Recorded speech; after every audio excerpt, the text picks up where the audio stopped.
相亲相定定台，人心相通共等常人用这谁人啊？真清楚。Chinese, we Chinese, we number one. We take over the world. Everyone eat, don't you want down? Everyone pray to dragon. No one get down. We have a war. We have to start world the war. We Chinese, and you are not. We are more better than you. I am hooray. I'm part of nation. I build the wall. Mongol is breaking. You stupid Mongol. My wall has fallen. You will be slaves. We take your woman. Japan not typical right China. Taiwan be wrong to sue to China. Vietnam don't have the food right China. Our brand is come for soon from China. All men must die or soon for China. So much is big good of China.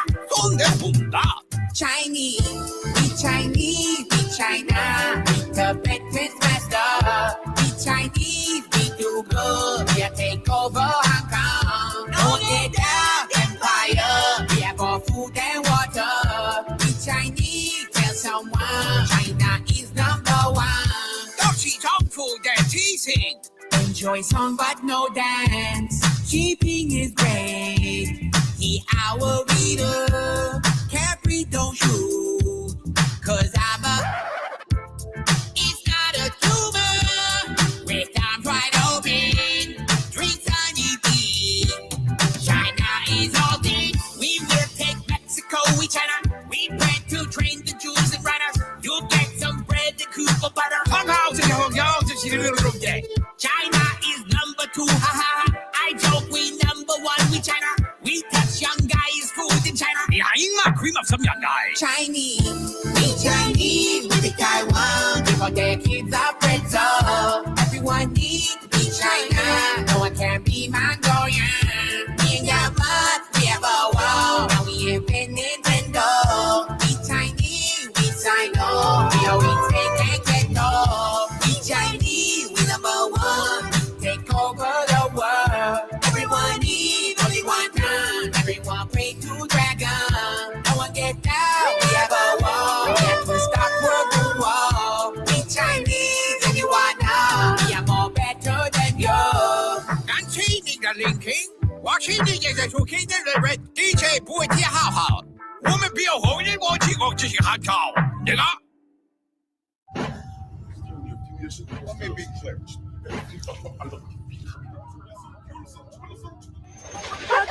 Ali. Ali. RuckusWorld.com.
Te lo mereces, así que alza esa cerveza.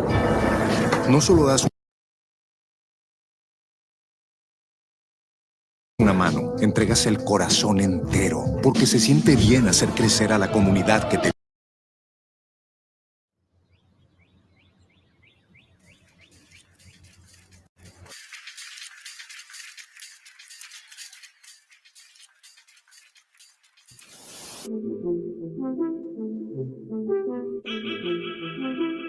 Gracias, me encantaron.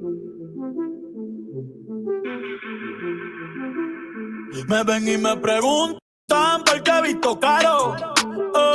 Tú no ves que yo soy caro. De lejos se nota que mi flow es caro.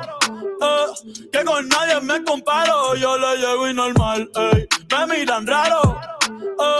Pero a nada yo le paro. Yo sé cuánto valgo, yo sé que soy caro. Que para ti soy caro. Antes mami decía, está todo caro. Esos tiempos se acabaron. Yo soy como Durán, yo la cojo y va para lado. Como si fueran disparos. Las reglas yo las rompo y las reparo. Yo sé que ese culo es caro. Lo mismo bebamos que bebo guaro. Otra vez me preguntaron ¿qué carajo te importa a ti? ¿Cómo soy yo? ¿Qué digo yo? ¿Qué hago yo? ¿Qué carajo te importa a ti? ¿Cómo soy yo? ¿Qué digo yo? ¿Qué hago yo? ¿Qué carajo te importa a ti? Vive tu vida, yo vivo la mía. Criticar sin dar ejemplo que odio manía. Por solo ser yo y no como se suponía. Hasta que no te pulmonía. Y aquel se encojona porque no contesté. Sorry, no quiero hablar con usted. Yo tengo la salsa, también el ballet. Por eso cuando dejo la máquina en el ballet me ven y me preguntan por qué he visto caro. Tú no ves que yo soy caro. De lejos se nota que mi flow es caro. Que con nadie me comparo. Yo le llego y normal, me miran raro. Pero a nada yo le paro. Yo sé cuánto valgo, yo sé que soy caro. Que para ti soy caro.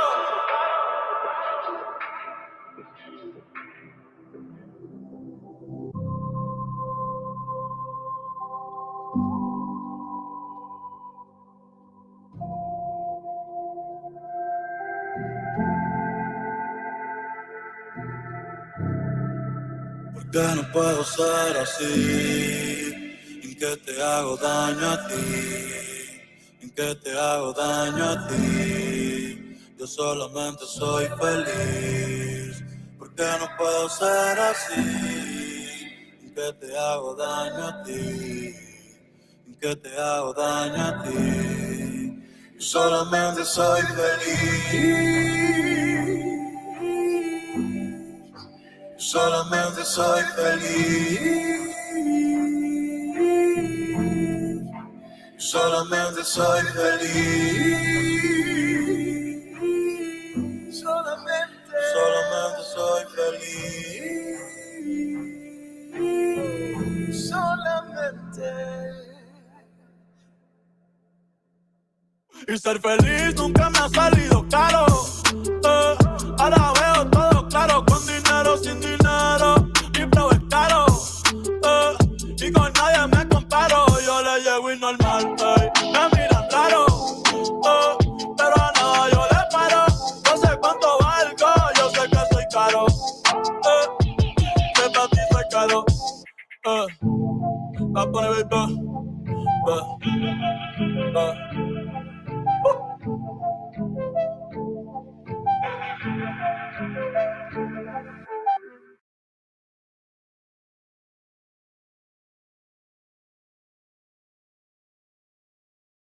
Let me tell you why we have Spectrum. I'm on a video chat. Melissa's live streaming with her audience. The kids are on their phone streaming while gaming. What screen are you paying attention to?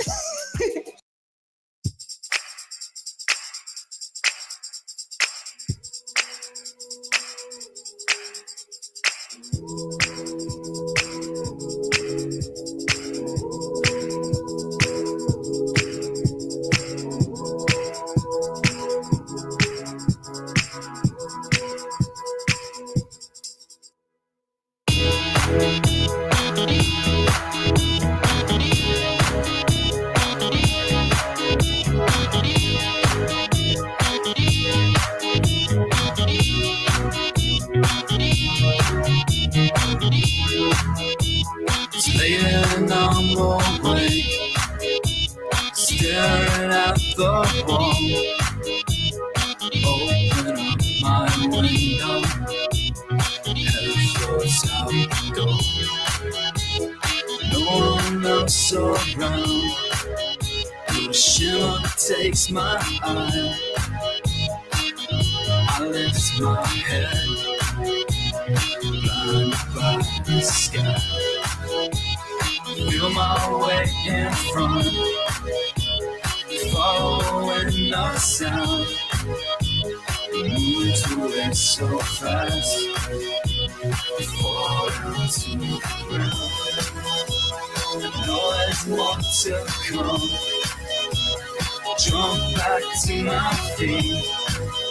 Now I only see ahead of me, chasing down the street.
Shooting star, but she moves so fast that I can't keep up. I'm chasing, I'm a shooting star, but she moves so fast. When she falls, then I'll be waiting. Give her to shooting star, but she moves so fast that I can't keep up. I'm chasing, I'm a shooting star, but she moves so fast. When she falls, then I'll be waiting. Give her to shooting star, but she moves so fast that I can't keep up. I'm chasing, I'm a shooting star, but she moves so fast. When she falls, then I'll be waiting.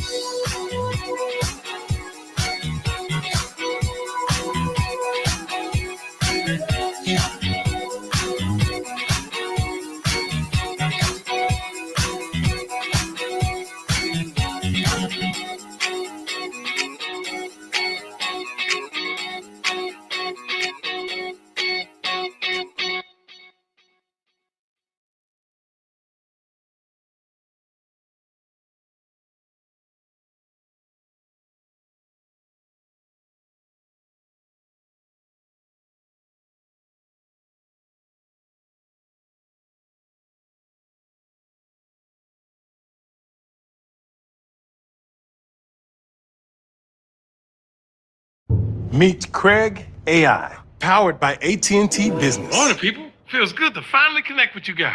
How did you get in there? What? He's not in there, Ellie. It's AI. Are you guys talking about me? With new Diamond Weave texture, Charmin Ultra Strong cleans better so you can use less.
Electrify my golden tooth. Can't look at those eyes without sparking song. Electrify my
Same old phone?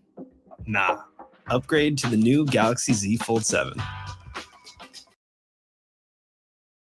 Those who answer the call of the vagabond know that the best stories aren't about where you went.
Hi, I'm Jared, and I use Bittrex 24 to manage projects because it gives me choice. Oh, a new project.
Like us, you might be suffering from moderate to severe obstructive sleep.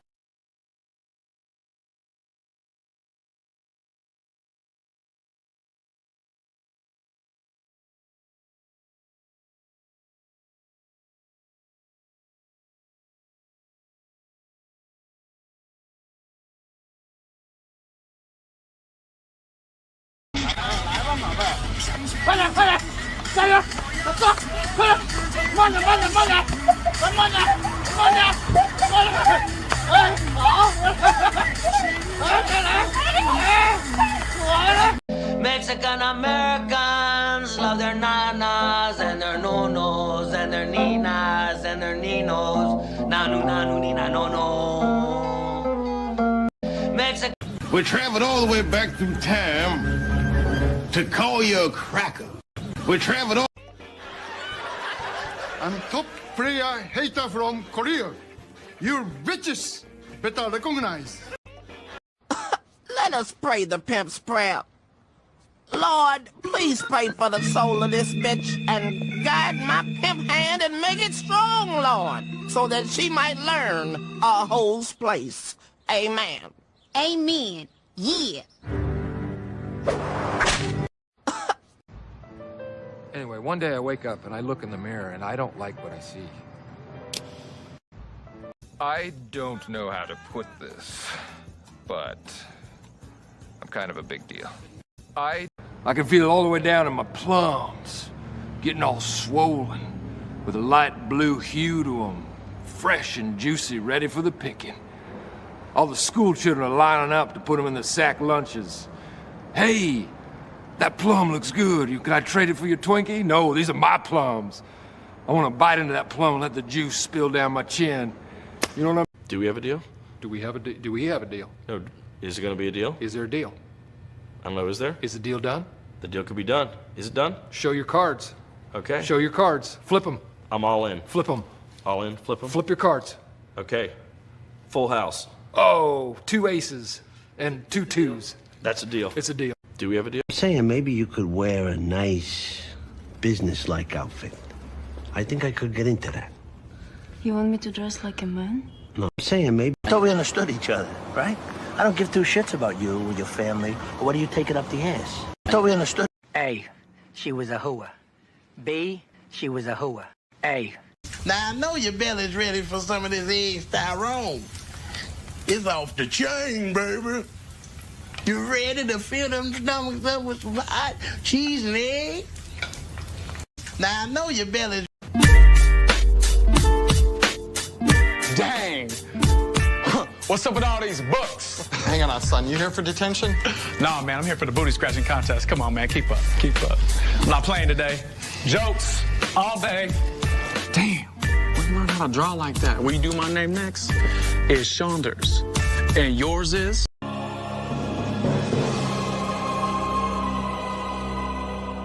The fun fuck. Yeah. I chased my dream. I got it. I suck. My dream's cock. I'm gay. I'm fucking proud of it. I chased my... Instantly, I regret saying that. That was a horrible thing to say. It's just, I'm Teddy Powers, and I'm very upset with how I'm acting right now. I just have a very hard time expressing my emotions, and I can't stop from yelling. So I'm very sorry. I don't mean to offend you, Wayne. You have fucking pissed me off, but I'm just very upset right now. So I'm going to go ahead and go. But I'm not going to stop yelling, because then that'll mean I lost the fight. So please leave a key under the mat. I love y'all very much. Peace out. Instantly, all you gotta do is just tap it in. Just tap it in now. Hey, just tap it in. All you gotta do is just tap it in. Just tap it in now.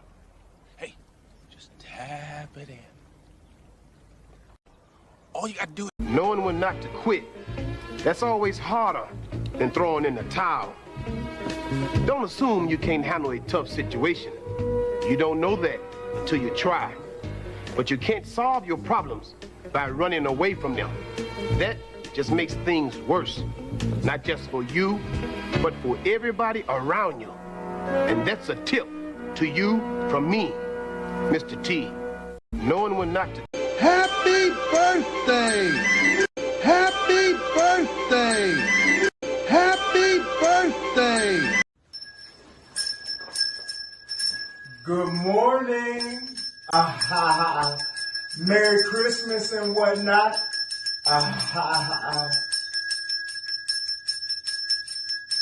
Thug life.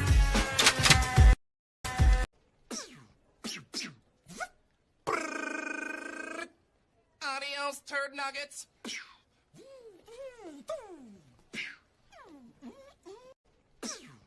Okay, I'll shake your bouncy booty. Hit it! You can't touch this. Okay, I'll shake your bouncy booty. Hit it! You can't touch this. Okay, I'll shake your.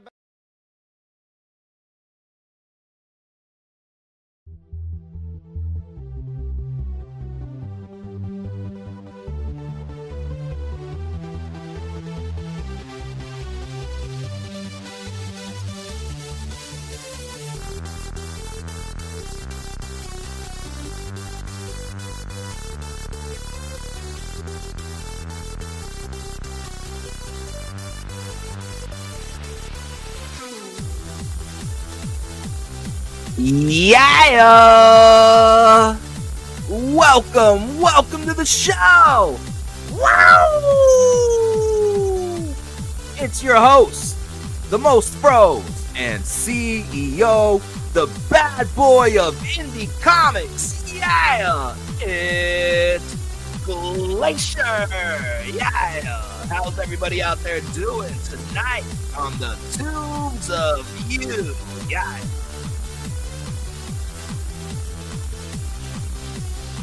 We got an impromptu show, off the cuff, off the easy.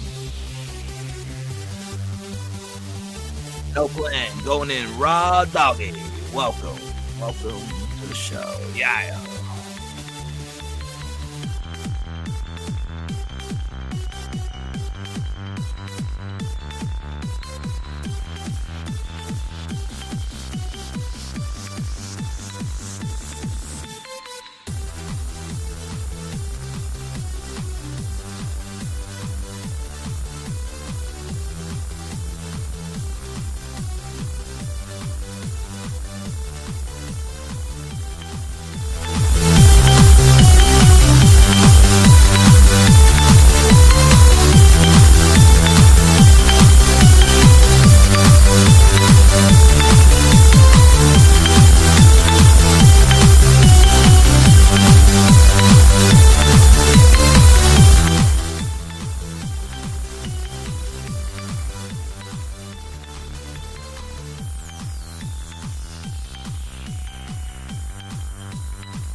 Tonight's live stream is brought to you by our sponsors, Boutique double switch, double blinker marijuana vapes with live rosin diamonds, the lovely indica strains of Frosties, and Purple Papaya Boutique. Best vapes in the game. Yeah. Get smoky with Glacier before the show begins. Yeah.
Good evening to everybody out there on the tubes of you. Keep in mind, on the banner scrolling across the screen below is my Twitter handle.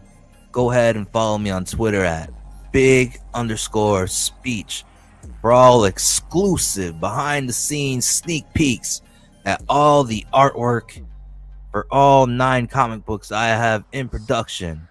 You get an exclusive behind the scenes look at art before it's ever gone to print. That is the benefit of following me. So go ahead and follow me on Twitter at big_speech. Yeah. Also in the banner below is my PayPal. Keep in mind that all donos, that's right, all donations will go towards the funding of the lettering and logo of my debut 60-page hardcover comic book with art by Christian Rossi, which, by the way, is being published by Critical Blast. Yeah. The art is complete. We're just waiting to get the lettering and a logo made. It'll be off to the races. It'll be available for purchase in the Critical Blast Publishing Bookstore. Yeah. So my PayPal is in the banner below. It's paypal.me/glacier8888. paypal.me/glacier8888. Leave a dono on your way out if you're entertained. Yeah. Alright, let me hit the purple papaya. We'll get the show started. Yeah. Are you ready? You ready for the show?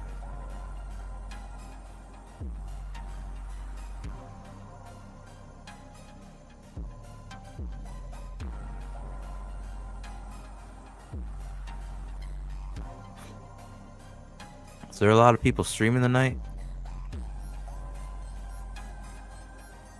There's a trash cast.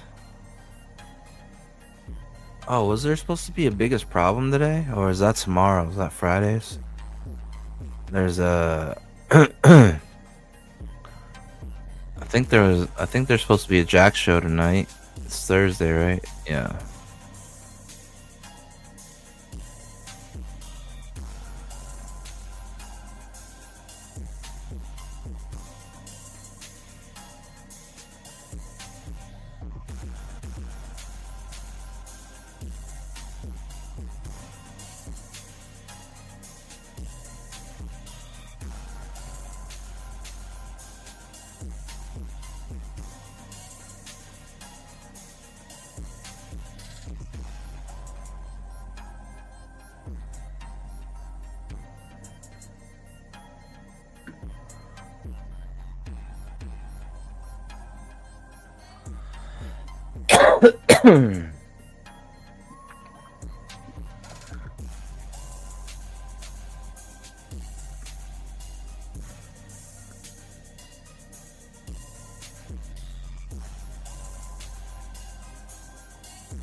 All right, let's go. Let's do this thing. Yeah. You are now live, LIVE, with your host, the most froze, CEO of Glacier Mountain Comics, the bad boy of indie comics himself, Glacier. Yeah.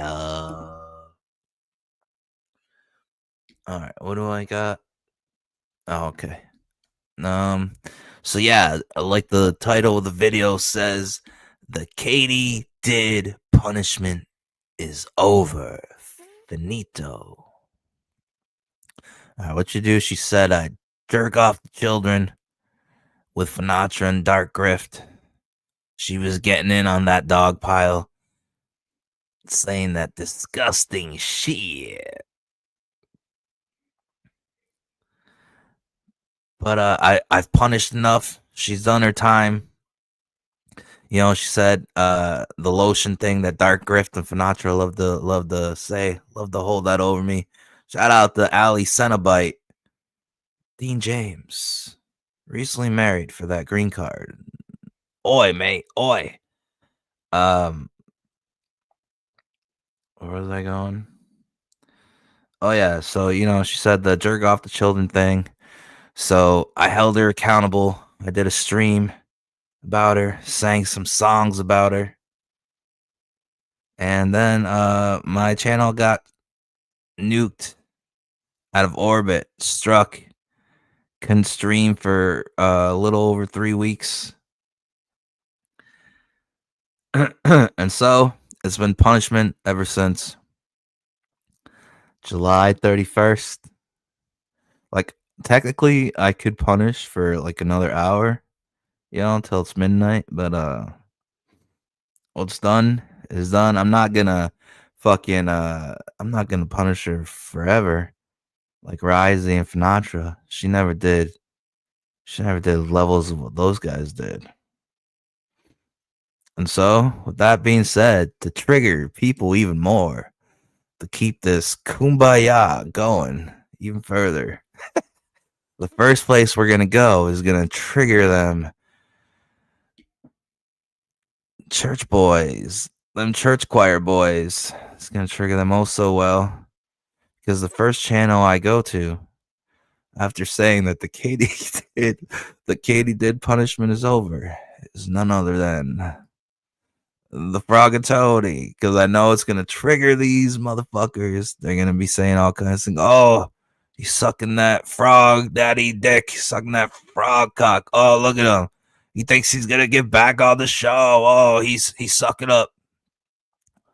You know, I'm down to trigger the church faggots today, you know? I'm down. I got time for this. So I know that's what they're gonna say. I know their mentality, the Wheeler boys. I know how they get down. And no, Tony doesn't like me. hates my guts. I kamikazed. Like, I'm never going back on the show, and I don't give a fuck. Like, what's done is done. You mad? You mad, City Church boys? Get triggered even more. But I will put on this retard helmet. I will come through the Frog Tony stream with my retard helmet doing a cartwheel and knock you CG Church faggots out like fucking bowling pins. Strike, bish. Yeah. All pins down. I came in like a bowling ball. All right, so let's see. Frogatoni live streaming one of the church boys. The Jester James fellow I met when I pulled out the prop. When I pulled out the prop on the live stream, I believe Jester James was on panel and laughed about it. He chuckled. What the fuck? Chuckled at my special prop. Yeah, Carrot Top has his props. Who's the guy they said Carrot Top took over for? With the fucking mallet smashing the watermelons? I'm drawing a blank right now. What was his name? It's a real unique name that everybody knows. Fuck, what was his name? Heimer? No, something Heimer. I don't know. I forget the name of the guy. You guys know. The guy that smashes watermelons. Alright. My prop is just a shoddy of justice. Like, and it's wooden. It's not the real deal. It's all kayfabe. I don't know how many times I gotta sneak that in there. Try and, put on be entertaining, but I gotta keep telling people that it's motherfucking kayfabe. Alright, so let's see this get broken down. Because I'm very interested. I think I already EFAF'd this stream to troll Tony anyways. I think I was saying stuff like, he owe Ruby a channel. Give him his channel. But I guess Tony finally got around to it. Tony's on Poison Blue Demon Frog time today. Yeah. He's going to take a bite out of the CG Church boys. I'm going to sit here on the sidelines like an obese cheerleader with a turkey leg and a fucking Jaeger bomb. And I'm going to watch the blue fucking shark tear that ass up. Yeah.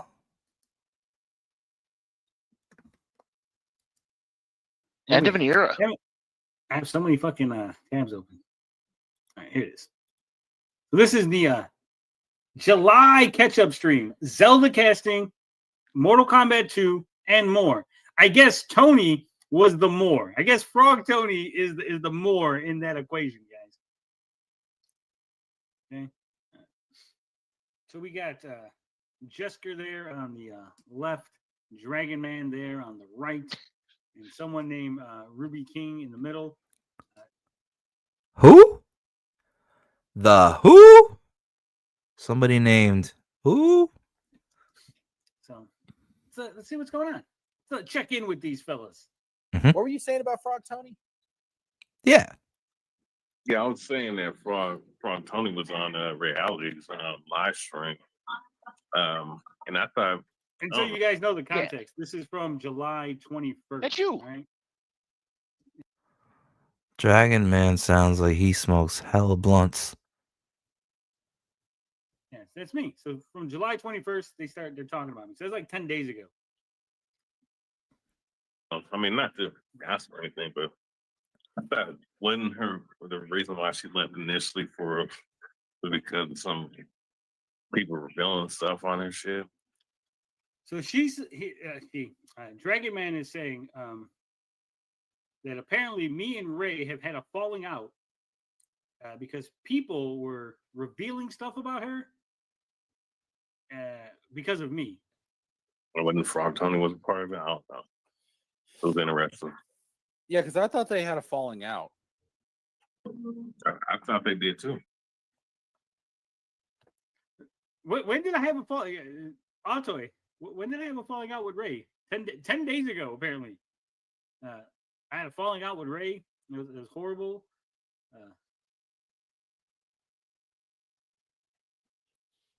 News to me. Wait, why you thought they had a falling out? Yeah, 10 days ago, exactly. I don't know what the details are behind it, but I just heard like she didn't fuck with. There's a fine line between drama and gossiping. Yeah, this some female shit. They be gossiping. These motherfuckers just fucking chismosos, and they just make shit up. Like if you, it just takes 2 seconds of fucking watching any stream. There's never been a fallout between me and Ray. You're just making shit up, Holmes. This is gonna be great. This is gonna be a great stream. We're just getting started. We got a lot to get into, a lot of places to go. Yeah. Now live with Glacier. Circle. It was like 3 years ago. We kind of didn't like. I mean, we've talked about it. Ray's talked about it. She didn't like me. I was indifferent.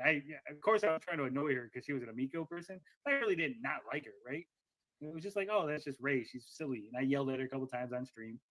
But then after that, like once we started being friends, we've never had a falling out. We've never got upset with each other. Ray has taken some time off the internet several times because she's had personal things to deal with. I took some time off the internet because I had personal things, but none of that had to do with each other. We were not like ever fighting or having a falling out. So The Frog Tony anymore.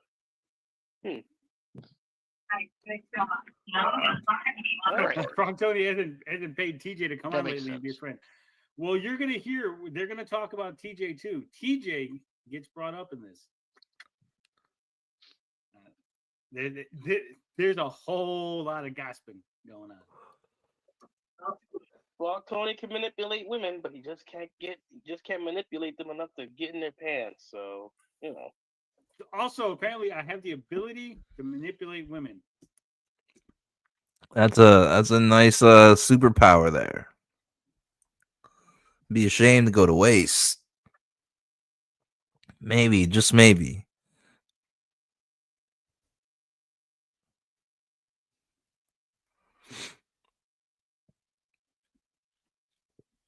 The Fabulous Frogman could acquire the powers, add the power to his repertoire. The power to manipulate women. But like he's not good enough at manipulating them, you know, the Frogman. Just barely. Like he gets them all hot and ready, but then they just go with another dude. It's like his nightmare, his hell. He just can't get them to fully commit, but he can sure turn them on.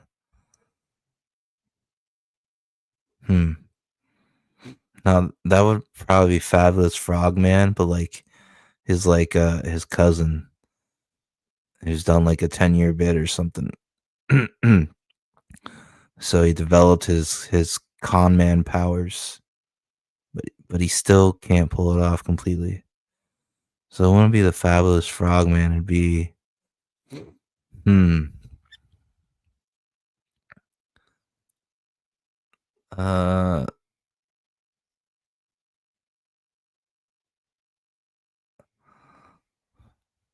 I don't know. The Fabulous Frogman.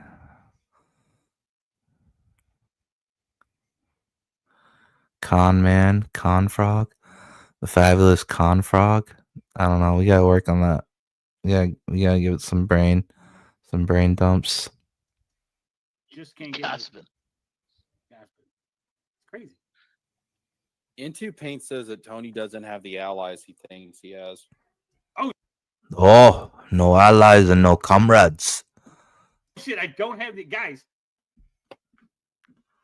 Apparently, I don't have the allies. Antoy, who talks like this? Have I ever went? Guys, I have the allies. We're going to make a move on the dark gift sector. I want you to rally the troops. Meet me at the northern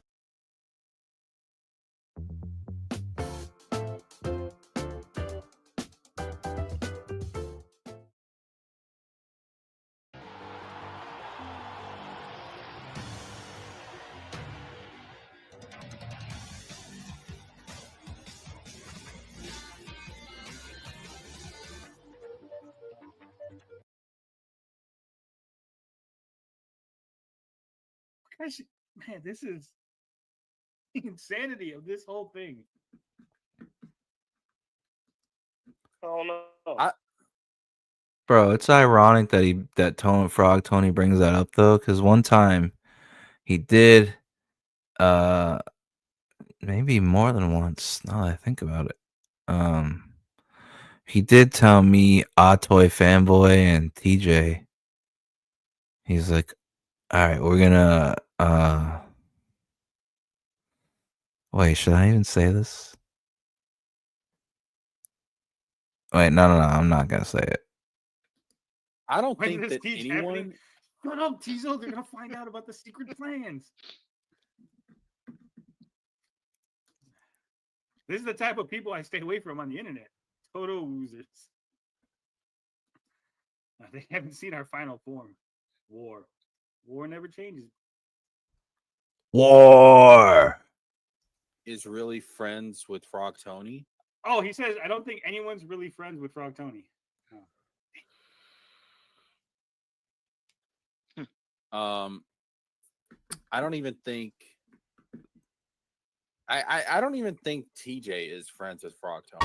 I'm Mr. Green Christmas. I'm Mr. Sun.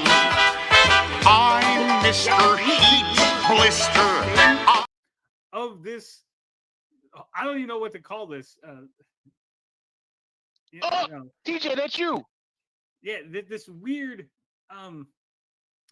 gay op or whatever. Like your face. We're at the stage. Shit. What's up, RJ? Why the hell am I here? Your face. I don't know. Shit. How the hell? I was on. I don't either. How the hell did I get here? You were where? I was on Perp Stream. I clicked on the link for that. I have no idea. Well, hi and bye. All right, take it easy, RJ. I have no idea how RJ got the link. I didn't send it to him. That's weird. Wait, is it because you and Ray share a YouTube channel? What the fuck? Was that some kind of dog whistle? What was that? The link. Stream. I clicked on the link for that. I have no idea. Well, hi and bye. All right, take it easy, RJ. I have no idea how RJ got the link. I didn't send it to him. What's that smell? Who are these guys? Oh, so again, What? the guy on the left is Jessica James. He's the guy whose DMs we went over StreamYards yesterday. is like a crisscrossed. Yeah, he used to be on the channel, and then he started going in on Nick Rekieta, and I was like, I disagreed with him on the Nick Rekieta stuff. And his mom had like a drug addiction, and he had dealt with all kind of problems. And I'm like, dude, I was like, Nick Rekieta is not your mom, right? Like Nick Rekieta's got a good job, his family's taken care of. Like, but he was like insistent that Nick Rekieta's kid was like all coked up. The 9-year-old was all coked up, and I'm like, dude, you're fucking retarded, right? He's like a crazy lefty. So I was just like, I'm done with you, right? The guy in the middle is Ruby King. I hear he's been banned off of YouTube, so I'd be really careful having him on your channel. But I mean, it's none of my business. And the guy on the right is Dragon Man. Oh yeah, bruh. I forgot about that. That does kind of make sense now, huh? If you get kicked off for ban evasion, if your channel gets yeeted for ban evasion, and then you just make another one,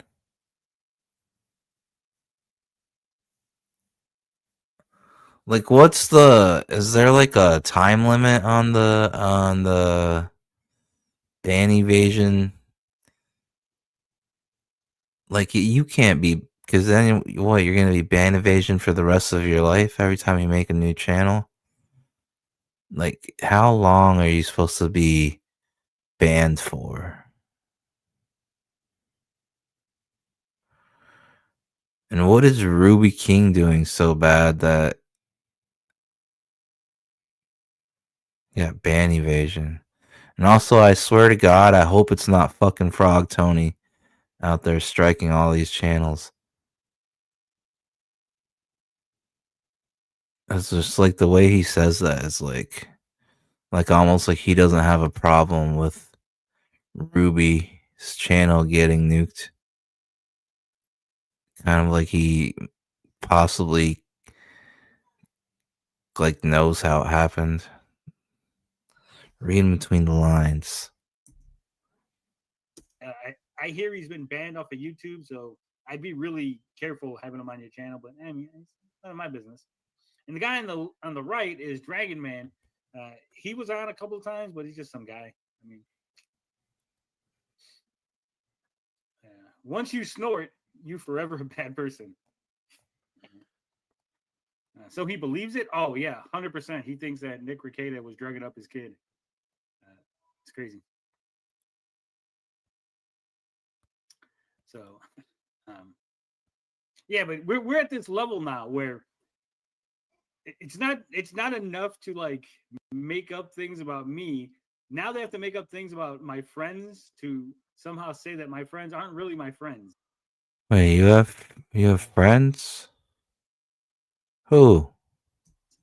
TJ's just using me, I guess. Oh, you mean the people that are on your show? That's what you mean by friends? TJ needs blood, so he's like, I'll suck the blood of that vampire, or that frog. It's just kind of using him. So a bunch of zeros? Yeah. But for what though? Clout. For the book. Apparently. A little extra cash. But TJ's so hard up for cash, guys. Shout out. Talking about Transylvanian Jack TJ being hard up for cash. Keep in mind that my PayPal is in the banner scrolling across the screen below. PayPal.me/Glacier8888. PayPal.me/Glacier8888. Consider leaving a dono. Leave a donation if you've been entertained. Leave $1 in the tip jar on your way out. Yeah. TJ has agreed to hang out with me because I threw him work on a book that they've also said is never coming out. And so TJ needs that money. Apparently he can't get money anywhere else, only from me. And that's why TJ sometimes is on the stream. Well, Ethan talked shit about him, didn't he? Who? Ethan Van Sciver. Didn't he talk shit about him? Essentially, in a way, yeah. So Ethan Van Sciver essentially, in a way, talked shit about him. Okay. Uh-oh. And remember, this was 10 days ago. They're not even talking about the recent shunning kerfuffle. I think the last time Ethan mentioned me was when he was talking about the Ripapale kids and how cool that was. And you could say whatever you want about Frog Tony. Like, basically, he was saying, like, yeah, I know some people don't like Frog Tony. You could talk all the shit you want about him, but hey, he made this shit. This shit's cool, right? No. Oh, yeah, maybe that was the most recent time. Because I don't know. Maybe I got my timelines mixed up. But I thought the most recent time was when he was like, Tony, you do not have permission to share Vito's unpublished book. What you're doing is infringement or whatever. We've been on streams together where Ethan's went, yeah, I like Tony because Tony's intelligent. I like hanging out with intelligent people, and Tony's fucking intelligent. So unless Ethan's one of those allies that I don't really have. Yeah, that's that right. I think I have that. Okay. For less. I mean, he said it's okay for us to go after him. So it's kind of show you where how Ethan sees Tony. Like Ethan sees Tony as a strong, capable man that can handle himself. In case you're wondering what they're talking about, these guys have. I is a strong, capable frog. I can wipe my own ass. Thank you. These guys have been holding on to this. Ethan says we can go after Tony. He doesn't care. All this was they were making fun of somebody, and Ethan was like, "Hey, cut it out." And they're like, well, what about Tony? Can we make fun of Tony? And he's like, yeah, I don't care. That's it, guys. Ethan just said, yeah, I don't care what you do. Whatever. That I guess means Ethan has a secret disdain for me, guys. He's been harboring this hatred. His frog versus my frog. Two frogs enter. Only one frog leaves, I guess. Yeah, at least he doesn't care about him. Roygen says, you know you owe a channel. That's right. He gave us tacit approval. Yeah, he still owes you a channel, Ruby. Yeah, he does. He's still waiting. Okay, so if you're unfamiliar with this, they think that I owe Ruby a channel. Me and Ruby made a bet. Ruby actually owes me his channel, but his channel's gone now, so I guess I don't get his channel. Ooh, 100%. He was making claims that I had done some things, and the person came out and said, "No, you're wrong. Tony didn't do any of those things." There's a whole stream on my channel about it, and then that person got mad at me and turned around and recanted their story and said, "Well, maybe he did, right? Maybe he doesn't see it that way, but I think maybe he did." I mean, this despite the fact that everyone else in that DM group doesn't see it that way, right? So it's up to you as the audience to believe what you're going to believe. It's okay. He can make a new channel and tell all his subscribers to move over to that one. Just give me the channel. Like how Iron Mouse said, no more TJ amiibos. just hangs with him because no one else wants TJ. Dang, Look, they said TJ only hangs with us. According to this N2 Paints guy, TJ only hangs with us because no one else wants TJ. And I shout out. I like TJ. That's not true. Everybody likes TJ. The N2 Paints guy is lying. Even the church boys like TJ. Shout out. But I don't know. Like I've heard I've not looked on it, but I heard like TJ went off on. I've heard them running the Ethan hates Tony thing forever. Oh yeah, I mean, these are the kind of people. Strays. He is. These are the kind of people that will. They'll keep saying TJ it. Too. They'll keep saying it until it becomes a reality, right? They think that if they repeat this lie enough, other people will hear it, and then you guys will repeat it, and then other people will start to believe it, right? Because they think that it'll propagate out. The problem with that is it's a good strategy. It's a solid plan, right? The problem with that is they have no fucking clout. So it never propagates past their fucking little 15-guy stream, right? Like nobody's taking their lies and going, hey, Ethan, hey, Shane, did you hear that Ethan hates Frog Tony? Hey, John Malin, what's up with this Ethan Frog Tony beef, right? Because none of their quote-unquote fans are actually involved in CG in any way that anyone pays attention to, right? So again, it's a solid plan. It just doesn't work when you have no fucking clout, reach, or any sort of authority, right? It's crazy talk. It is. It really. It's so crazy because again, Ethan has never expressed any hatred towards me. I've never expressed any hatred towards Ethan. We've been on streams together. He's been here. I've been on his channel. Remember, these are guys that have never been on Ethan's channel, telling me that Ethan hates me when Ethan has invited me on his channel several times, right?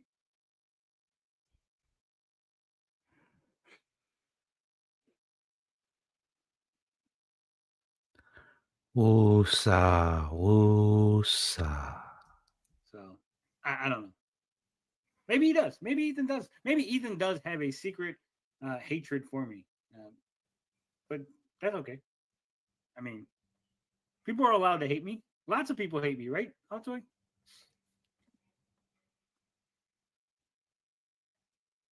Mm-hmm. Elizabeth says, I like TJ and that he sounds like a vampire. We all do. On me at one point, and what? I don't know. I didn't look into it. That is true. Oh, Roygen's Let's asking get what longer happened to that Extra Hero guy.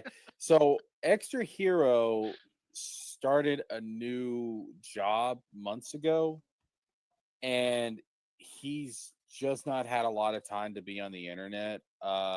Dude, the funniest thing, I'm bringing up TJ's chat. It says it should have been me, not him. The funniest thing I've ever seen, right? Stimulated Cynic. Okay, Stimulated Cynic is always going around going, I'm friends with Ethan Van Sciver, guys. You don't see me acting a fool like Tony. I'm friends with all kind of people. I'm friends with the Wheelers, and I'm friends with EVS, and I'm friends with other people. You don't know how many of the CG Kings are in my DMs talking to me, right? Going off. Always saying this shit. The funniest thing, he gets on a stream with Ethan. Ethan comes on the stream, pops into their stream. And he's like, "Hey, what's up, guys?" Right? Blah blah blah. He's doing the Ethan thing, saying, "Hey, hello to everybody." And he's like, "Hi, Stimulated Cynic. Nice to meet you." Right? Nice to meet you. And he goes, "Well, we already met on a Frog Tony stream." And Ethan goes, "Oh, okay." And it just fucking ignores him. Like, no acknowledgement, no. Want to fold? Go half speed. The KitchenAid bowl lift stand mixer.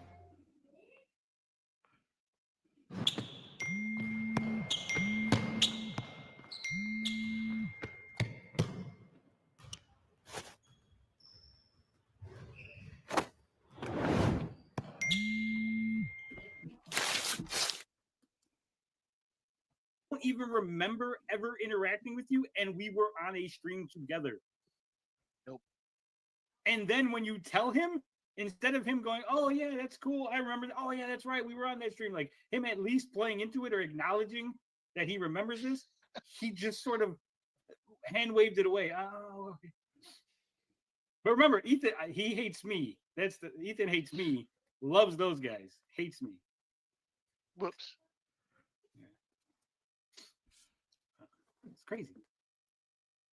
Got my email, so if he ever wants to contact me, like he can contact me. Why does this look like a Discord call? I think they're using they're using StreamYard, but they're using there's a setup, there's a layout.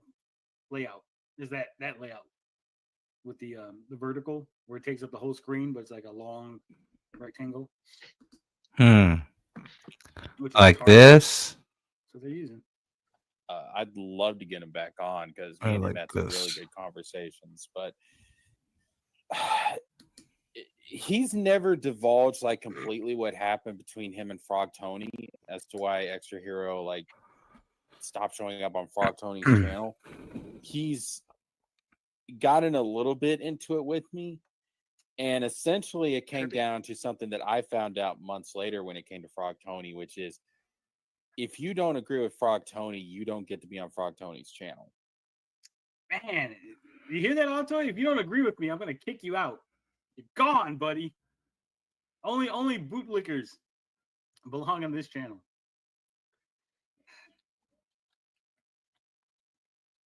These narratives, guys, these narratives are insane. Okay. The truth is, if you guys want to know the truth, right? The secret's out. Yeah. I love that you're on such a delay that you're like 10 minutes behind. Tony pulling a dark. No, I'll do my best, but I can't guarantee it. Taste's not that good. It really isn't. Spill the tea. I will. I'm gonna spill the tea right now.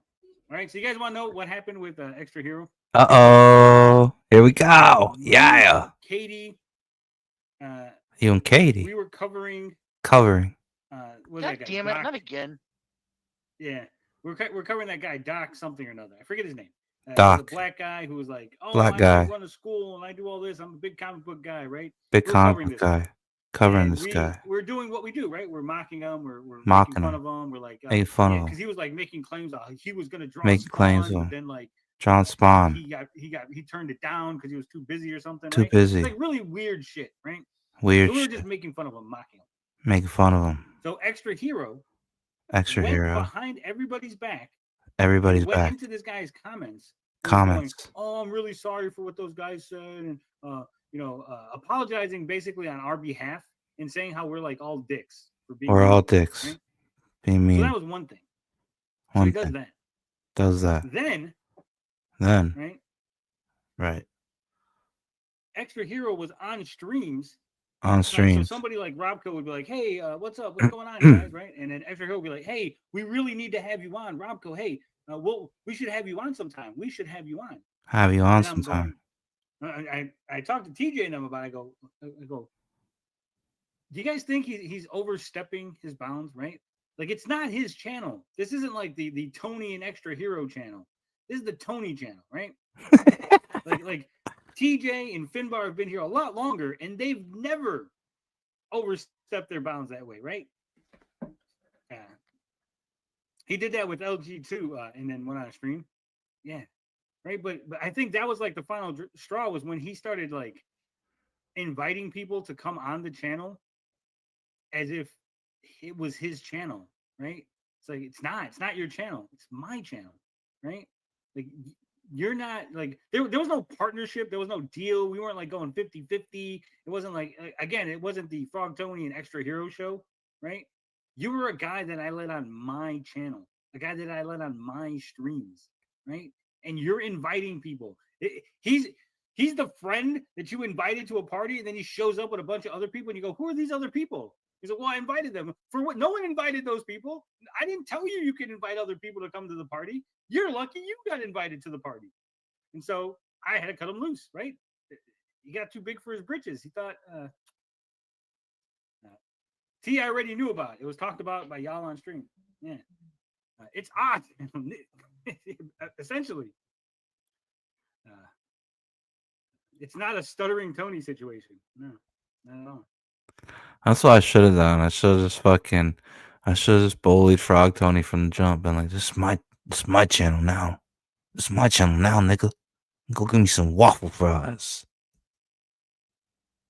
One day when the lines are open, I'll pop on and BS. But some of us are better in the chat. Well, yeah, like I said, I don't mind.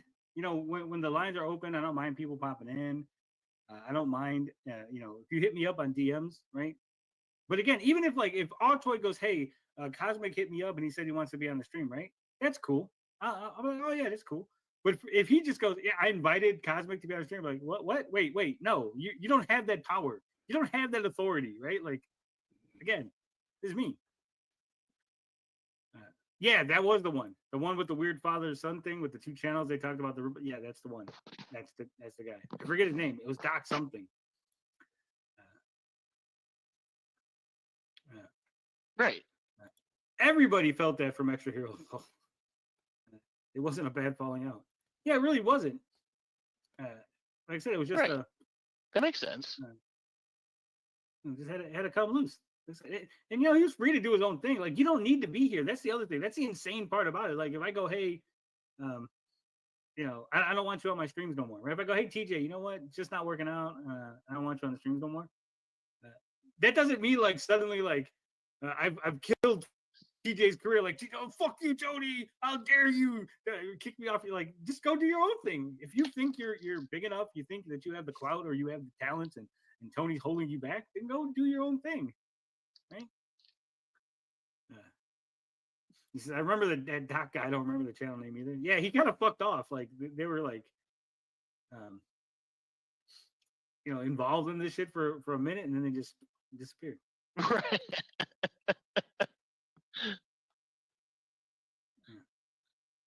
Extra Hero is a good guy from the streams. I mean, he was fine, but like I said, he just started overstepping his bounds, and it's like, sure, I can't really,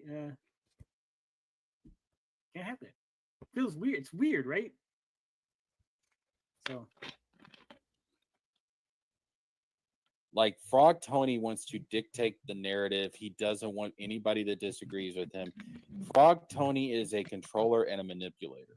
I've hurt these guys in some like denying them my audience, my channel has deeply affected them in a way that I could not even imagine. Right. It gets to a point where you got to say something. It happens. Some might say you're just gatekeeping your indie hub. Yeah. And Extra Hero realized that before I did, and he bounced. And then once I realized that, I bounced. Now, I never made a big fucking deal about it because I was like, you know what? I'm just going to step aside gracefully, you know? Where's the Nick stuff? Did Nick get brought up? But it's when every Rob Go Guy says, Rich got so mad when you took 2 weeks off. That's when I saw a lot of these guys start to believe their own rumors. Yeah, I saw that too. And again, these guys think that because I took 2 weeks off, to not torch his rep completely in CG, I do not know. why That's does how it Katie rolls, I give guess. me the grace? So again, Wait, what were they saying? And that to Nicholas. Well, Nicholas had an interesting chat. Why Katie gives him the grace to not torch his rep completely in CG, I do not know. why That's does how it Katie rolls, I give guess. me the grace? So again, this all comes back to I wish Katie would give me the grace. Giggity. You know what I'm saying? again, they want Katie. Katie's gonna torch my rep. I've never done anything to Katie. I'm going to torture Rep with the path that I burn on my own, blaze my own trails. He's on fire from downtown, razzle dazzle. I'm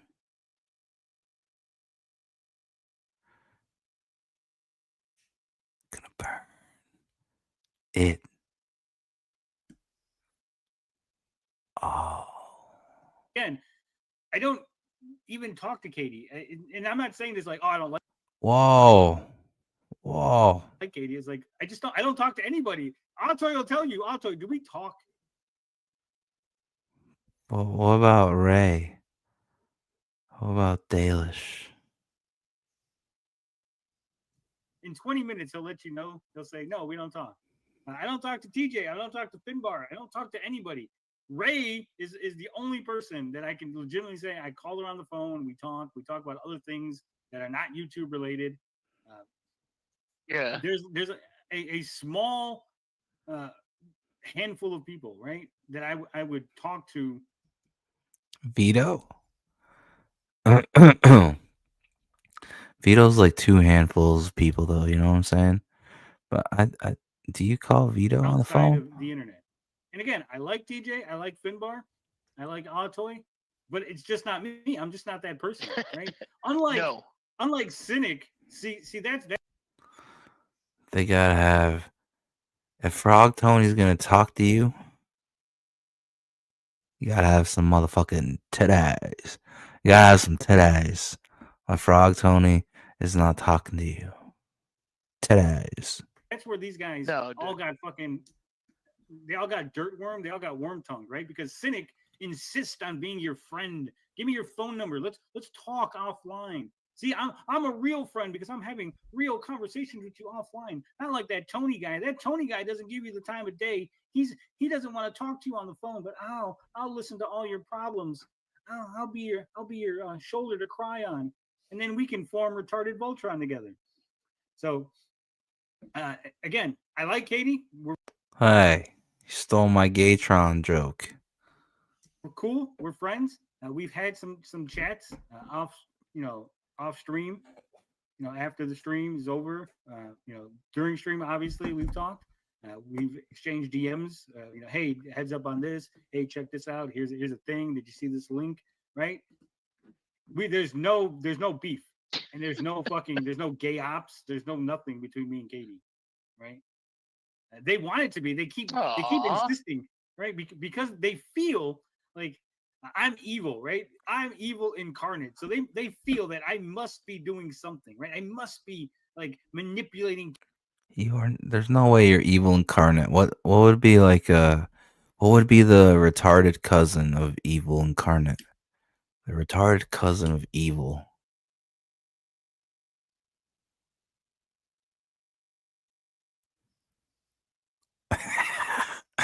The retarded cousin of evil. Gluten. You're definitely not gluten free. Gluten the glutton. Yeah, you're like gluten incarnate. Katie in some way, right? Gluten personified. Yeah. It's weird. I'm Frog Tony's best friend. He just doesn't know it yet. Buffalo Sin. But you're throat goat, Tony. Yeah, apparently. I'm everybody. Are you Dubsy Throat Goat? And did you report Ruby King for ban evasion? These are questions that I have. You're not Throat Goat. I think it's one of the CG Church guys. Somebody in their audience. But I'm not too sure about you striking or not. I don't know how I feel about that yet. Sin is just Boogie 2988. Yeah, essentially. My thing is, Tony inspired these guys.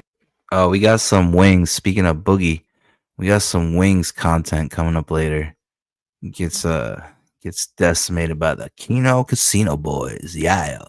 To start live streaming and doing content on their own, and they're mad that the audience.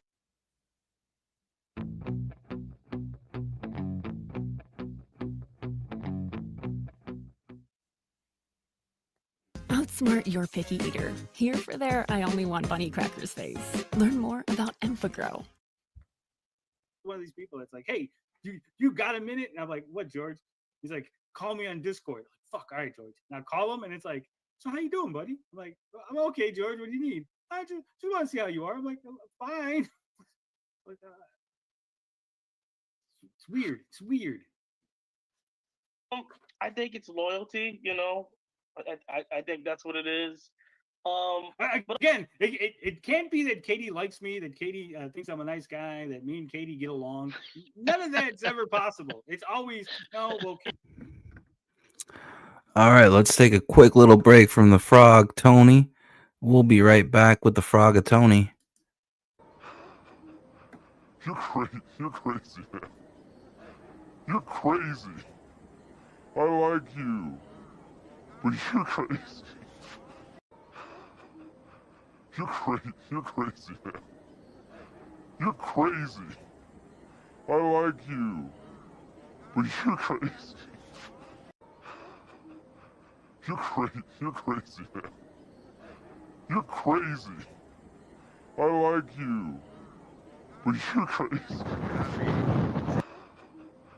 You're crazy. You're crazy, man. You're crazy. I like you. But you're crazy. You're crazy, man. You're crazy. I like you. But you're crazy. You're crazy. You're crazy, man. You're crazy. I like you. But you're crazy. You're crazy. You're crazy, man. You're crazy. I like you. But you're crazy. You're crazy. Holy shit, breaking news, folks. The Wiggle Wiggle has been spotted in the wild.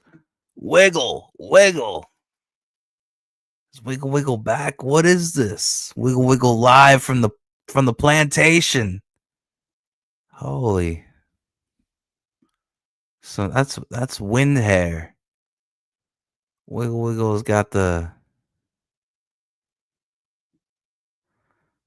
surfboard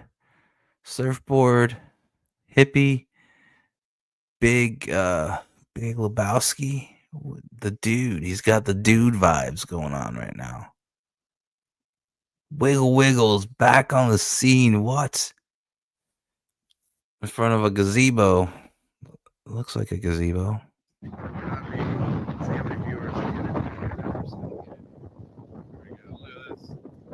that cool?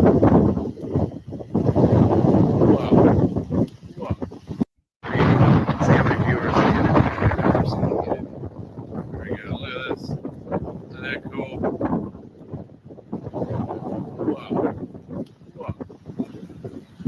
Bow, bow. Synchronized tights. Synchronized tights. It's like synchronized swimming. Pretty amazing.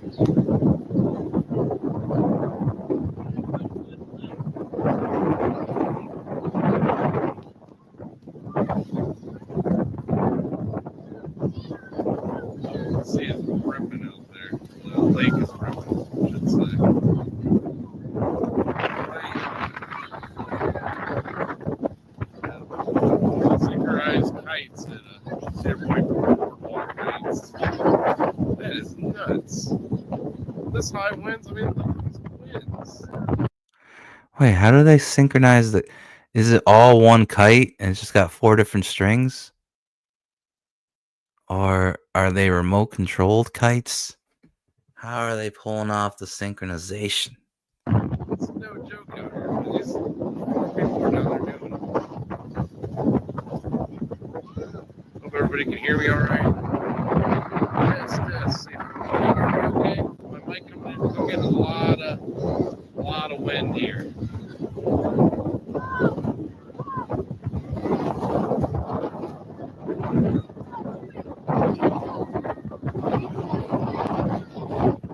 Yes, I'm getting you. How do they do that? They all gotta be sharing the same string, right? Down here.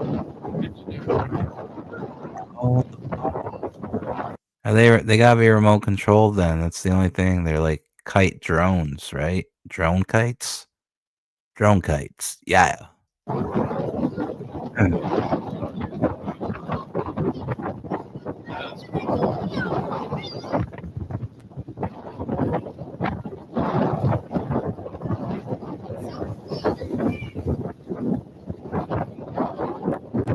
Yo, fancy.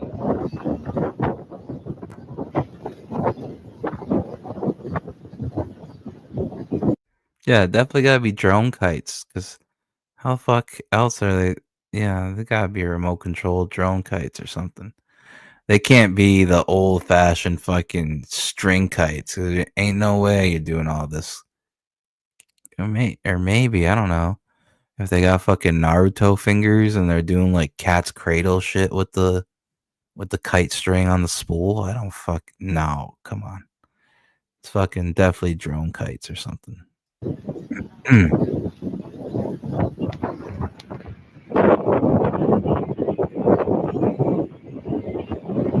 This is at Cedar Point. Cedar Point. Boardwalk nights in Cedar Point.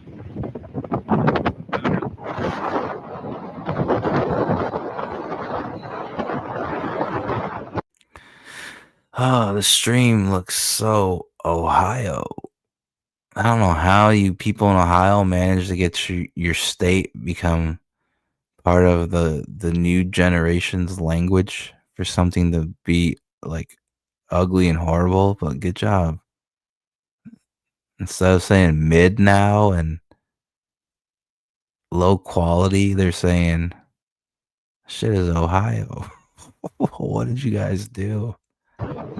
Yes, it's incredibly windy. It's crazy windy. Look how they landed those things. Nuts. It's impressive.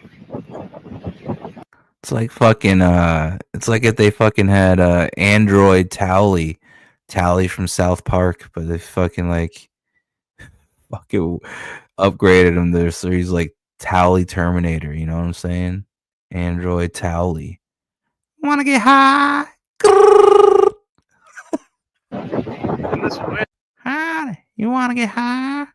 You wanna get high? Take me to Funky Town.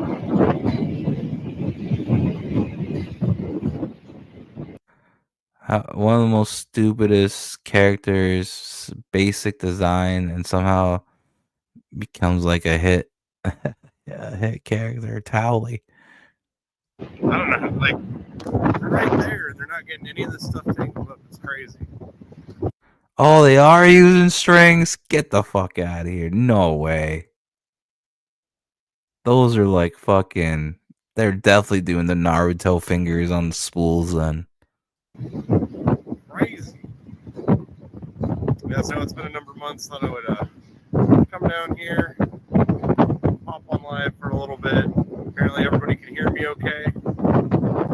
That's right. About hearing all the wind on my mic.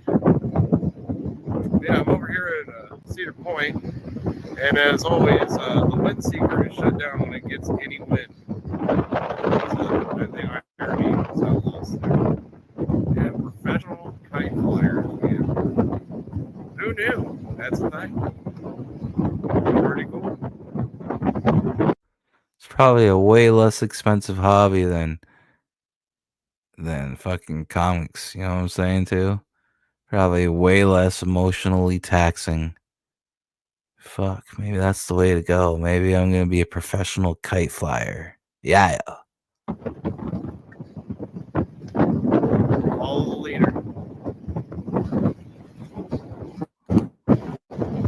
Man, look at those waves coming off of Lake Erie. It is rough stuff.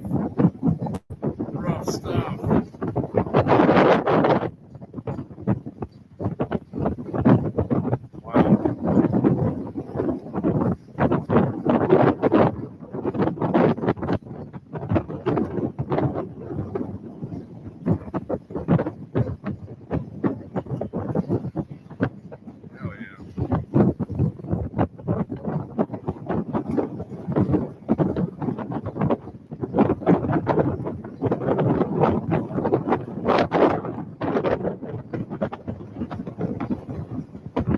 It's almost like hypnotizing in a way. It starts spinning around like, whoa! And then they all land together.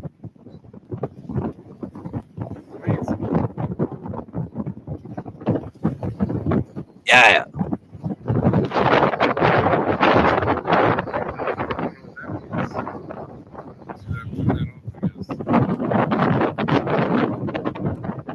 Oh, I do see the strings now.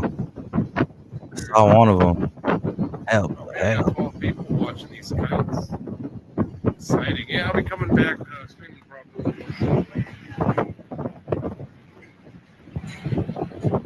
Just been enjoying the hell out of the summer. Turn it sideways. Rotation is locked. Rotate device back. Okay. Like I have to flying do it panties. like this. All right. It's the first time I've mobile stream. It's like someone found Dark Griff's box of used panties. Put them to good use. Looks like flying panties. So that is crazy. That is freaking wild, man. Alright, well, this has been a test. I wanted to see how all this worked. Oh wow, they're going back to back. That's crazy. I'll probably jump, maybe I'll do a mobile live later on. This is a test. Still live, folks. See y'all soon. Let me see how I know how to end this. Hail the chat. Let's see, do I just hit this? Maybe I just hit this.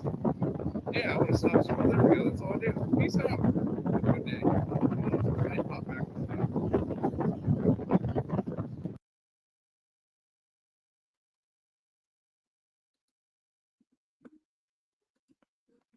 And let me just put that over here.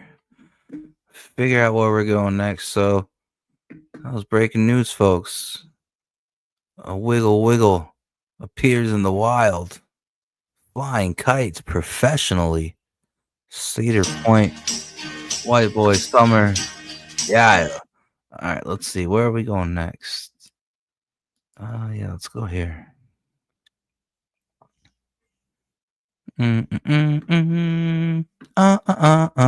are now live, LIVE, with your host, the most froze, the bad boy of indie comics, the future of indie comics, and CEO of Glacier Mountain Comics. It's Glacier. Yeah.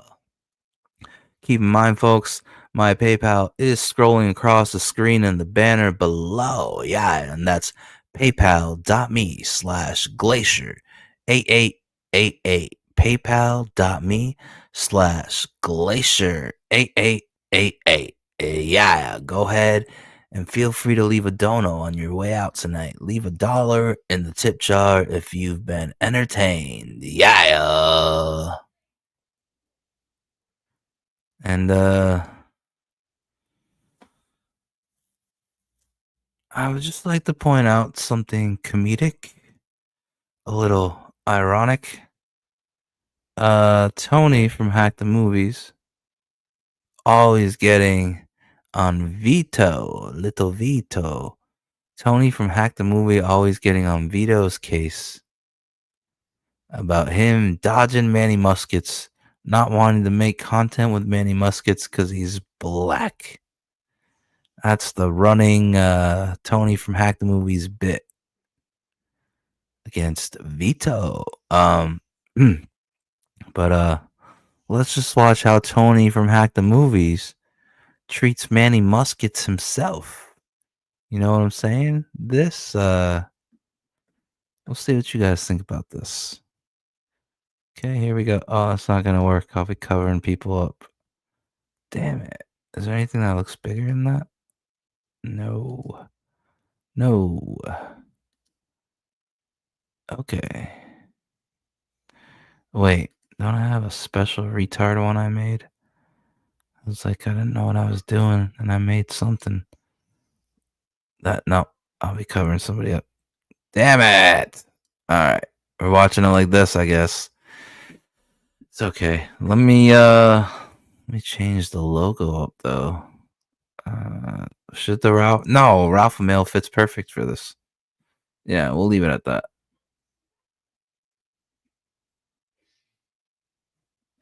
All right. Yeah. This is the funeral of Jesse Powell's. No, this isn't that. Oh, that was a completely different stream. Damn it. Can't believe Dario did that. All right. Let's see how Tony from Hack the Movies treats Manny Muskets. Yeah. What do you guys think? Here's what we're gonna do. Yeah. You thought that was funny? I did like that one too. Yeah, so Gil's the biggest Happy Gilmore fan. Happy Gilmore too. That might be true, actually. Is it because it says Gil, like Gil's in the name? Is that why you like it? Like, I'm confused. That's the only reason That's I can why think. I like the Jaws documentary. Did you see on that box? Guilty pleasure. Anyway, all right. Well, that's Ben it for- Stiller was wasted. Also, Yeah, what was he the was point? He stupid. didn't do anything in this movie. Yeah. So that's it for Happy Gilmore too. Ew. Manny, so we don't have 10,000 screens here. I'll bring you back in a little bit, okay? Okay. Okay. We have our special guest because our next film is Fantastic Four First Steps. Manny Muskets. No. The black guy always dies first. What the fuck? No. I mean, you give it to Vito though. Vito, did you see this? And if you're new here, you're probably gonna be like, "Hey, Tony, did you review the other Fantastic Fours?" Yes, I reviewed all the Fantastic Fours with our special guest, very famous mint salad and innocent man Riley, aka Young Clipper. Wow! Hello. Yeah. Yeah. Welcome. Riley, who I just defended again for the millionth time. I went on All Apologies podcast talking about the Eric July drama, and I Thank you, cleared up a Tony. bunch- You're welcome. You're welcome. I'm not guilty yet. You're not guilty. I'm sure you will be if you work hard enough. Tony, as his lawyer, maybe you want to advise him on what to say, what not to say. No, you can't really stop that, Gil. And I would do it again, Your Honor. Twice. No, he's gonna go where he's gonna go. You just have to angle it away from you so you don't get in trouble. Anyway, yes, the new Fantastic Four. Whoa! Free meals are now available for kids and teens. Learn more at summermealsny.org. I got to see this early. I get to see things early now. It's awesome. I saw this with Monica. We showed up 5 minutes. We showed up 5 minutes late because there was construction. Luckily, the first 5 minutes of the movie was online, so I'm like, oh, thank God, I didn't miss too much. But we walked in, we missed check-in. I didn't get my free poster, and we sat in the very front row. So we watched the whole movie at an angle. It was Wait, you didn't have to watch a half-hour previews and ads? No, it started because it's like an exclusive early screening. So it started at 7 and we got in at like 7:05. So yeah. Yeah, we fucked up. So yeah, we got to see it at a weird, awkward angle. Why is my slideshow so there? Look how excited I am. I love taking Your hand looks neutral. so weird. I love taking neutral selfies. So then people just project what they think I think of the film onto it. But yeah, this is the latest Fantastic Four movie. It's in the MCU, but not their main continuity. I think it's the first time they're doing something like this. It tells the story of Well, actually, Galactus. Fantastic Well, Four have to. Doctor Strange had 838. This is 828. But the Doctor Strange Fantastic Four character, Reed Richards, was from 838. I don't know if it's the first time. What I'm saying, this is mean, the it's like a first whole movie that movie there. takes. This is the first movie that takes place like exclusively in another universe. Okay. Yeah. Yeah. Because Doctor Strange, Like, we went to a different universe. Yeah. Yeah. They have to stop Galactus. And I really, really like this story. It's a famous Fantastic Four story, obviously, the coming of Galactus. And last time they did this, they turned him into a cloud. And if you watched our episodes, none of us were a fan of. Oh, I'm sorry. He was a fiery figure inside the cloud. I guess that's a technicality. He was a cloud. It sucked. Yeah. Spoiler, guys.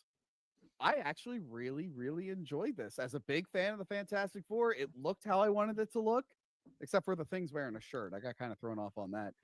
The feel was 100% right. It knew it was cheesy, but not in a way where it was making fun of the source material. It was having fun with the cheesiness, kind of like the early MCU before they got a little too cynical and had to keep pointing everything out. I thought it was mostly cast well. The story was really solid. I really, really enjoyed it. I think this is the Fantastic Four movie I've always wanted. There were just two issues. His stupid fucking mustache and the Silver Surfer being a woman for absolutely no reason. Why would they ruin? no.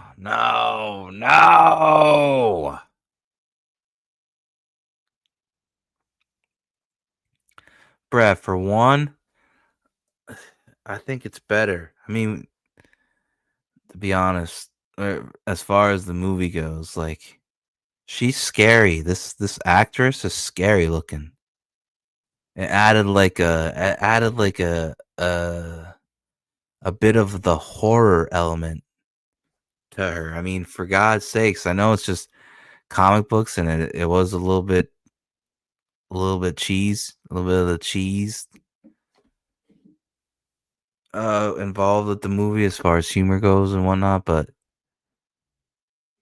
no, like they're coming to eat the world. Everybody's gonna fucking die. It should feel a little fucking scary, you know? And this fucking terrifying looking naked woman covered in silver with her hair slicked back like that, like a fucking vampire. It's like she comes down here surfing with her titties out. She says, "You're all gonna die down here." Like, bruh, that's fucking creepy. She's floating around during what, the 50s or the 60s that the movie was set in, and she's got a fucking hoverboard, and she's like, "Yeah, you're all fucked. You're gonna fucking die. Galactus is coming, motherfuckers." And then not only that, but they would have the fucking MacGyver the fuck out of the script. They would have to change everything around. Cause okay, for one, I do agree that like Johnny decoding the language was like something Reed Richards would have done instead. But they can get away with it, even though it's still not fucking Johnny's personality.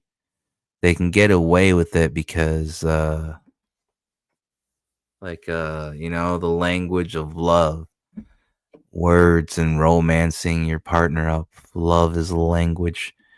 And so she didn't say die with yours to Reed. She said it to Johnny, and he's a simp. He's like, oh, I gotta know how to speak her language. I gotta get in that silver shell pants. I gotta get in her pants. Ow! And so yeah, he learned her language all because he's a simp, and he had to know what she was saying to him. He had to find out how to talk that sweet talk dirty to the Silver Surfer. So like they would have had to rewrite that whole thing because it would have been gay for Johnny to like go this hard to learn the language of the Silver Surfer, you know. And what else? Like when she returns and Johnny uses like his tech to take over the 1950s fucking Titantrons that are all over the city. He plays the screams of all the planets that she has led Galactus to. And it makes her cry and fucking dart away in shame and anger and tears. She can't get away from there fast enough. Like that would have felt gay if he did that to the male Silver Surfer. Like he wouldn't have, I don't think he would have cared. Even like, so what, bitch? People die every day, B. So that part would have had to been rejigged, reworked. And like she also complements the rest of the movie because like you find out that she became the herald of Galactus to save her daughter and to save her world. And so it's like it's a paradigm.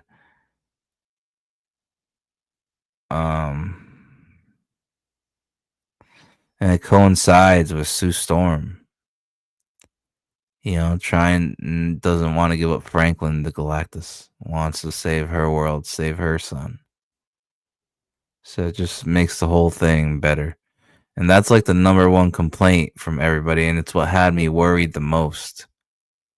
Like I even saw something that said that fucking Johnny and Reed were gonna be gay because it was in a different universe.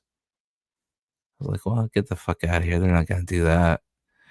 But the female Silver Surfer thing, like, man, everybody had me going with that. I'm like, no, please do not fucking ruin the Fantastic Four. I was like, come on, this is Feige. Like, he's not gonna do that, right? And man, they pulled it off, guys. It's usually they make every girl be like girl boss shit, and like people were like, oh, it's kind of girl boss woke when she ruins Johnny. Johnny's about to self-sacrifice. He tells Sue Storm, tell Franklin his uncle loved him. And he's going the fucking kamikaze in the Galactus to get him out of here. And instead, right as he's gonna do it, like Shalabal shows up. Boom, surfboard clunks him in the head. Shoulder tackles him out of the way. This is her kill. This is her revenge. She kamikazes in the Galactus. And that's what people are saying are woke. That was a girl boss moment. I was like, yeah, no, get the fuck out of here, man. It's part of the story. Johnny fucking using his Human Torch charm over the ladies, much like Frog Tony manipulate. No, I'll play it. But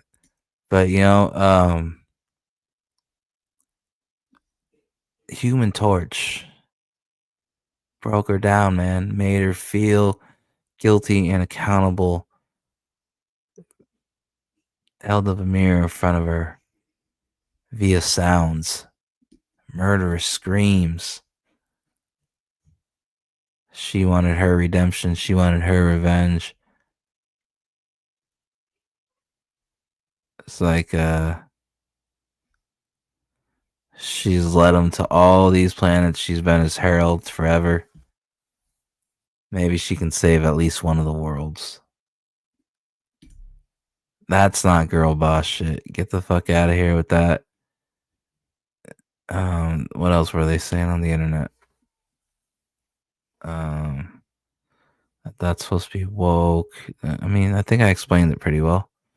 I think she, for how worried and fucking psyched out you motherfuckers, you rage baiters out there, got me feeling iffy about the movie. They fucking pulled it off, and it wasn't woke. It wasn't I hate men, girl boss shit. No, they pulled it off. It was thematic, had to do with the underlying theme of the whole movie. Fucking Chef's Kiss.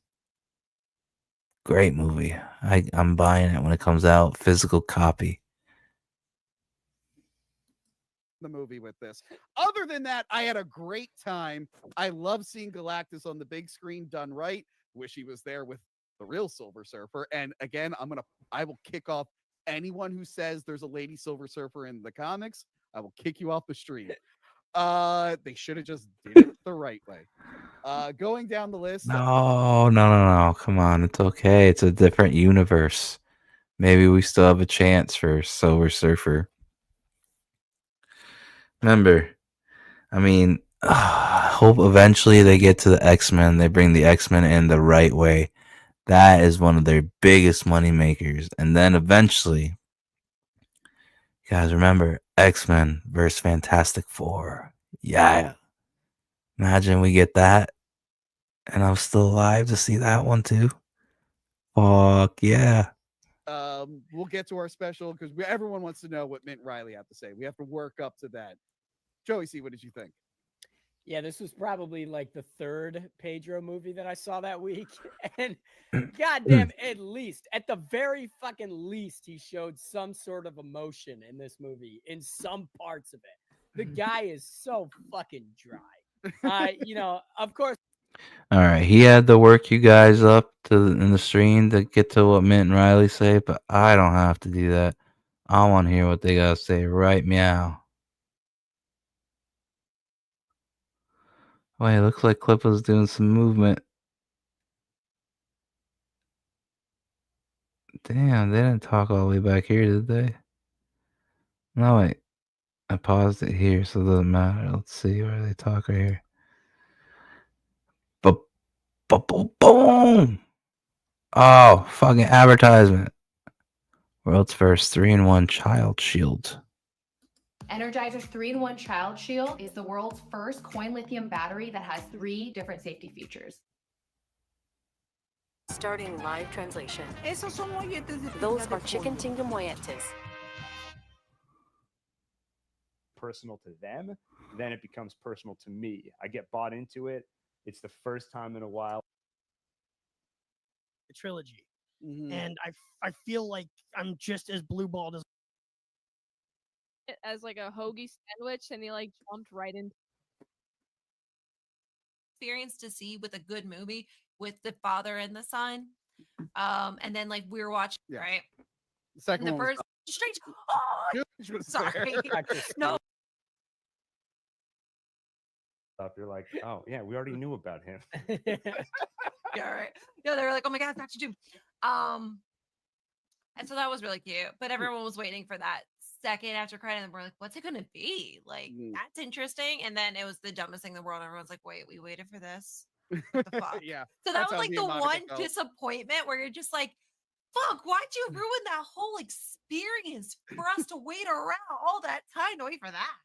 But overall, I thought it was really cool. I didn't have a problem with the female Silver Surfer. I did have a problem. What? Well, why did you have a problem with it, Tony? It's just the story was it is the Silver Surfer. And I'm like, this is so great. Why is she a lady? He's a Why boy. is He's a boy, Crystal.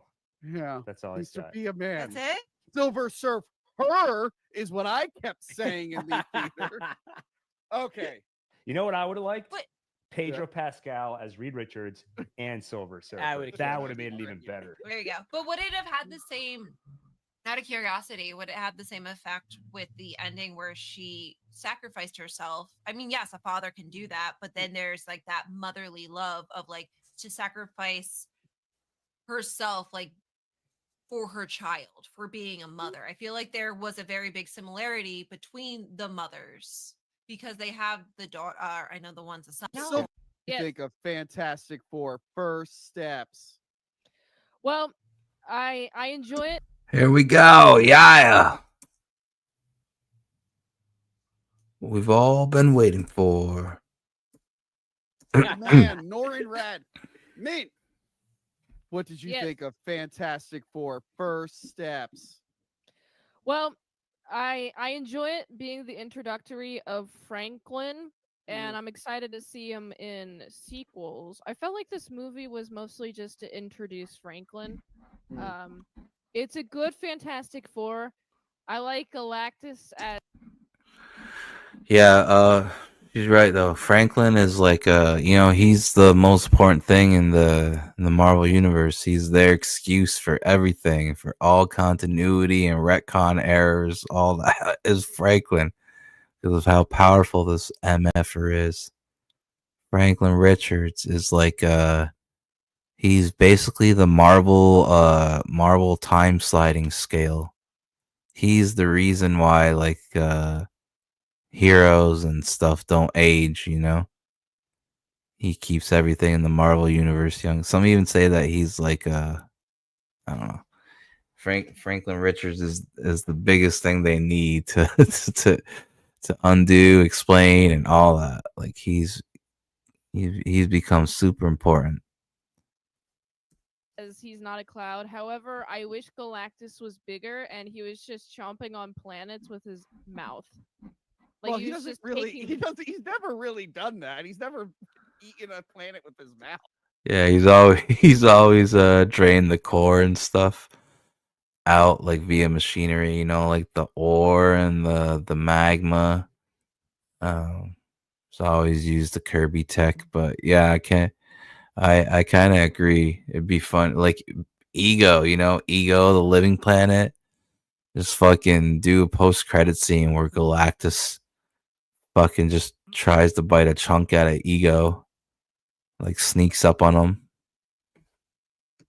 But I think he did that though. Like he took the planet as like a hoagie sandwich and he like jumped right into it. Like I wish that's what he did. Maybe he could do that to a smaller planet. I don't know. But overall I enjoyed it. I liked the action. Pedro Pascal, it was whatever. I'm not a huge fan of his casting. I felt like the poster showed him with a just clean shaven side like cheeks. Like he still had the mustache, but I felt like the entire movie he had that like 5 o'clock shadow. Yeah, he doesn't shave anymore because he looked stupid in Wonder Woman. Apparently, it's part of his contracts now. That's not a joke. Really? Like, whoa.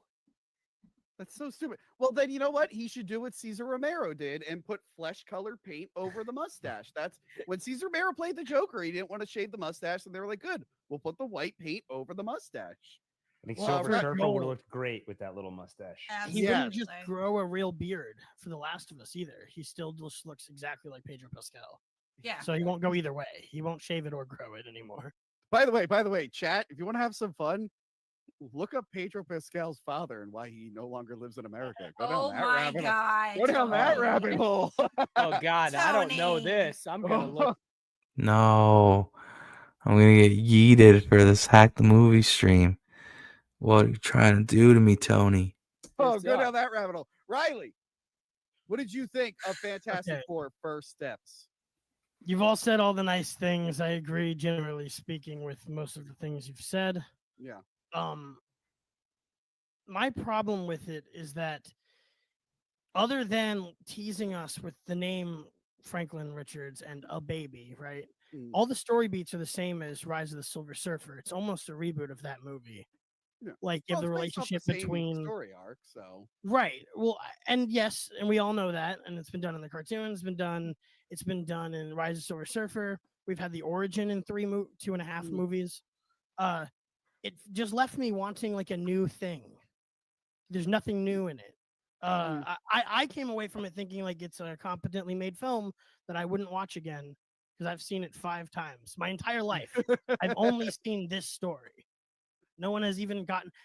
If you remember correctly, Tony, Yeah. Eoin Grufard has said that his movies were supposed to be a trilogy, Mhm. and I feel like I'm just as blueballed as I was after there wasn't a third Fantastic Four in the 2000s. With Well, this one, it's like there's no. Sorry. I was gonna say, does Deadpool and Wolverine count as a third one? Because they just say he died. More capacity, more cupcakes. The KitchenAid Bowl Lift Stand Mixer. When you have a vendor and a partner that operates with excellence, is really critical to how we grow. Right. I mean, no, it's. I don't know. I'm just waiting for a new story. This didn't give me one. I was really excited at the Franklin name drop because I kind of thought it'd be like a last part of the movie pregnancy, not like the whole story. So they did a good job hiding that from me. That was cool. But I don't know. Okay, so are you fine with the team though and everything in the world? Like you want to see a new story in this universe? Yeah. You don't want them Like to it'd be start. cool if they were fighting Mole Man, or if they were fighting the Red Ghost, or if they were fighting, outside of a joking reference to them. It'd be cool if it was a different story. Galactus could have come way later in the MCU. I agree they might have jumped the gun, but I was just glad they did it right. Speaking of Mole Man, as someone who did miss the beginning, I assume he was in the beginning. Yes, very briefly. The preview that they put online, I don't think he's in that. So me and Monica are there, and he just shows up randomly at one point. We're like, oh, I guess Mole Man's in the movie. Like we were totally taken off guard, but that's because of us showing up late. Yeah. But like that guy could have been the B plot villain of a different movie about Puppet Master or something. I don't know. I get it. They had to do Galactus right because that's most of the selling point of the movie is we did it right this time. And I think he nailed it. I love Ralph Ineson. I'm glad they got him to be Galactus. I like that he actually wore a practical suit. I mean, obviously they CGI'd him, but like when they were doing the motion capture, he actually got in a Galactus suit. Oh, that's pretty cool. Min has no idea what she's talking about. The scale was perfect. The scale was great, dude. I loved when they went to his ship. The sound design. I love when his eyes kicked in. The sound was so great in this movie. Did you see the comparison pictures of how much gets cut off when you see it on a standard screen versus IMAX? That made me. I didn't get to see it on IMAX. We weren't able to get tickets. It made me regret it. I might even go see it again because it did look like a lot bigger. Yeah, I was thinking about it.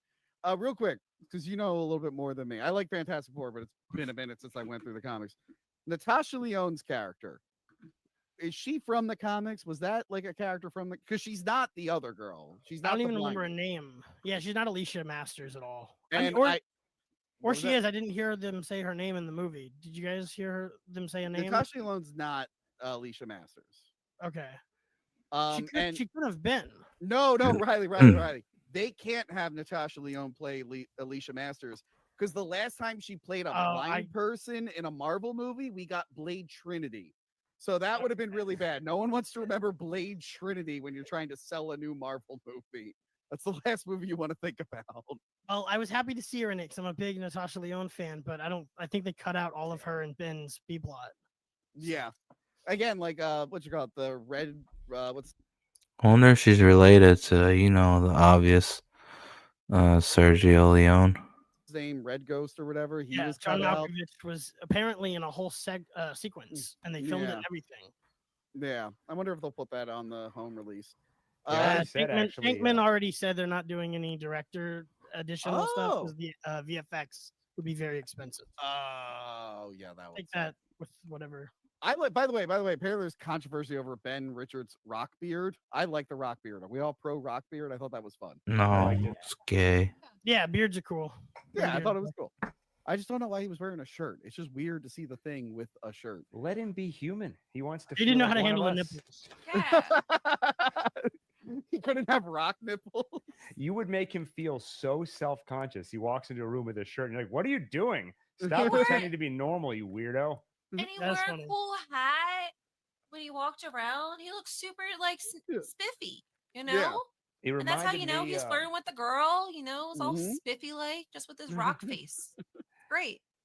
He when he was wearing that like overcoat really reminded me of Ninja Turtles. Whenever you Well, would see like yeah. Raph walking around. By the way, I think Ninja Turtles got that from Fantastic Four initially because I think Ben Richards wore that in the old comics when he would like walk around. Listen, they were Yeah. ripping off Yeah. Daredevil Ben and Grimm, yeah, sorry. Fantastic Four. Huh? They were ripping off Daredevil and Fantastic Four. Yeah, Probably ripping off everything they could. And what was it? What was this? Cerberus, the Aardvark. They were ripping off that too. You're Ninja Turtles is very derivative. It's great. I love it. I love those comics. But no, I had a really, really great time with it. It was refreshing. I'm excited to see where they go with it. I mean, it's not the greatest thing in the world. And if you guys are wondering why I didn't do Eddington, it's because I can only do one Pedro Pascal movie a month, and because me, Mint, and Riley did really well with the other Fantastic Four episode, it had to be Fantastic Four. I feel really, but I love Ari Aster, and I feel really bad that I missed Eddington, even though Joey C told me it sucked. Bro, But Joey it's C loves Casper, a Spirit of Beginning. Yo, so I come don't- on. Come on now. So I will see it when it hits video. It'll be on the end of the year wrap up. But yeah, I guess Somebody I know in real life messaged me and said, "Bro, this is just like that Dick Maddox beef." I'm like, "Oh, okay." Like pitching Eddington to me. So I'm like, Now I whatever that really means. want to see it. So it's like Burr and Hamilton. It's an archetype, classical storytelling, right? Do you guys think that Vanessa Kirby's Sue Storm here is gonna have like on-camera sex or off-camera sex with Namor? Like when she cheats on Pedro Pascal. Why aren't we doing more of that, guys? Come on. They got to bring her over, and then they have to remind everyone who Namor is because everyone's already forgotten Black Panther 2. Do a new one. New Namor, new universe. But yeah, Fantastic Four. I think it's a win. Obviously, not the greatest thing ever. You can wait till video. But for me, I really, really enjoy.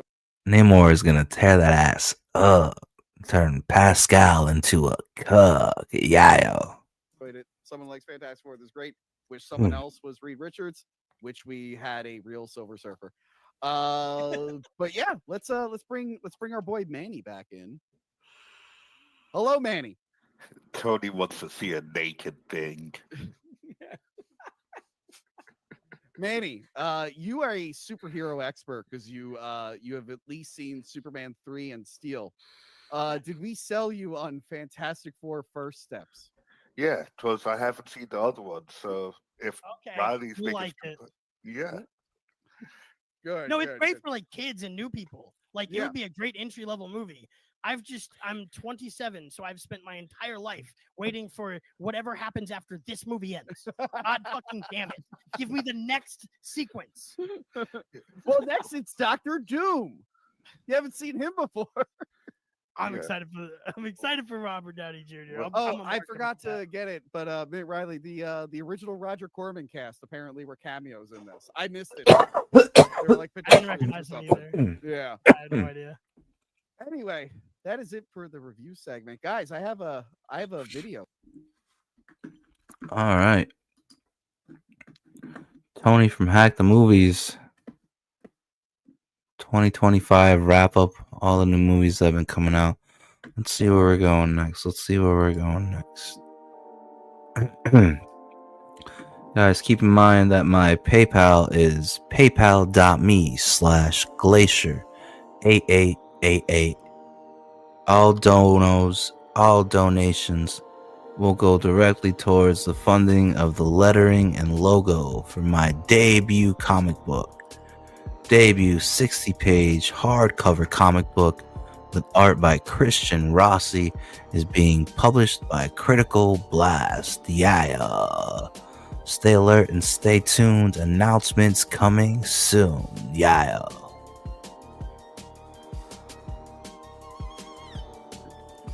Also scrolling across the screen in the banner below is my Twitter handle. Go ahead and hit that follow.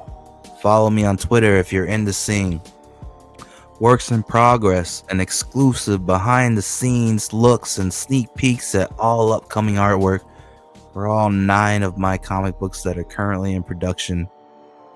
You will get to see exclusive, never before seen art before it ever goes to print. That is the benefit of following me on Twitter. So if that's your thing, you like looking at Christian Rossi art, then go ahead and hit that follow. Yeah. Alright, let's see. Should we go back to the Tony thing real quick? Sure, let's go back to Tony real quick. Let's see what else he said about the CG Church Boys, the Wheeler Boys. Yeah.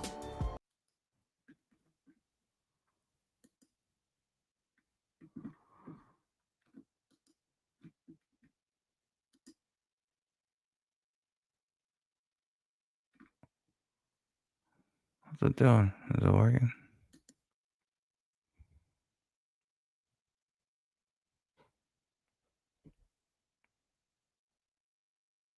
Some of them don't.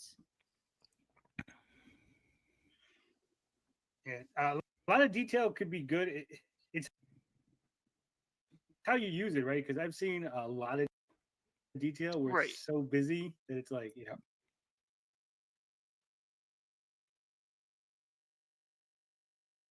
Oh, I got Mint and Riley on too. So they went from Hack the Movies to Tony's.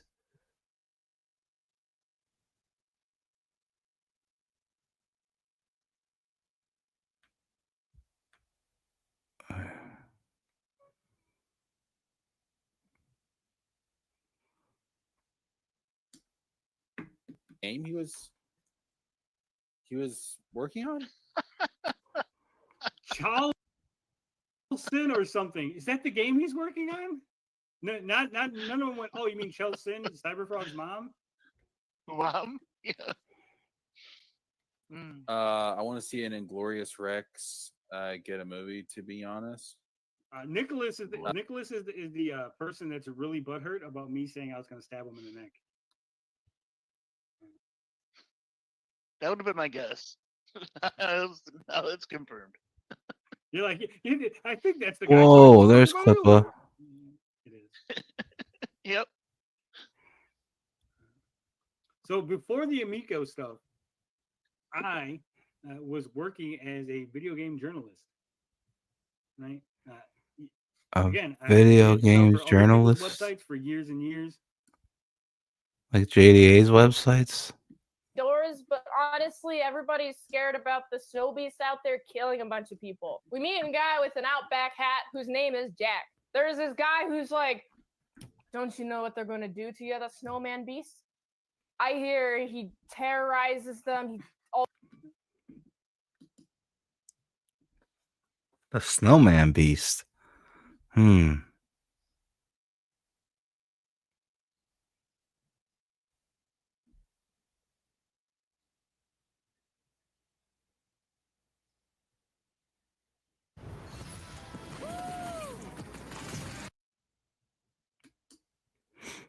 That's great.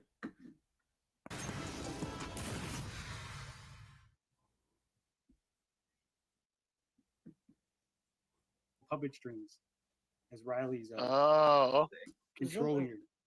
See my pants. That's why Mint's arm.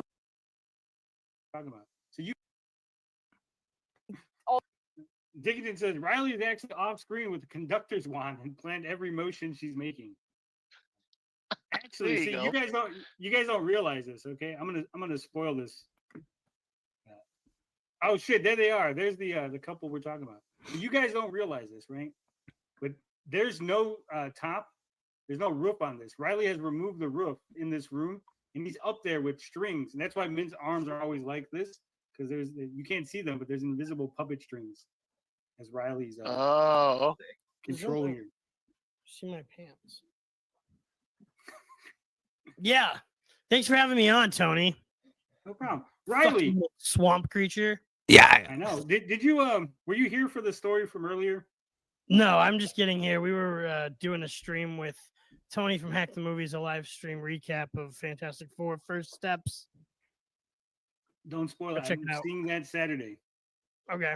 Yeah, I'm new to the stream. I just know Dark Gift keeps fucking talking about me, so now I'm a little more vaguely interested when I see his name on the screen. Yeah. Did he really make a whole stream about me doing a 20-second yell tweet? Yeah. Mm. And then he I made can it do this known anytime I want. I can turn it on. Okay? I'm like a fucking golden god. I'm basically a Juilliard trained performance actor. I have fire in me that you don't have because you're old. I wasn't upset. I was bored. You went from Tony to Tony. Yeah. So I was telling them earlier That's the only way to do it. because apparently there's a rumor going around that me and Krim were caught jerking off in Minsk. Oh shit! Tony. Discord to Mince OnlyFans. Mint, did you know people jerk off to you? What? What? People jerk off to Do me? you care if people you know find your porn and jerk off to it though? Yeah, I literally don't care. That's what the porn is for. It's to jerk off to. When I got This is fucking great. Yeah. Love you guys. You guys are the best.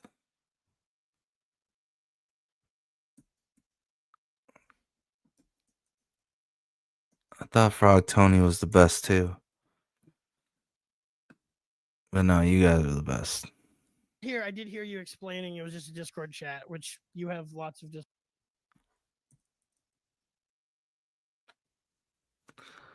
Yeah. So I was telling them earlier because apparently there's a rumor going around that me and Krim were caught jerking off in Mince Discord to Mince OnlyFans. Mint, did you know people jerk off to you? What? People jerk off to Do me? you care if people you know find your porn and jerk off to it though? Yeah, I literally don't care. That's what the porn is for. It's to jerk off to. When I got here, I did hear you explaining it was just a Discord chat, which you have lots of Discord chats in your Discord. Yeah. What's your Discord? How do you get there? You can go to autisticboobs.com and there is a link. That's a link tree. Yeah, that's a link tree that has my links. Stop fucking hiccuping on Frog Tony's show. You don't go to the bog and hiccup. It's disrespectful. I just Oh, it could be worse. Could be riveting. You know what I'm saying? got hiccups before getting on the stream. You're gonna fall off your lily pad, bitch. You're gonna tipsy turvy topple into the water. And there have been people who be like, "Oh, that link doesn't work." It does. You're calling 215 people who have used the link before liars. Anyway, autisticboobs.com has the Discord link. You can join and jerk off to Mint and voice chats with Krim. And Frog Tony. Apparently. Wait, does that confirm it? Krim? Tony jerking off. Oh man.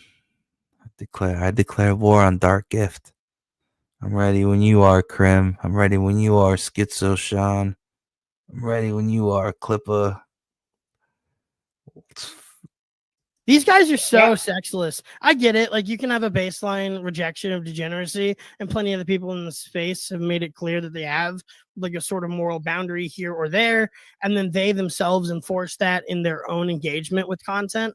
Expecting all of us to parent each other for you is retarded, bro. Mint makes stuff for people to jerk off to, so it's nothing to like troll about, like, or concern troll about. Like, you know, we don't care. I think I know. The I do real more. plan, the real diabolical thing that they were trying to do. They were trying to drive a wedge. They're like, look, Tony was jerking off the mint salad. Isn't that weird, guys? Because they want this whole, we hate each other. We're all enemies. You're best friends. Bro, I haven't you guys talked are to you in best friends with forever. them. This actually made me come on your show again. Mint didn't want anything to do with you for the longest time. These people, they're counterproductive in their process because they made us like Liam. I know. So whoever's plotting against you is doing a bad job. So Katy-Did keep it up, channel guys. said she loves you. Oh, yeah, Mint and Katy are gonna embrace the new CG thing, by the way. They're gonna start a show called The New CG Show. Nice. Yeah. Yeah. You should really upset them and call yourselves CG Queens. I know that Mandy did a show called CG Queens, and that really upset a lot of people. I don't believe in hierarchies and authorities. It wasn't had nothing to do with hierarchy. I think Mandy said she was just fucking around because it was like her, Yanzi, and Anna. I was just on the kidding. screen. I know. Love you, Tony. Well, We're here to debunk these hateful lies being spread amongst slums and ripitards alike. That Mint doesn't write these entirely on her own. First of all, I'm a much better speaker than Mint Salad. There's no way they would sound this fucking You know, what's the word for it, Mint? Yeah. Retarded? Her words. Mint, do you Not necessarily her words. Well, maybe her words, but also Dark Griff. Dark Griff, that piece of shit. That was his word. His out-of-line tweet on Twitter. script your videos yourself? What's your process? Do you want to? Sorry, Tony, Yeah. we're hijacking your show. I apologize. It's I understand fine. what we're doing. I'm sorry, chat. But look, before you watch the video, and maybe throughout the video, Mint has some director commentary she can offer on her process. Tony, I would like you to grill her for the next 30 minutes or whatever, however long this video is, right? You're a journalist. Find out if she's faking these fucking reviews or not by asking her questions, you know?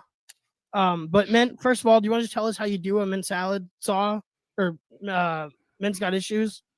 Well, I read the comic for the first pass. I don't take any notes. And then the second pass, I take notes exactly what happens in the book. And then once I'm done with writing down exactly what happens in the book, that's usually the story section, then I go back and I go take notes on the art, the lettering, the action, and the drama after I've taken notes for the for everything. And sorry, you distracted me. All right. So and it sounds then- like you're writing a lot of notes and giving Riley plenty of free time to just do whatever he wants. He's like, here's a comic book. Go keep yourself busy for a couple hours writing notes. She does it during like laundry. She'll read comics and then she'll take notes because she's just sitting and doing laundry. It's good stuff. We don't have a laundry machine because the back porch, the stairs are kind of weak. So we just never bothered pulling a washer and dryer up it. So Mint will go to the laundromat and she'll read comic books. It's a good weekly ritual. You let her use one of those fancy laundromats, right? She should be Yes, in the back with seriously. like one of those tubs with little old fashioned like. That's why I thought. That's where I thought he was going with it. I was gonna say mint salad is sitting there washing clothes on like a rock against the side of a rock while she's reading comics. I don't fucking know. Yeah, Mint, engage. Talk on the show. Sorry, you're asking me to pull the fucking but table subtly. closer. I'm asking you to do it subtly. I'm motioning with my eyes. I can't be subtle. Subtlety is not my specialty. So anyway, then I set up the shot. I set up all the lights, and then I just sit there, and I'm like, okay, I'm gonna say everything in order. I'm in salad, and I got issues, and then, I just go over the book in chronological order, and I just go over my notes. I guess that's like the process, really. I talk and talk and talk until I have nothing else to say about it. Yeah. Usually rambling and often repeating my points throughout the throughout the entire So video. is it heavily edited? Do you guys edit the videos at all, or is it just straight through? It's just me. I do everything. I edit the videos. I take the photos for the comics. And then I just do everything on my own. I have to adjust it manually. That's why I didn't want the DSLR, because we can't adjust it from here. I have to stand up and adjust it manually. If only you guys had 3 4K cameras set up. If you had a 3 camera setup, we wouldn't have this issue. We are kind of using you as like a tech demo to try to figure out how to set all this up again. Yeah, using Frog Tony. It's fine. Mint, just pull it in a little. We're gonna Tony, play make us some of the big. video. Make us big real quick. All right. Let's interrupt the show completely for a moment. Mint. Zoom Yeah, love it. in just a little bit. Okay, now come back. All right, Tony, you're good. Nice. There you go. All right, we're gonna play some of this review. The things that I don't remember in full detail, but I do remember them being very gruesome to the point where Jack gets very annoyed. And it's not just one-time gruesome shock value. No, it's like, oh, I'm going to describe this gruesome thing and this gruesome thing and this gruesome thing in detail, all of it in detail, and just keep on going and going and going until Jack forces him to stop. Luckily, though. How do you remember all this stuff, Min? I know you take notes, right? Because I don't script any videos. Any video that's ever been on my channel, I've never written a script. I've never written notes. It's just me off the cuff, just talking. But you've written things down. So how do you remember these things? Like, I get confused personally. So like I'll write something down and I'll read my note and then like, oh, I'm reminded of this. Okay. Also the movie reviews, doing them daily really helps because I have to remember a movie. I don't have any notes for my movie reviews. So I've just practiced like remembering things based off of like a visual cue in my head. It's called watching the movie intentfully and trying to like engage with it as a piece. You notice each camera cut. You notice what the actors are doing, the blocking, the movement. You know, the story beats are memorable if you watch the movie. Yeah. Exactly. I actually don't know why everybody has such a hard time reviewing movies on the internet. It seems like the easiest thing you could do is say what you just saw. Hence, Mint Salad saw existing. Yeah, he's right. Like movie reviews are way easier to do than book reviews. Well, I mean, comic book stories can be pretty compressed if you're doing floppies, I guess. But I mean, it's still harder to talk about something you've read as opposed to saw, I think. Or maybe that just means I'm a visual kind of person. I don't know. I mean, again, it's no Corn Boys review, but Mint Salad Saw is pretty good. Vito's biggest fan, Trio Doug, said that Mint Salad Saw Superman review is objectively better than the Corn Boys Superman review. So we're winning, Mint. You're winning 1-1. Well, that's because you filmed it. Oh, is it that sneaky old Trio Doug? I will say I do like the reviews of movies that I've already seen, right? Because I don't like watching reviews of movies I haven't seen yet because I don't want to be influenced. But when I see like, oh, Mint's reviewing this old movie from the 80s or something that I've seen, I go, oh, let me see what she thinks about it, right? And it is interesting to see your thoughts and how they differ. Hell yeah. Yeah, I got different perspectives based on like the context in which you saw it societally, where you were. Like I'm seeing it fresh of the influence from that time period, the marketing. Yeah. Plus you're a fun. zoomer.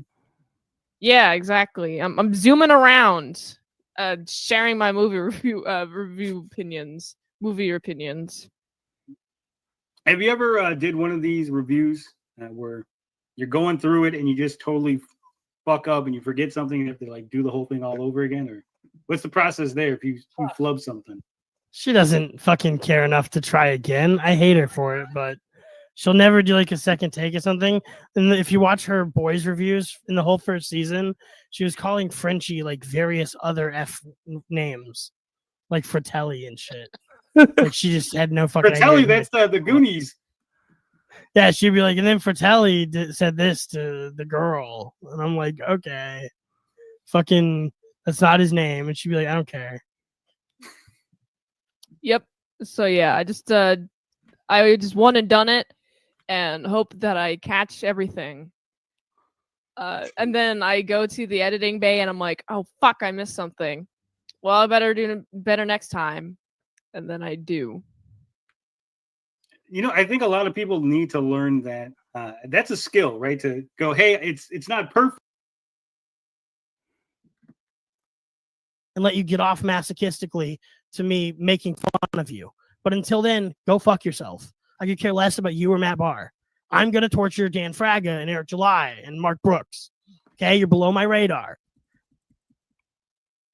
I think you got it so far. We're going to go through a little bit more of the review and as the questions come Bro, I'll up, just be watching like random shit I like and enjoy, like Trashcast, and it'll be some loser I don't talk to crying about me again and some thread I'm not in.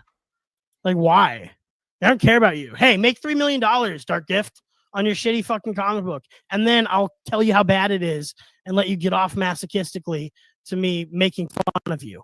But until then, go fuck yourself. I could care less about you or Matt Barr. I'm going to torture Dan Fraga and Eric July and Mark Brooks. Okay, you're below my radar. Yeah, there you have it, folks. Dark Grift, you are The scum beneath my heel, yeah. You little swamp water hot dog. You're below the radar, below the pay grade, yeah. Pay grade. Ethan's not paying him to on my radar. Below his pay grade. Ethan's not paying him to mess with the low level guys. Only the big guys. All right, let's try this again. Yeah, keep the narrative going. Wait, let's try this again. What? And how do I sound? Welcome, Sound Katie. good. Much better. Okay, Delightful. good. I'm happy Thank again. you. Good.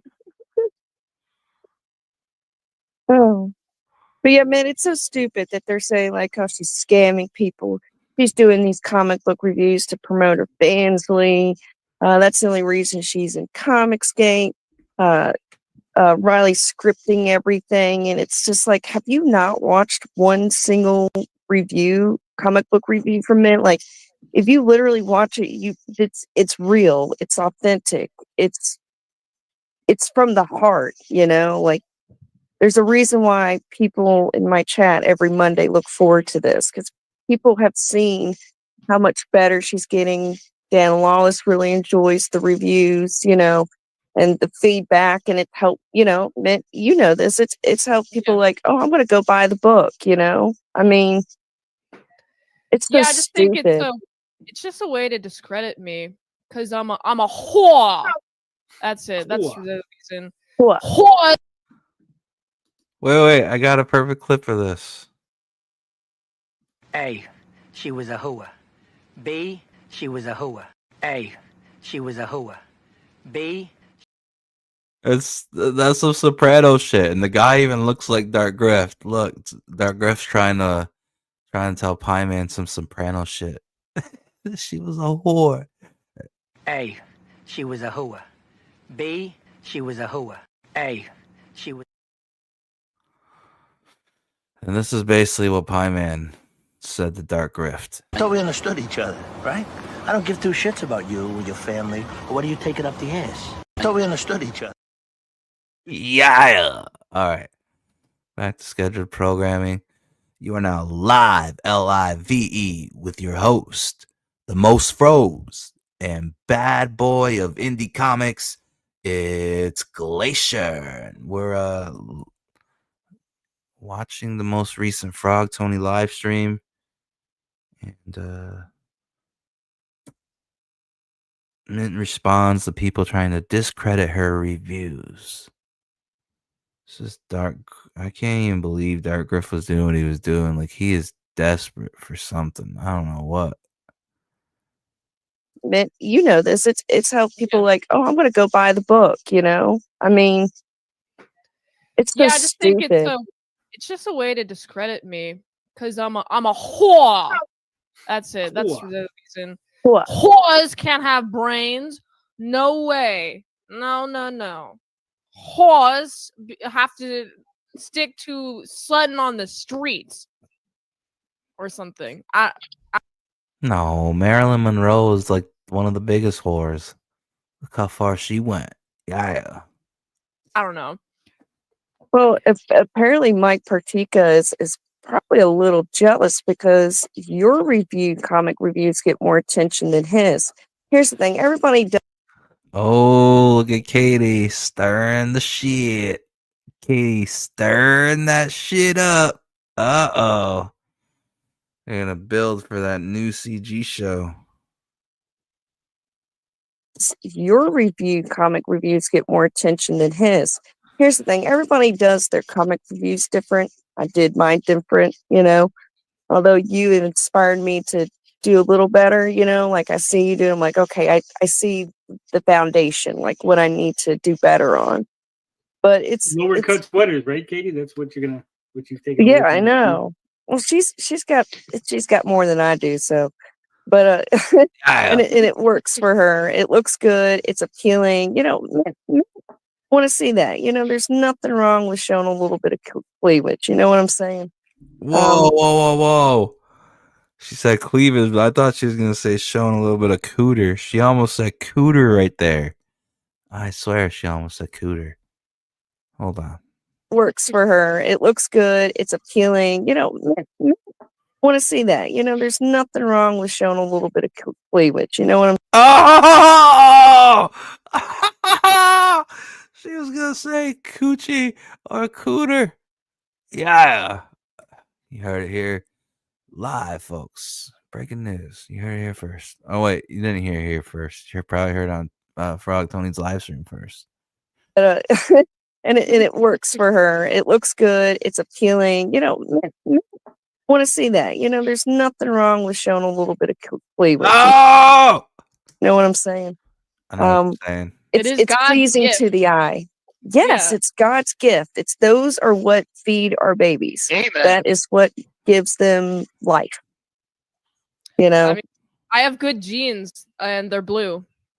Where's your nice rack? Dark gift. Yeah, that was. But like Mark Partika's, his is the reason it's hard to watch his, in my opinion. Now this is mine alone, is because he sounds like so negative and like just beating down the person. It's like it's okay to be honest and say this is what's wrong, but he goes in so much detail that he's missing the point of like the panel. problem with his reviews. If he had a work ethic and he made a 4.5-hour Mahler style EFAP video about comic books, then people could engage in them.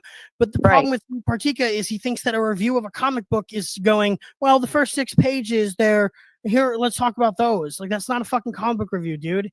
Eat shit. Nobody's ever reviewed 14 minutes of The Godfather and asked for a head pat. Oh. This is, oh my God, I hate to do this, right? Well, do I really hate it? Yeah, I do hate it. But remember fucking when I was still allowed on the Frog Tony show and we were up there and Liam came on and then they were Frog Tony was like scolding Liam, saying he was reacting too harshly to Partika's review. And then I said, yeah, but I mean, look at Abra. Abra does reviews and she's not fucking like fucking throwing out insults like Partika's doing.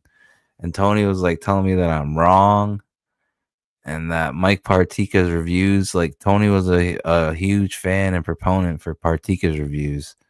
But now as like the tides turn and stuff, he's like agreeing that Partika is too negative and stuff, which is what he told me I was wrong for. But yeah. Well, Riley, did you see in the chat too? He said, I only go by one score. There's no need for many scores. I'm like, no, I like the way she scores it by art, drama. Right. It's a rubric, though. It's like this is how you know that he is not capable of giving you any kind of a dynamic performance review of these comic books. At best, he can tell you what he liked or didn't like about them, but how much value does that actually provide you, the fledgling creator? It's a sea of it, and you have to be able to vibe through all of it at the same time. So what Mint's doing is instead forming a rubric, explaining the rubric, and using like a guided system that creates consistency and comparability between reviews. And that's the only part that had anything to do with me, is I did make the salad scale, obviously, because it works. It works. It's correct. Perfect for her reviews. It's almost like, oh, you're roboting a little, want Katie. to go by that scale too, because it makes sense. You know what I'm saying? Like, it makes sense when your mic's being weird, Kate. Take me to Funky Town. Dun, dun, dun, dun. Funky Town. Dun, dun, dun, dun. Katie, no. You have to compliment us Katie, no. clearly. Compliment Mint Salad's reviews clearly. Okay, am I clear now? No. I'm sorry. Out there in the holler, I'm sure the Wi-Fi is hard to come by. Yeah. You went back to the robot. Hold on. Continue. Mike Partika's DDoSing you. Yeah, that's what it is. I will say, My router. as far as doing a review that has multiple mini scores within it, video games have been doing that for the longest. IGN, everything would have like scores, like the fun factor, the graphics, the sound, right? Because there's different parts of the medium, right? Okay. Otherwise, how do you explain that Legend of Zelda and the Twilight Monk is like this, as good as fucking Pip Man or something like it's some other thing that's not the same. And again, Okay, like is with that comic better? books, Close to the 7. Oh, Katie, a you're little back. bit. Okay, With good. comic books, you can go. This one has a better story, but this one's art is better, and this is why this is has a better score than the other one because the drama was good in this, but it wasn't that good in that other one. There's layers because media is complicated. It's not so. Well, I will say that the salad scale is solid and it works for reviews. But what Tony's going at is like, oh, somebody will be able to say, yeah, but my book got a higher salad score than your book. Like, they will be able to say that, right? But at the same time, like, at the end of the day, opinions on how good art is all subjective, right? Because something can make like a fucking bazillion, trillion, gajillion dollars in the box office. And anybody could be like, yeah, it's a sure shot sign that it's a good movie. But that's subjective because there could still be people that are like, oh my God, I want my money back. That money was awful. Or that movie was awful. And like, there's things that have never gotten like the mainstream, never gotten to the level of like one hit wonder, top 40 radio hit. There's like things that only like niche people know about that's like just below the surface of like mainstream that many people once they find out about it and like would say is better than some of the mainstream stuff. So like it's always subjective, whereas somebody in the mainstream would be like, that fucking underground shit can't be better than me. Look at all the people that love my shit. But a lot of times I'll have like promotional machines behind them, marketing dollars, all that. So I mean, that's the only thing. It's like the salad scale is awesome for reviews and giving things a score, but what Frog Tony is saying, where it's like, oh, it'll make things comparable. I guess so. It will. Obviously, it is going to do that. But like a ranking system of who has the best book and who doesn't, that's a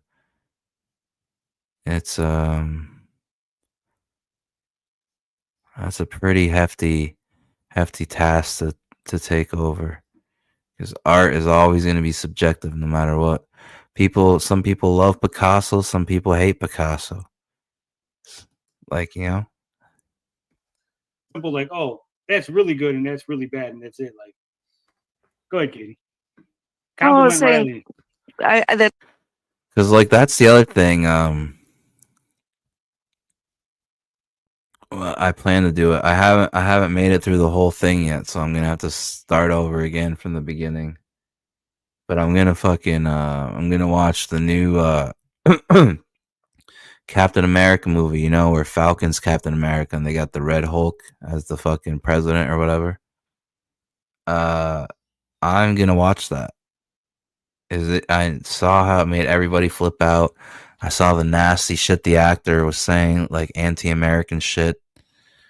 I saw everybody's complaints about it, and then I noticed that Vito has a video about it he did 4 months ago on the Biggest Problem in the Universe channel for some reason. He put the video up there. So I'm going to watch the new Captain America movie with Red Hulk. And if it's fucking good, I'm gonna let the people know. I'm actually gonna go tit for tat with Vito's scathing review of it. If I like it, I'm gonna defend it tomorrow on my live stream for sure. Because I'm not gonna lie, like the first few minutes of it was like it's kind of like like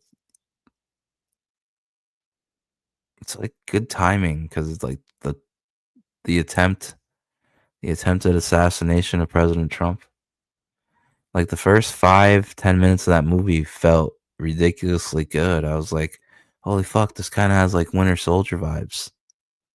So dude, if I end up liking it, all that, oh, Captain America shouldn't be black and all that stuff. Like if it's good, bro, when I watch it, I'm gonna fucking defend it. And that's what I'm saying. Like art is always gonna be subjective. And that's the one thing I've learned is like a lot of times you can't take even if you respect the person, like art is so subjective that even you could be like, wait, well, I fucking like this. What is your boy Zach talking about? What is so and so talking about? Like, I don't know. I've realized that I always got to go watch things myself. Like, I can't. Like, I can only trust. Like, well, I don't know. Maybe that's me being selfish, right? 'Cause you could just accept of what the majority of people believe, but I think with art, it's different. Like art is so subjective that you could like a lot of people hate the Puppet Master movies from Full Moon and like B-side horror movies, and I really enjoy B-side movies, you know, whether it be sci-fi or horror. Like I don't know, but I mean they got to be good. Like it can't be like trash. Like so, I feel like my taste is different in that way. So maybe my taste is subjective, but like I don't know, the last good things Marvel did for me was Werewolf by Night and WandaVision. So like Fantastic Four was fucking right there for me because it's like it's kind of WandaVision-y. And I don't know, the new Captain America movie looks fucking it was fucking hitting. And like I didn't get that feeling from Shang-Chi. So that I finally saw that one. The Eternals was god awful. Like no, like the first few minutes of the Captain America movie with Red Hulk felt fucking good. So I don't know. Maybe I've been duped. Maybe I've been duped by everybody on that one. I'm gonna watch it and review coming tomorrow. Yeah. That's what I'm about to do. What I'm saying is like that's the salad scale works perfectly to where it's like I kind of want to go by that because it makes sense because you're going by like I don't know, it's hard to explain, but it works.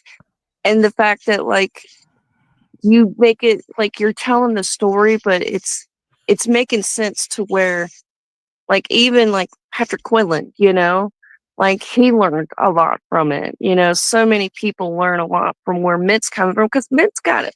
You know, went to school for art. She knows what she's talking about. She knows what she's I looking did not at. go to school for art. I hear I actually did not go to art school.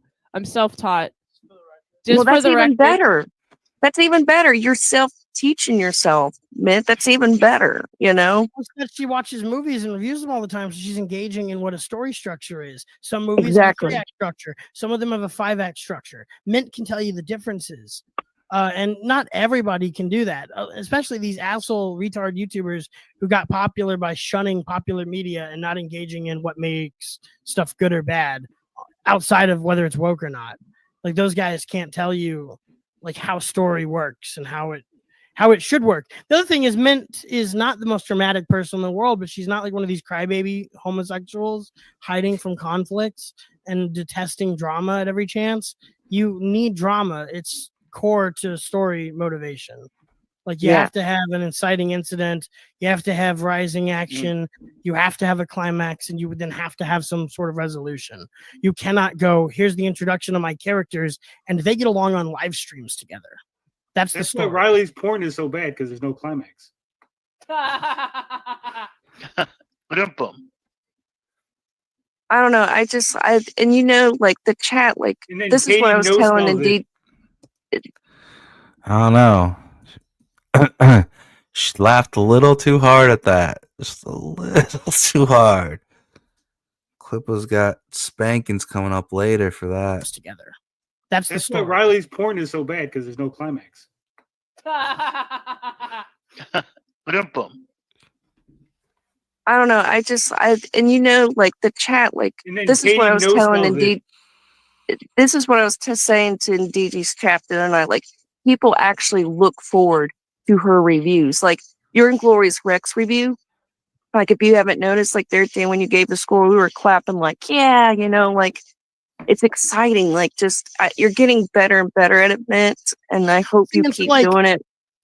To address something like glazing accusations, she comes over to me and tells me like, no, I love this. This is the best book yet. And I'm like, it's not perfect. And she's like, no, it's 25. It's perfect on the rubric, right? It's like there's flaws and everything, but it hits 5 out of 5 on all of the things. So she's telling me it's going to get a perfect score. And I'm telling her bullshit. Like, and I'm like really testing her on it. I'm like, tell me about this. Tell me that. I'm asking her questions because I read it too.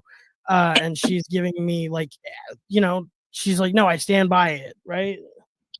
Yeah, Right. like that because I told you not to just give Isom a bad review for the sake of it either. And I'm like, what actually earned it this score? And then so she's being argumentative with me. And as you should know at home, kids, I'm better at arguing than all of you are. Yeah. But also, like, I treat these review scores like if someone were to put a gun to my head, a fully loaded gun, and we're like, Christ. you believe in this score, right? Then I could just be like, yeah. And then if they were to pull the trigger, I wouldn't like have any regrets. The fuck? Yeah. Yeah, it's based mint salad. Pew pew pew pew. Yeah.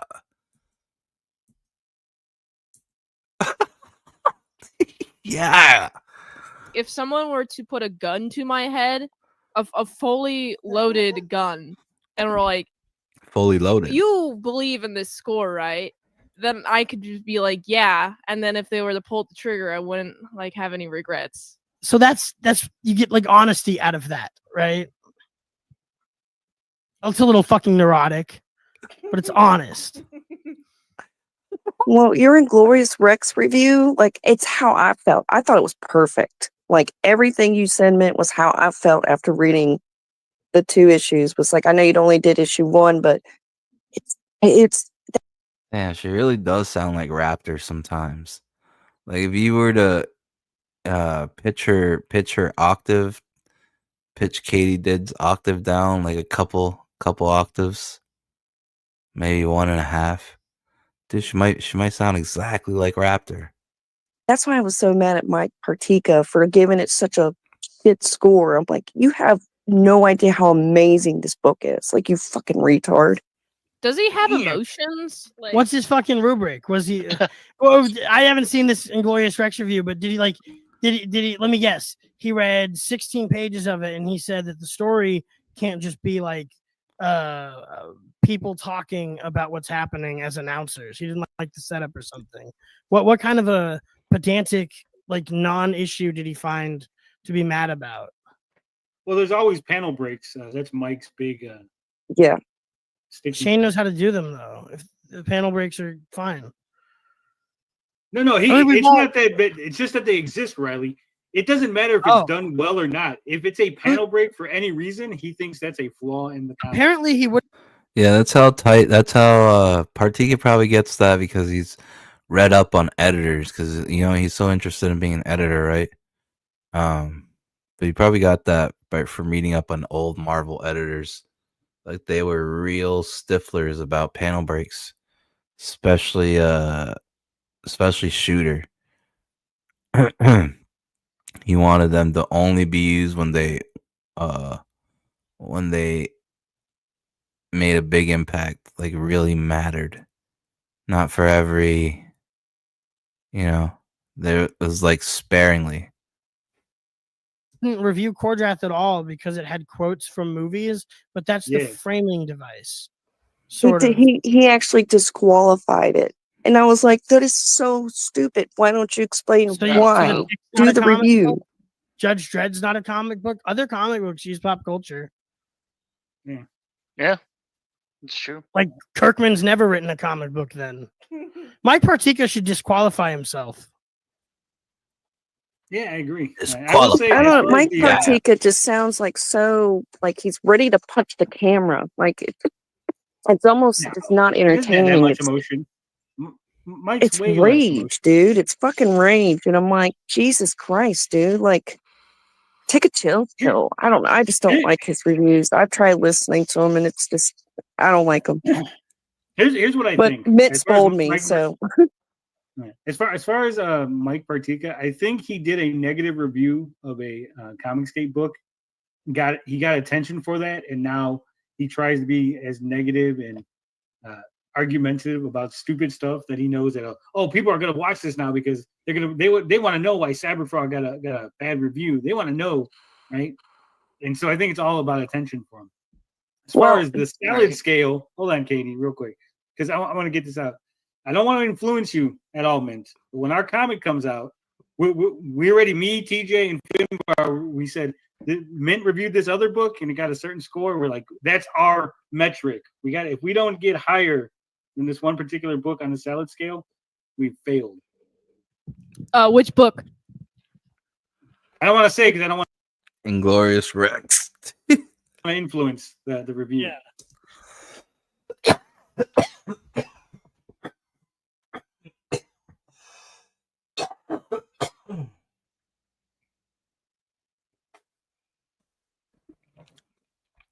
Or probably Cyberfrog. You don't have to say. I get what you're saying here. Mint, if this is a helpful guide that people can consider, at least in the back of their heads, I think that would make the books a little bit better around here. If people remembered, oh yeah, fuck, I don't have enough action in my comic book. Or, oh, there's no dramatic tension in my comic book. Or, wow, the letters suck in my comic book. The story, art, letters, action, drama are the things you really need to not fuck up completely in a comic book. And onomatopoeias. You need onomatopoeia. Hell yeah. Like there's already a D in the salad scale, right? But maybe it could be like a sneaky double. Like D could be drama, but also dialogue.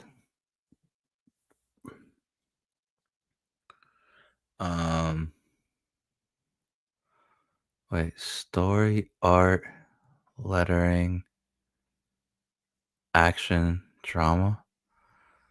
Okay, yeah. So you need another D, or you can use that D twice for dialogue. And what's the other thing that I would say?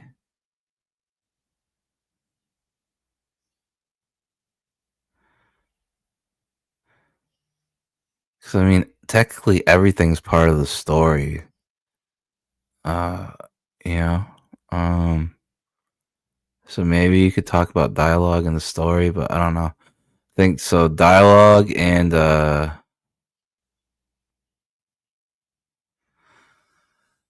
then the other thing that I think people forget all the time is character arcs.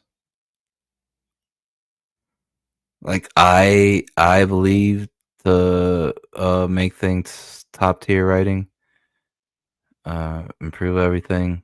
Character arcs are important. Everything, every single person in the comic book in your story should have a character arc, no matter how small or how minuscule. Like even if you can't get all the growth in there in like a single story, you should try to like make them change in some way for negative or for positive, no matter how small of a thing it is.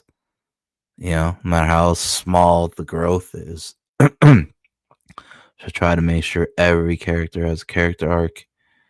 That's one of the flaws I think we have. And then dialogue too. I think too many people sound the same and talk the same, and it's because people aren't going deep enough. Just like they're not going deep enough to give character arcs, they're not going deep enough for dialogue. So everything comes off as like they're either saying what they're doing, like, oh, I'm tying my shoe with 2 hands, or they all sound like the same. Like characters in the story will all sound the same. It's because they're not diving deep enough. Like the dialogue is important because it speaks to the characters, like everything, to their personality traits.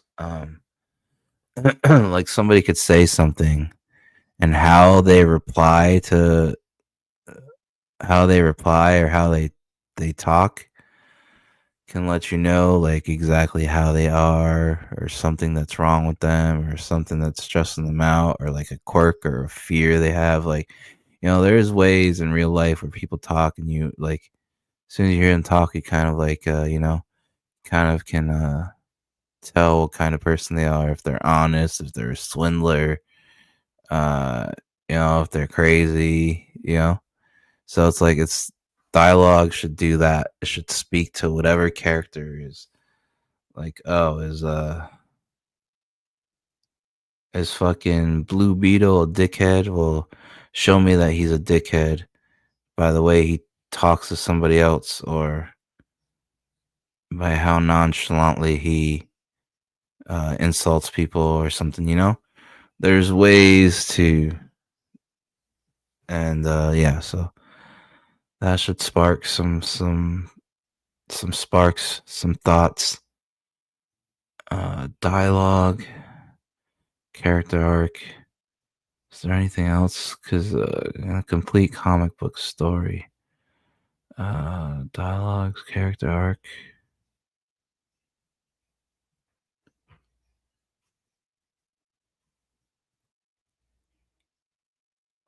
Wait, story, art, lettering, action, drama, dialogue, character arcs. I mean, I guess they both could be considered story, but not really. Yeah, I don't know. Something to think about. But if calls them onomatopoeia in this context, the sound effects meant onomatopoeia. I said sound effects one time. I forget who I was talking to, but I was like sound effects, and they're like, "What?" I'm like, there's no sound effects in the comic. I think it was Ethan. He's like, "I think you mean onomatopoeia." I'm like, I guess maybe that's what I mean. artists call them. Okay, but now I can't go word by word, but I'm paraphrasing. But I asked Mike Partika because he was on BTM's review one night, and I asked him, I said, "Why did you give Inglorious Rex such a low score?" And if I remember correctly, he said, "Well, I need to read issue 2 and 3 before I can give it a score because it's not I guess in a way he was saying it wasn't yeah, it was really stupid." Yeah, but he gave Isom like a 7. He gave Isom a 7. That's because he's never mind. What? Well, Shane said that Inglorious Rex is like a 4-part story. So maybe Partik is right. Like, it's hard to judge it as a standalone issue. Each part as a standalone story because, the full movie is the full story. But I don't know.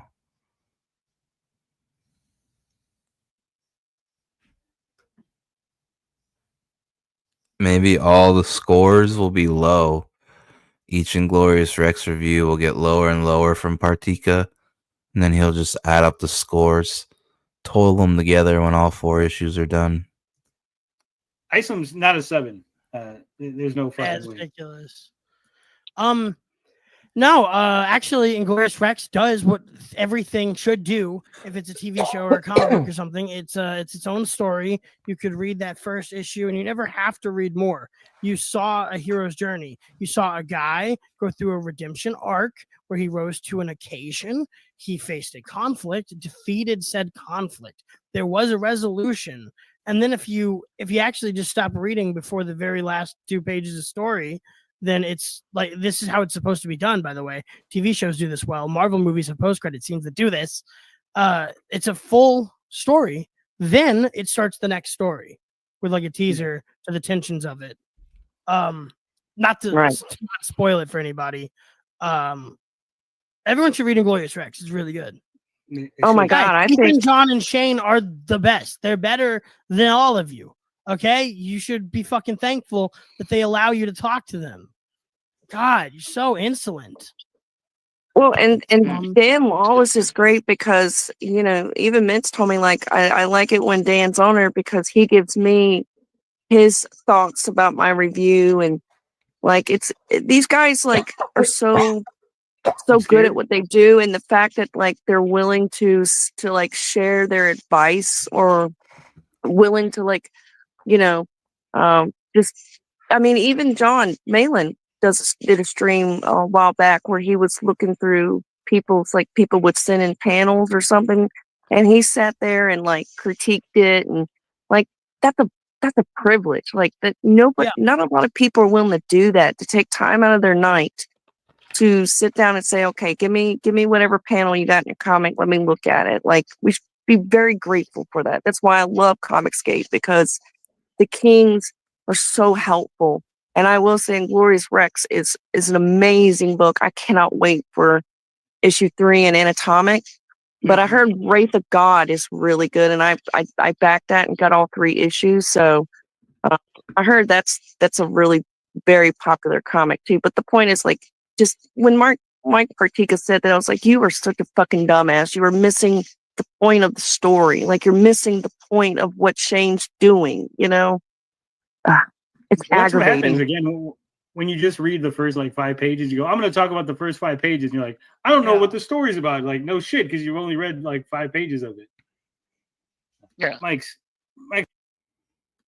an interesting. He's an incomplete fella. He's that guy from Jimmy Neutron, Professor Calamitous, where he starts your project and can't finish it. Yeah, bring up Grumpy's comment. Grumpy knows what I'm talking about Mike's. Yeah.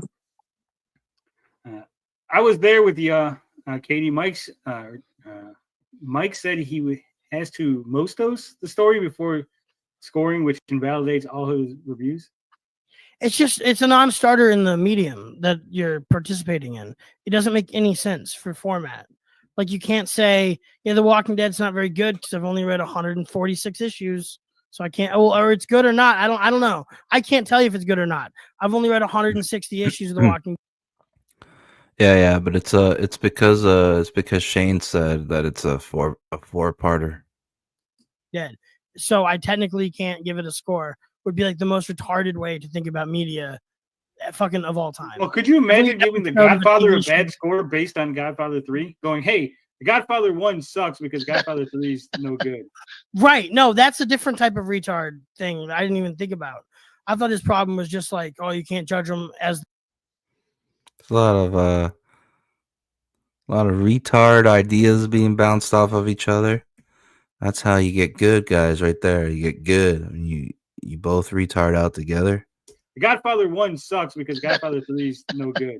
Right. No, that's a different type of retard thing that I didn't even think about. I thought his problem was just like, oh, you can't judge them as they come. But like, everything has episodic reviews. Like, there's IMDb scores for TV episodes. To need the full like view of it, you can judge it differently. Yeah, like Star Wars is probably a 6 out of 10 franchise now, right? Yeah. It's like it's right in the mid section now for most people, I would argue, because of the highs and the lows. But that has nothing to do with whether episode 4 is good. Holy shit. I don't Rocky's a better example, because this is more like Rocky, and at the end of Rocky, Rocky loses, but he goes the distance, and that's what counts. And then they set it up for a sequel where they tie. Like, those are 2 different stories in movies, though, and you can rate them individually, and you don't have to have watched Creed to you. Why do we explain stuff like this, though? Like, who is it for? Like, is this retard? Mike's not going to hear this and go, oh, I'm going to improve the way that I use my brain. Like, I'm going to reroute my pink little neural pathways to be less pedantic. He's just going to get more and more and more and more fucking bad at everything he does and thinks as he gets older.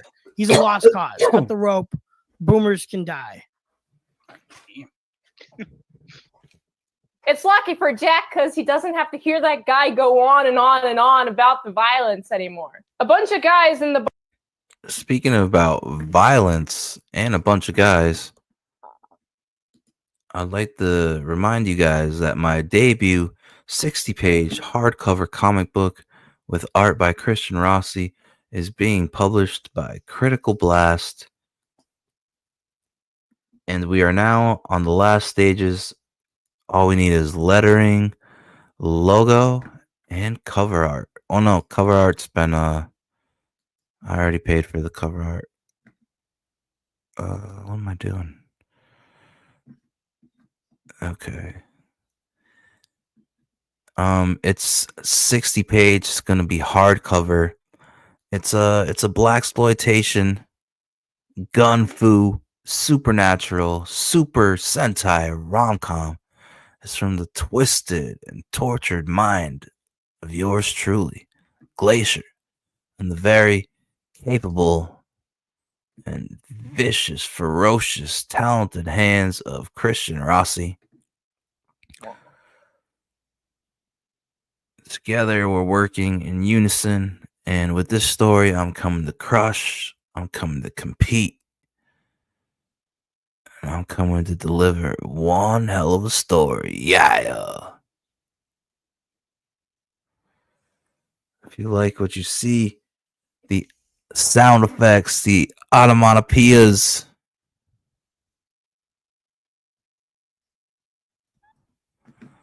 then this is the book you are gonna want to keep your eye on. This is the sleeper hit that you're not gonna want to miss. This is the future blockbuster franchise.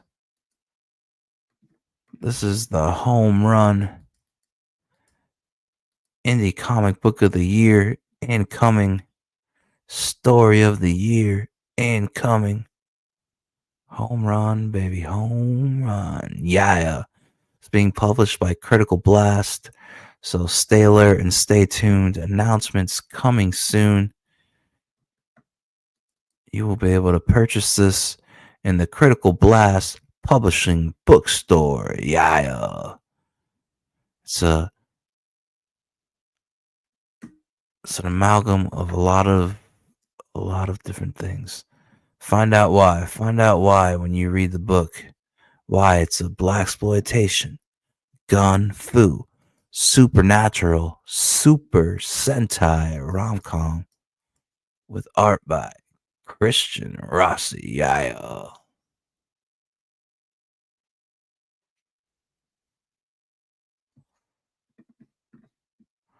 Summoning and swapping places. God damn.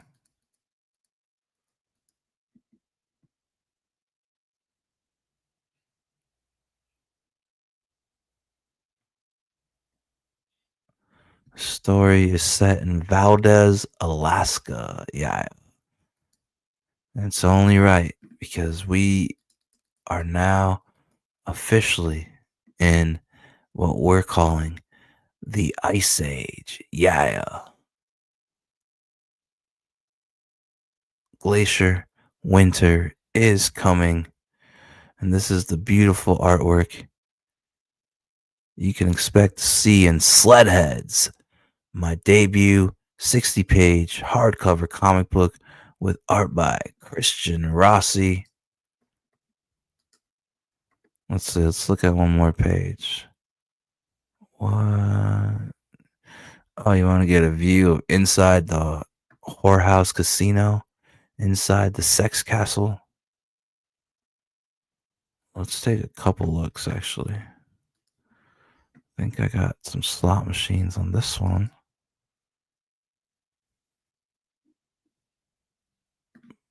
Yeah.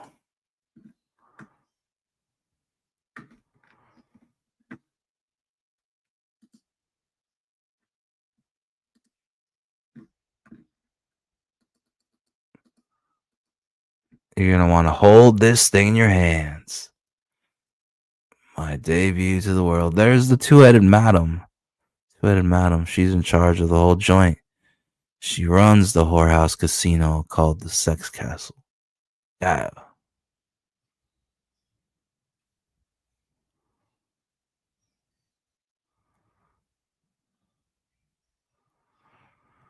Muhammad Ali and Superman.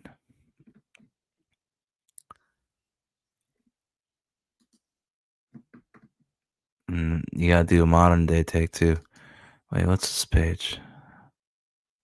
Oh, is this the one I want to do as a Christmas card? Yeah. I mean, look at these. Doesn't this look beautiful to you? I mean, the page, the blue, the page, and the snow. Sledheads. If you appreciate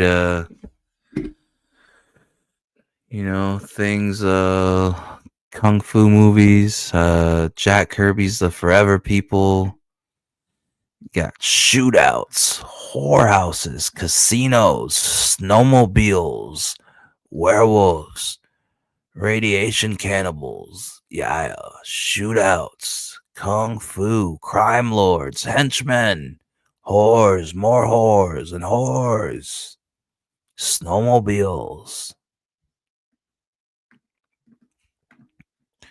You're gonna love this book then. This will be the book for you, yeah. Where's this page? Let me see this page. Oh, why not? Look at this. Sledheads. Sledheads. Sledheads. My debut to the world.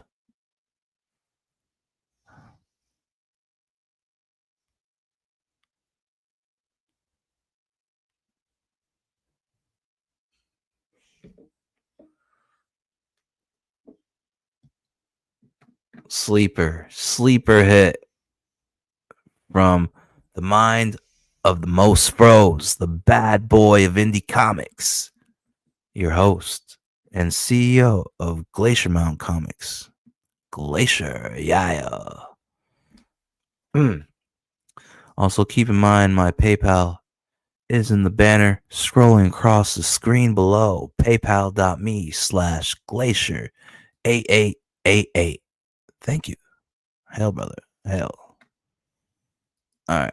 Let's go back to the Frogatoni. We still got so many places to go. And we've been going for 3 hours already. I think I got a couple more videos. Maybe I can save them for tomorrow. We'll see. Hold on. Let me check. Is anybody streaming right now? Besides the Jack Show, I think is probably... Oh, Frog Tony's still going. All right, let's see. Yep, Jack Show's going. Royzy's going. Wait, is Royzy going? No, Royzy's not streaming anymore.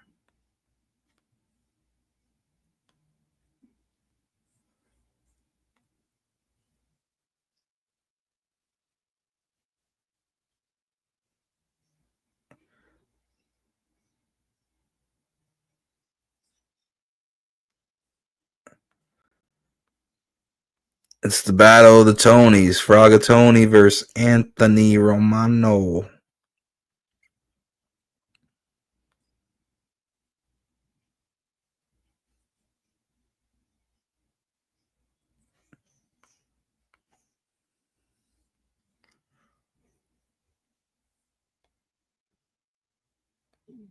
Yeah, man, I'm kind of hungry.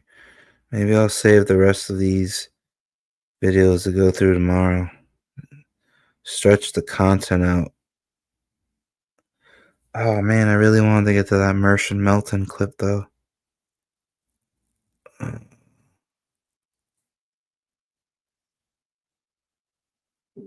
Wings of Redemption. Mersh versus Melton. Nick Rekieta admits he was wrong. Okay, we'll stay up maybe like 1 more hour. Actually, hold on though. I'm taking a quick intermission. I gotta go. I gotta turn off my Rankin' Dragons lights. I'll be right back. Let me leave you with an intermission like you never seen. Yeah.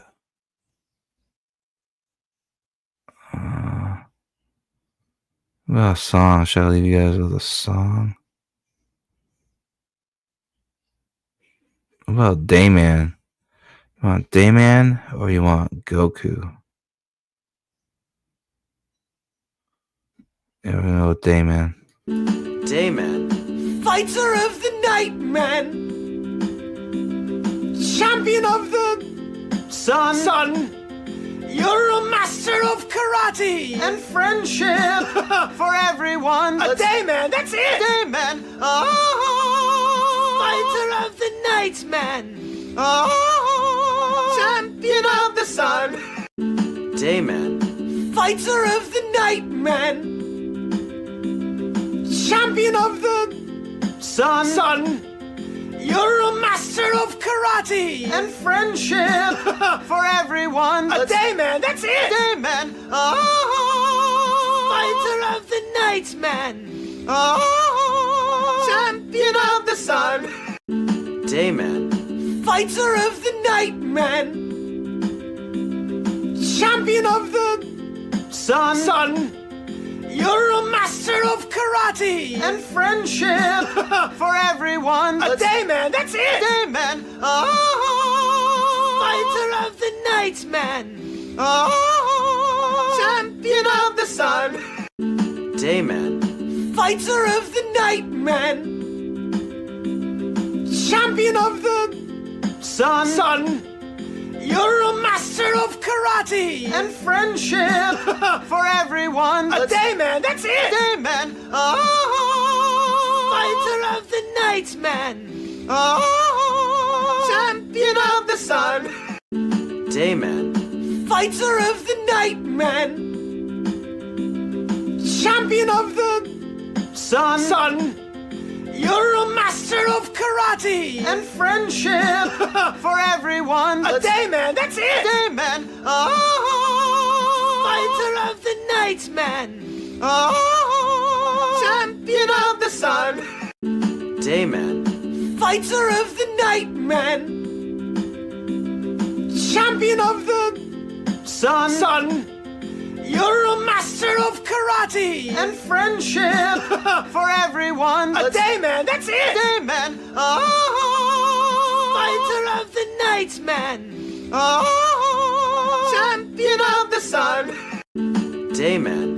Fighter of the night man. Champion of the sun. You're a master of karate and friendship for everyone. A day man, that's it. Day man.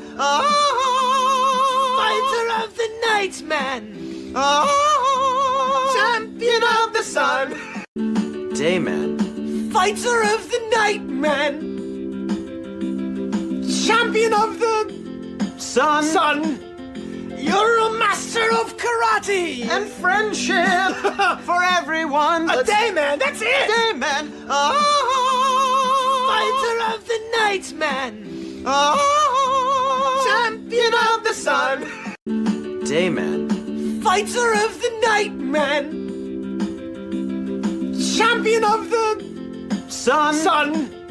You're a master of karate and friendship for everyone. A day man, that's it. Day man. Fighter of the night man. Champion of the sun. Day man. Fighter of the night man. Champion of the sun. You're a master of karate and friendship for everyone. A day man, that's it. Day man. Fighter of the night man. Champion of the sun. Day man. Fighter of the night man. Champion of the sun. You're a master of karate and friendship for everyone. A day man, that's it. Day man. Fighter of the night man. Champion of the sun. Day man. Fighter of the night man. Champion of the sun. You're a master of karate and friendship for everyone. A day man, that's it. Day man.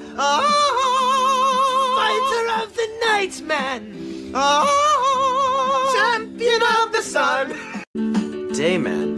Fighter of the night man. Champion of the sun. You're a master of karate and friendship for everyone. A day man, that's it. Day man. Fighter of the night, man. Champion of the sun. Dayman. Fighter of the night, man. Champion of the sun. You're a master of karate and friendship for everyone. A dayman, that's it. Dayman. Fighter of the night, man. Champion of the sun. Dayman. Fighter of the night, man. Champion of the sun. You're a master of karate and friendship for everyone. A dayman, that's it. Dayman. Fighter of the night, man. Champion of the sun. Dayman. Fighter of the night, man. Champion of the sun. You're a master of karate and friendship for everyone. A dayman, that's it. Dayman. Fighter of the night, man. Champion of the sun. Dayman. Fighter of the night, man. Champion of the sun. You're a master of karate and friendship for everyone. A dayman, that's it. Dayman. Fighter of the night, man. Champion of the sun. Dayman. Fighter of the night, man. Champion of the sun. You're a master of karate and friendship for everyone. A dayman, that's it. Dayman. Fighter of the night, man. Champion of the sun. Dayman. Fighter of the night, man. Champion of the sun. You're a master of karate and friendship for everyone. A dayman, that's it. Dayman. Fighter of the night, man. Champion of the sun. Fighter of the night, man. Champion of the sun. You're a master of karate and friendship for everyone. A dayman, that's it. Dayman. Fighter of the night, man. Champion of the sun. Dayman. Fighter of the night, man. Champion of the sun. You're a master of karate and friendship for everyone. A dayman, that's it. Dayman. Fighter of the night, man. Champion of the sun. Dayman. Fighter of the night, man. Champion of the sun. You're a master of karate and friendship for everyone. A dayman, that's it. Dayman.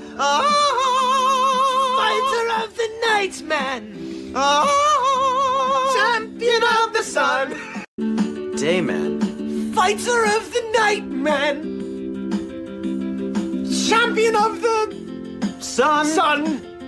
You're a master of karate and friendship for everyone. A dayman, that's it. Dayman. Fighter of the night, man. Champion of the sun. Dayman. Fighter of the night, man. Champion of the sun. You're a master of karate and friendship for everyone. A dayman, that's it. Dayman. Fighter of the night, man. Champion of the sun. Dayman. Fighter of the night, man.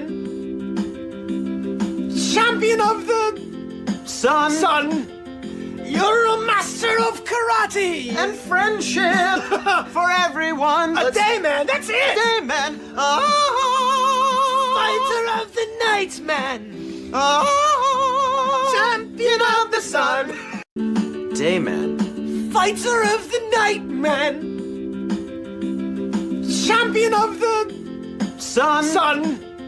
You're a master of karate and friendship for everyone. A dayman, that's it. Dayman. Oh, fighter of the night, man. Oh, champion of the sun. Dayman. Fighter of the night, man. Champion of the sun. You're a master of karate and friendship for everyone. A dayman, that's it. Dayman. Oh, fighter of the night, man. Oh, champion of the sun. Dayman. Fighter of the night, man. Champion of the sun. You're a master of karate and friendship for everyone. A dayman, that's it. Dayman. Oh, fighter of the night, man. Oh, champion of the sun. Dayman. Fighter of the night, man.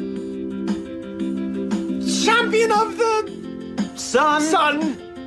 You're a master of karate and friendship for everyone. A dayman, that's it. Dayman. Oh, fighter of the night, man. Oh, champion of the sun. Dayman. Fighter of the night, man. Champion of the sun. You're a master of karate and friendship for everyone. A dayman, that's it. Dayman. Oh, fighter of the night, man. Oh, champion of the sun. Dayman. Fighter of the night, man. Champion of the sun. You're a master of karate and friendship for everyone. A dayman, that's it. Dayman. Oh, fighter of the night, man. Oh, champion of the sun. Dayman. Fighter of the night, man. Champion of the sun. You're a master of karate and friendship for everyone. A dayman, that's it. Dayman. Oh, fighter of the night, man. Oh, champion of the sun. Dayman. Fighter of the night, man. Champion of the sun. You're a master of karate and friendship for everyone. A dayman, that's it. Dayman. Oh, fighter of the night, man. Oh, champion of the sun. Dayman. Fighter of the night, man. Champion of the sun. You're a master of karate and friendship for everyone. A dayman, that's it. Dayman. Oh, fighter of the night, man. Oh, champion of the sun. Dayman. Fighter of the night, man. Champion of the sun. You're a master of karate and friendship for everyone. A dayman, that's it. Dayman. Oh, fighter of the night, man. Oh, champion of the sun. Dayman. Fighter of the night, man. Champion of the sun. You're a master of karate and friendship for everyone. A dayman, that's it. Dayman. Oh, fighter of the night, man. Oh, champion of the sun. Dayman. Fighter of the night, man. Champion of the sun. You're a master of karate and friendship for everyone. A dayman, that's it. Dayman. Oh, fighter of the night, man. Oh, champion of the sun. Dayman. Fighter of the night, man. Champion of the sun. You're a master of karate and friendship for everyone. A day man, that's it. Day man. Fighter of the night man. Champion of the sun. Day man. Fighter of the night man. Champion of the sun. You're a master of karate and friendship for everyone. A day man, that's it. Day man. Fighter of the night man. Champion of the sun. Of the night man. Champion of the sun. You're a master of karate and friendship for everyone. A day man, that's it. Day man. Fighter of the night man. Champion of the sun. Day man. Fighter of the night man. Champion of the sun. You're a master of karate and friendship for everyone. A day man, that's it. Day man. Fighter of the night man. Champion of the sun. Day man. Fighter of the night man. Champion of the sun. You're a master of karate and friendship for everyone. A day man, that's it. Day man. Fighter of the night man. Champion of the sun. Day man. Fighter of the night man. Champion of the sun. You're a master of karate and friendship for everyone. A day man, that's it. Day man. Fighter of the night man. Champion of the sun. Day man. Fighter of the night man. Champion of the sun. You're a master of karate and friendship for everyone. A day man, that's it. Day man. Fighter of the night man. Champion of the sun. Day man. Fighter of the night man. Champion of the sun. You're a master of karate and friendship for everyone. A day man, that's it. Day man. Fighter of the night man. Champion of the sun. Day man. Fighter of the night man. Champion of the sun. You're a master of karate and friendship for everyone. A day man, that's it. Day man. Fighter of the night man. Champion of the sun. Day man. Fighter of the night man. Champion of the sun. You're a master of karate and friendship for everyone. A day man, that's it. Day man. Fighter of the night man. Champion of the sun. Day man. Fighter of the night man. Champion of the sun. You're a master of karate and friendship for everyone. A day man, that's it. Day man. Fighter of the night man. Champion of the sun.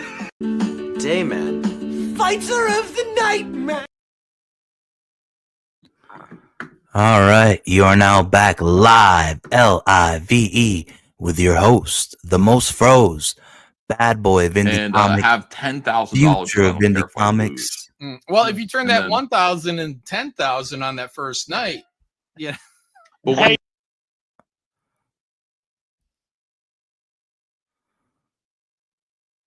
Before I was so rudely interrupted, you are now live, LIVE, with your host, the most froze, bad boy of indie comics, future of indie comics and CEO of Glacier Mountain Comics. It's Glacier. Yeah. Taking a break from the Frog, Tony. We'll get back to it. Breaking news. We got Jack Show. The fellas are beating up on Shave Danis. Yeah. And I'm here for it. Yeah. I heard they're beating up on Shave Danis, and I said, count me in. I'm there. Let's go. Let's fucking go. Wow. Yeah. You're thinking like a gambler. Yeah. Well, when you don't, then that's the problem. Yeah. When you're done playing and they're sending you home a little bit early because you lost it all on the first night. And it does happen. Like you'll play blackjack, you'll sit down sometimes, and literally like the dealer's turning over like 3-4 card 21s, and there's nothing you can do. You've got 20s, you got 19s. They're flipping 21s, and it is You gotta get out of there. You gotta bail. Fucking horrible. Yeah, you get up and you leave, and but I mean, yeah, there are times when that just happens and your money just melts. Dude, I used to go to Vegas with these whales. That was one of the guys I visited last like 2 weeks ago up in fucking Connecticut. He's a hedge fund guy. And I remember fucking swimming up to a pool. And I'm not a gambler. Like, it drives me crazy. I'd rather go to shows. I'd rather go to restaurants, strip clubs, anything else. But I'd rather do that too, but on gambling money. But I'll watch. I just remember him at a swim up bar, fucking played $1,100 hands in a row in under 2 minutes, lost all of them. I've never seen the fucking dealer go like this. He goes, "Why?" The dealer told him, like, dude, it's like 3:00 in the afternoon. There's girls in bikinis everywhere. It's the most, and this guy's throwing, and I'm like getting nauseous watching the amount of fucking. And the dealer was like, I think you take a swim, come back later. Like fucking 11 hands in a row, $100. It happens, dude. In 2 minutes. Yeah. 2 fucking minutes. It happens when you're winning. Where the fuck is the Shave Danis beat up? I gotta go forward a little bit. Skip up on my bet. Yeah, I do that. Something like that happens, like a real awful thing. You got to have balls and then to repeat the bet, because that. Shane the Cooler Davis. Oh, here it is. Shane Davis with us so that when. No, man, I have a lot of fun on the Let's table. go. Yeah. We should bring Shane Davis with us so that when we're out of chips, we can just take the one off his shoulder. Shane the Cooler Davis. Oh no. Is that because the cube is the cube on wheels is shaped like a cooler, a red cooler? One of those. I got one. The red cooler you bring to work with your lunch. Shane the Cooler Davis. Yeah. Get him, Cecil. Yeah, if there's a table we just have Shane go play over there for about 10 minutes and everyone else leaves. That's fun. Is Captain Chokeout still part of the show? Yeah, he's got the link. I sent him the link before we went live here too. So yeah, he'll show up whenever. And the problem is you got to send him the link. I think last week Cecil didn't send him the link till like I don't know, 3 a.m. I know. Shane was very upset with me about not sending the link and also the cube abuse. Oh my god. The cube abuse. Yes, I'm here for it. Let's go. Yeah, get up. Get Shaved Anus. Yeah. He went off on me on Ballers, just absolutely tearing me up. Oh my god, really? And here, yes, he was very with hate in his voice. He was calling. Wow. But here's the thing: like, this is like the next day. How could he take it seriously? I have no car. A man with no car is making fun of you for having a shitty car. You win. The whole premise is a joke. Like, and he's still hurt. He's still hurting that you laughed at his car. Like a guy with no car laughed at my car.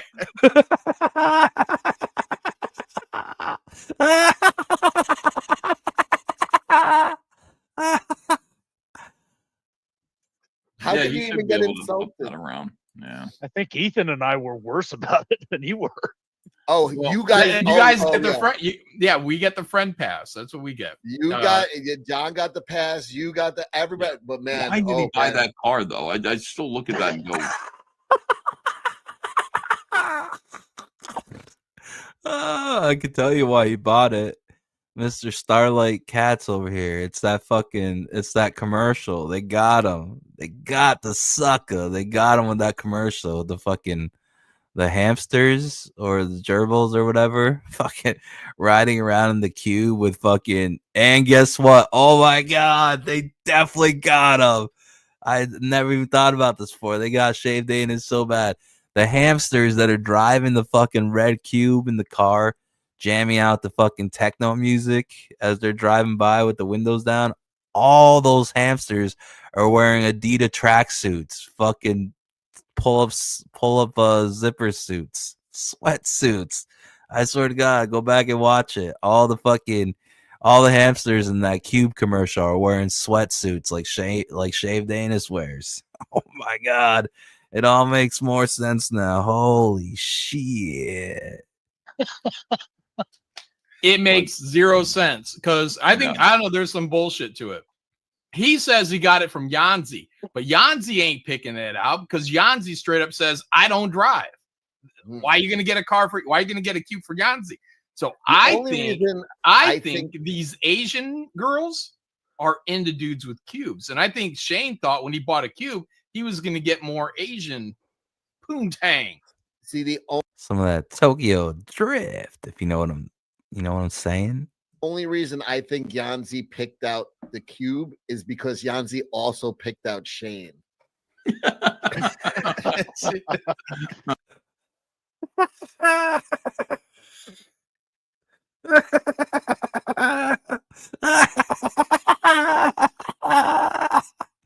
Shaved Anus, eat it, yeah.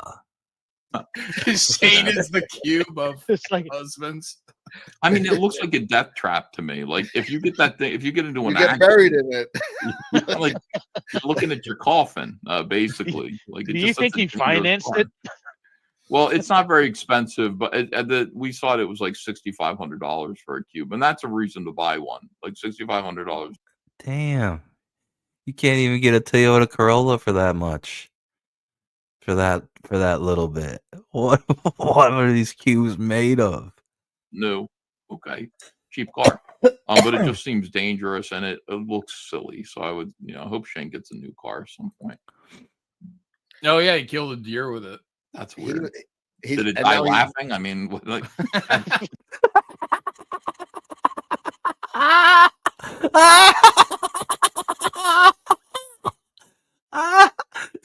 Did the deer die laughing?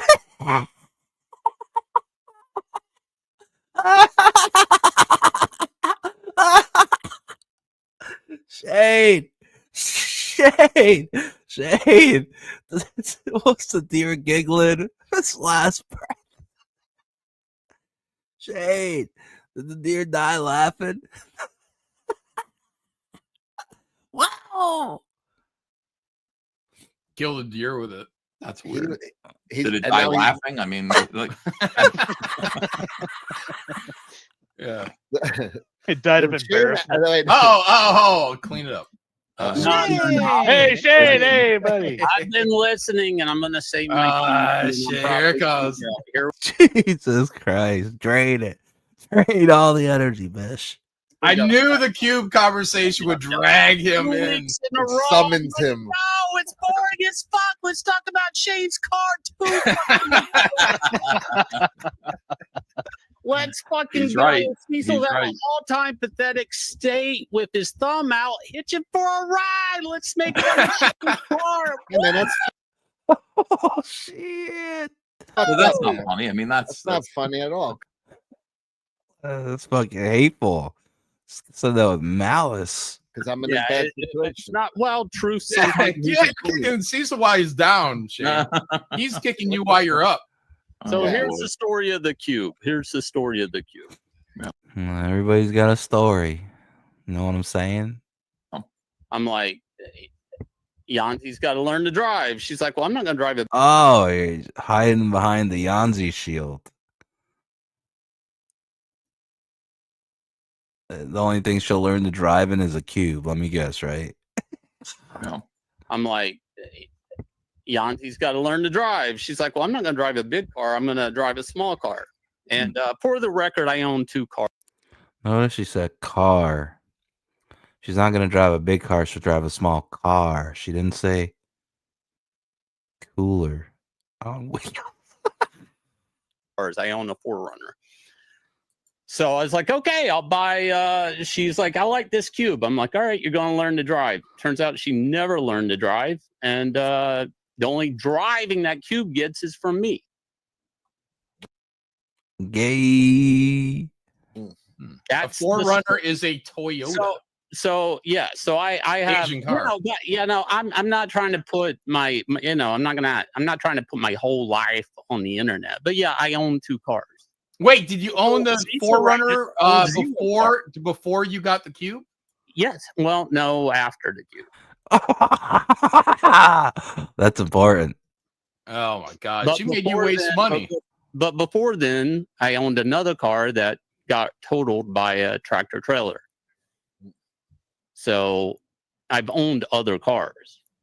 What kind of car got Yeah. totaled by a tractor trailer? Were you okay? Like, were you in it? Yes, I was in the car. It was a pretty bad accident. But yeah, so anyways, that's it with the car. It's a bit I kind of run on my own.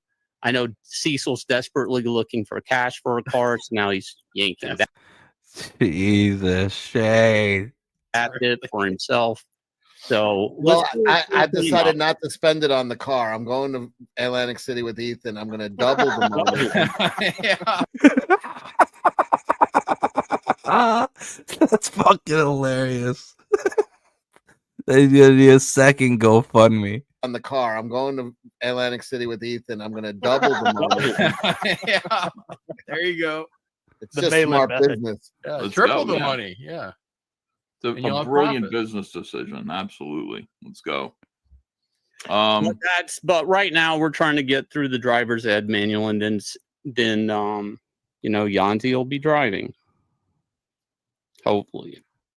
Driver's ed manual. Bro, you don't even gotta worry about that fucking driver's ed manual. The most important part of driver's ed is just showing up and getting in your driving, Then you'll be buying making your 3-point turns. another car. I mean, I want to apologize for No, all nobody your- needs an apology. I like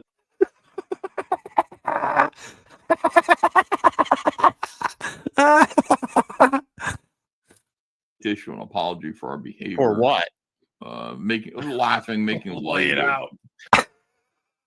Well, no, I mean, I had people commenting about it, and they quickly pointed out that Cecil's trying to put his shame onto me. And it's like, dude, that's your shit. Deal with it. I have. Oh fuck! Oh shit! Give Clearly, Sen yeah, he Campbell. has no Somebody shit. in the chat said, "Give Sen His wife took- Campbell." His ex-wife took that in a divorce too. Oh, that's terrible. Kick Jay, please. Yeah. Kick me while I'm down. Laserbeam Hawkins for 5. Great Sin City review on Tuesday, John. Love when you, Shant, or when Shant and you, and sometimes Shane, review the classics. It's awesome having pros point out stuff I missed. Well, thank you, Laserbeam Hawkins. Guys, become a member last Tuesday of every month, 9 p.m. Eastern. Not gonna finish your Secret Wars review. Not gonna finish that Secret Wars review, are you? We do a comic book review stream. They usually run about 2 hours. So if you like comics, sign up. Smaller audience, we talk to people in chat. Yeah. So there you go. Good times. Shane didn't make it this time. Left me hanging. He does that a lot. That shaved anus Is that right? I had leaves a lot of people hanging. Leaves hands hanging in the air, ignored. to go to the ER the other night, so Oh fuck! Just drain it, Shane. Just drain all the energy. You fuck. Hey guys, I had to go to the emergency room the other night. Left me hanging. Is that right? I had to go to the ER the other night, so I have a staph infection, so I'm on the antibiotics now. But I mean, somebody at your gym is dirty. Wait, someone on your staff gave you an infection? What? Where did you put your staff? Yeah. You're not supposed to have sex with your secretary, Jay.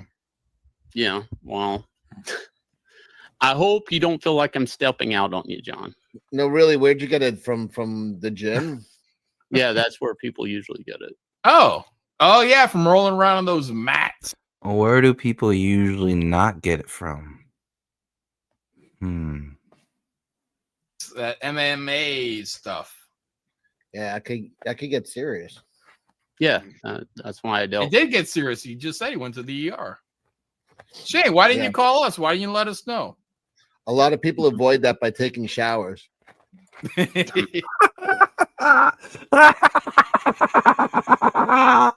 He's not gonna stop. Yeah. Yeah. Oh, Shane takes I shower. mean, when is he going gets to be home. mad at me tomorrow. You know who really? Cecil, I honestly don't give a fuck about you. You're making out like Shane. we're. Oh fuck. Oh shit. Shave Davis is out of control. He's completely flipped his lid. Shane Davis has lost his mind. I think when he wakes up in the morning, he should take a good look in the mirror. No, I'm serious. Make sure the staph infection is not getting worse. You look in the mirror, you know. We're tethered together, and we're not. I'm moving to North Carolina, neighbor. Yeah. Move I gotta further get out of- south. Like, move further south, like to hell. Oh God.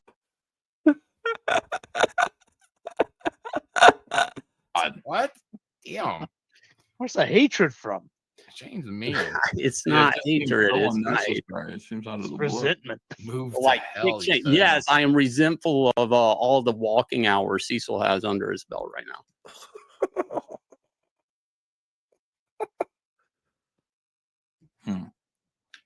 The walking hours. This is like a retard off. This is two retards going head to head. Cram. This is like that part of Scary Movie where the retard butler with the deformed small J Bomba hand is going at it with the retard in the wheelchair with the receding hair all over his head. Thank you. Hell, brother. Hell. Because he doesn't have a car? Yeah, that's just mean, Shane.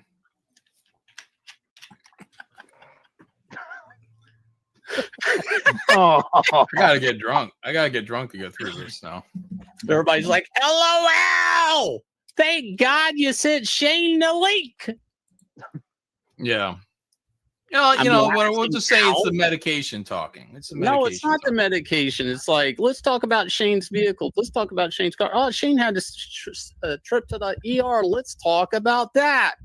What do you guys talk about on this show normally without gambling, Shane? We're talking about gambling. gambling. You heard like 2 minutes of conversation about you, and that's all you talk about is Shane. No, we're talking about gambling. What was last week's?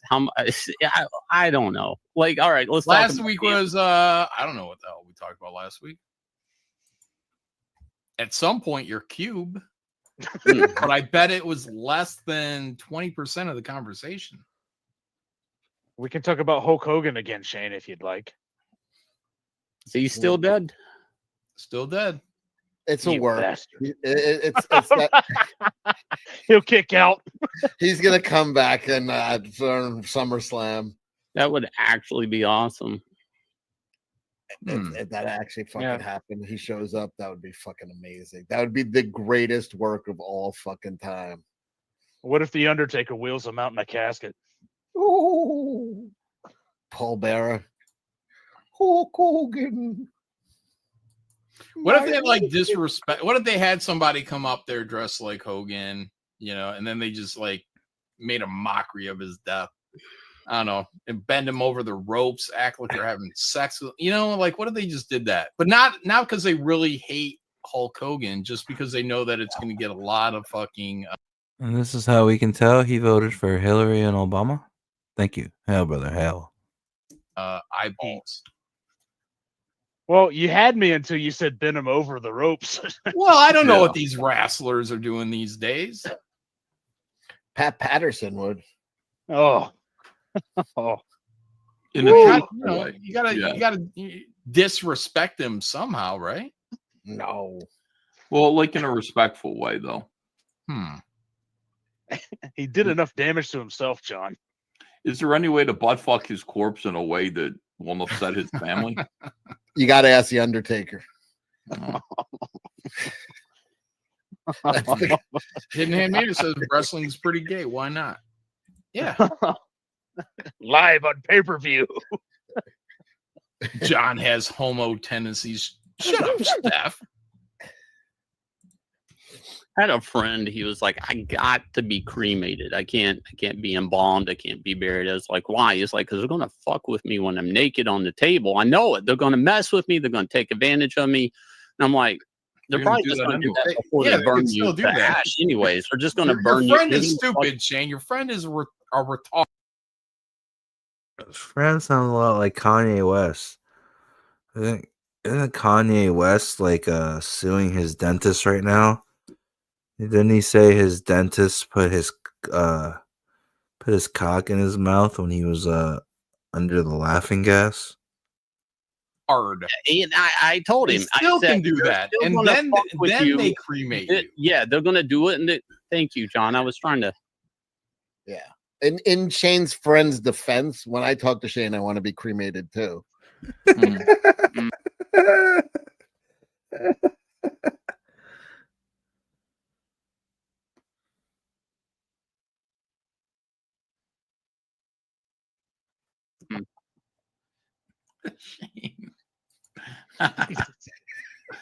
Oh boy. You caught that, didn't you, Ethan?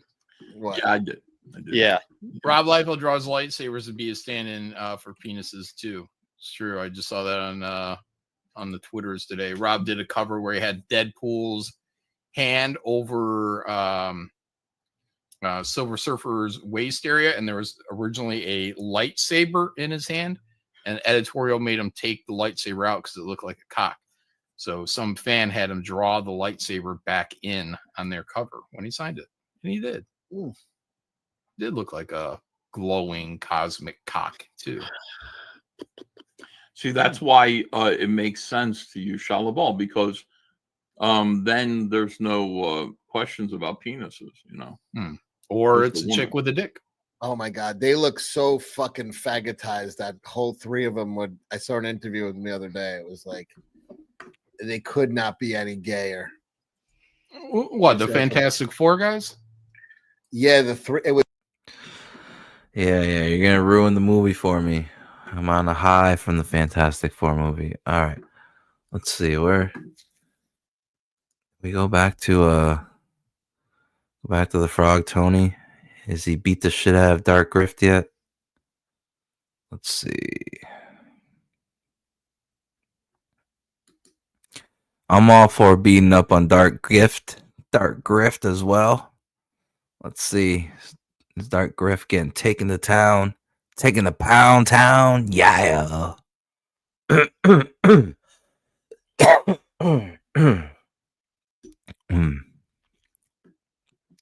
Any day now. Was Loading, probably the start loading. of why. Oh, shit. Oh, they got TJ on the panel now. Now things are going to get good. Yeah. Let's see.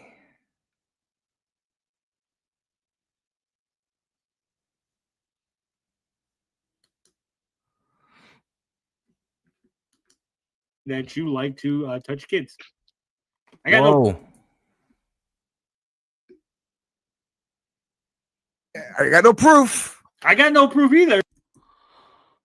The guy that catfished Phone Fat Phil, I have it on good authority. Oh, this is going to be good. I'm counting on cauterizing the wound. good authority that she's admitted to like scripting. I have it on good authority. What does that mean? That means I'm fucking lying. I don't have proof. I have it on good authority. You know what? I have it on good authority that Dark Gift likes to finger his asshole while Jay Dollar takes pictures of him. I have it on good authority. Oh shit! And my source is somebody that I believe. So I mean, take that. I'm Whoa, Tony! Don't tell them that I've been telling you about Jay Dalla fingering Dark Griff's asshole. Never reveal your sources. You know what I'm saying? not saying that's true. I'm just saying I have it on good authority. Knowing anything. Well, my name on Kiwi Farms is good authority. Giggity. Or caring anything about comic books, scripting it, and using it to get simpy comic book nerds to her fansly. Those were her exact words. Just said. Look, I have it on good authority that the guy that catfished Phone Fat Phil was actually Dark Gift doing a female voice. I have it on good authority. I'm just saying. I've heard that same thing, dude. I heard that a lot of people blame Cider, but it was actually Dark Griff doing it. Dark Griff couldn't get enough of that Phil Diaz cock. Yeah. Hence, cockfights. That's where it came from, you know? I got no proof. I got no proof either. We both got no proof. We're both guys with no. Oh, you got no receipts? Funny, DG. I mean, you seem to get a lot of receipts for everything about Liam. But you got no receipts. And you called her retarded on Twitter? You're a fucking scumbag. Proof, but I got it on good authority. But I trust my source. I also trust my source that tells me that you like to touch kids. I got no proof, but I got it on good authority that Anthony Romano from New Jersey is a kitty diddler. Oh, got it on good authority. shit. Good I have no authority. proof, but I trust my source. Good authority. Trust my source. I will trust your good authority.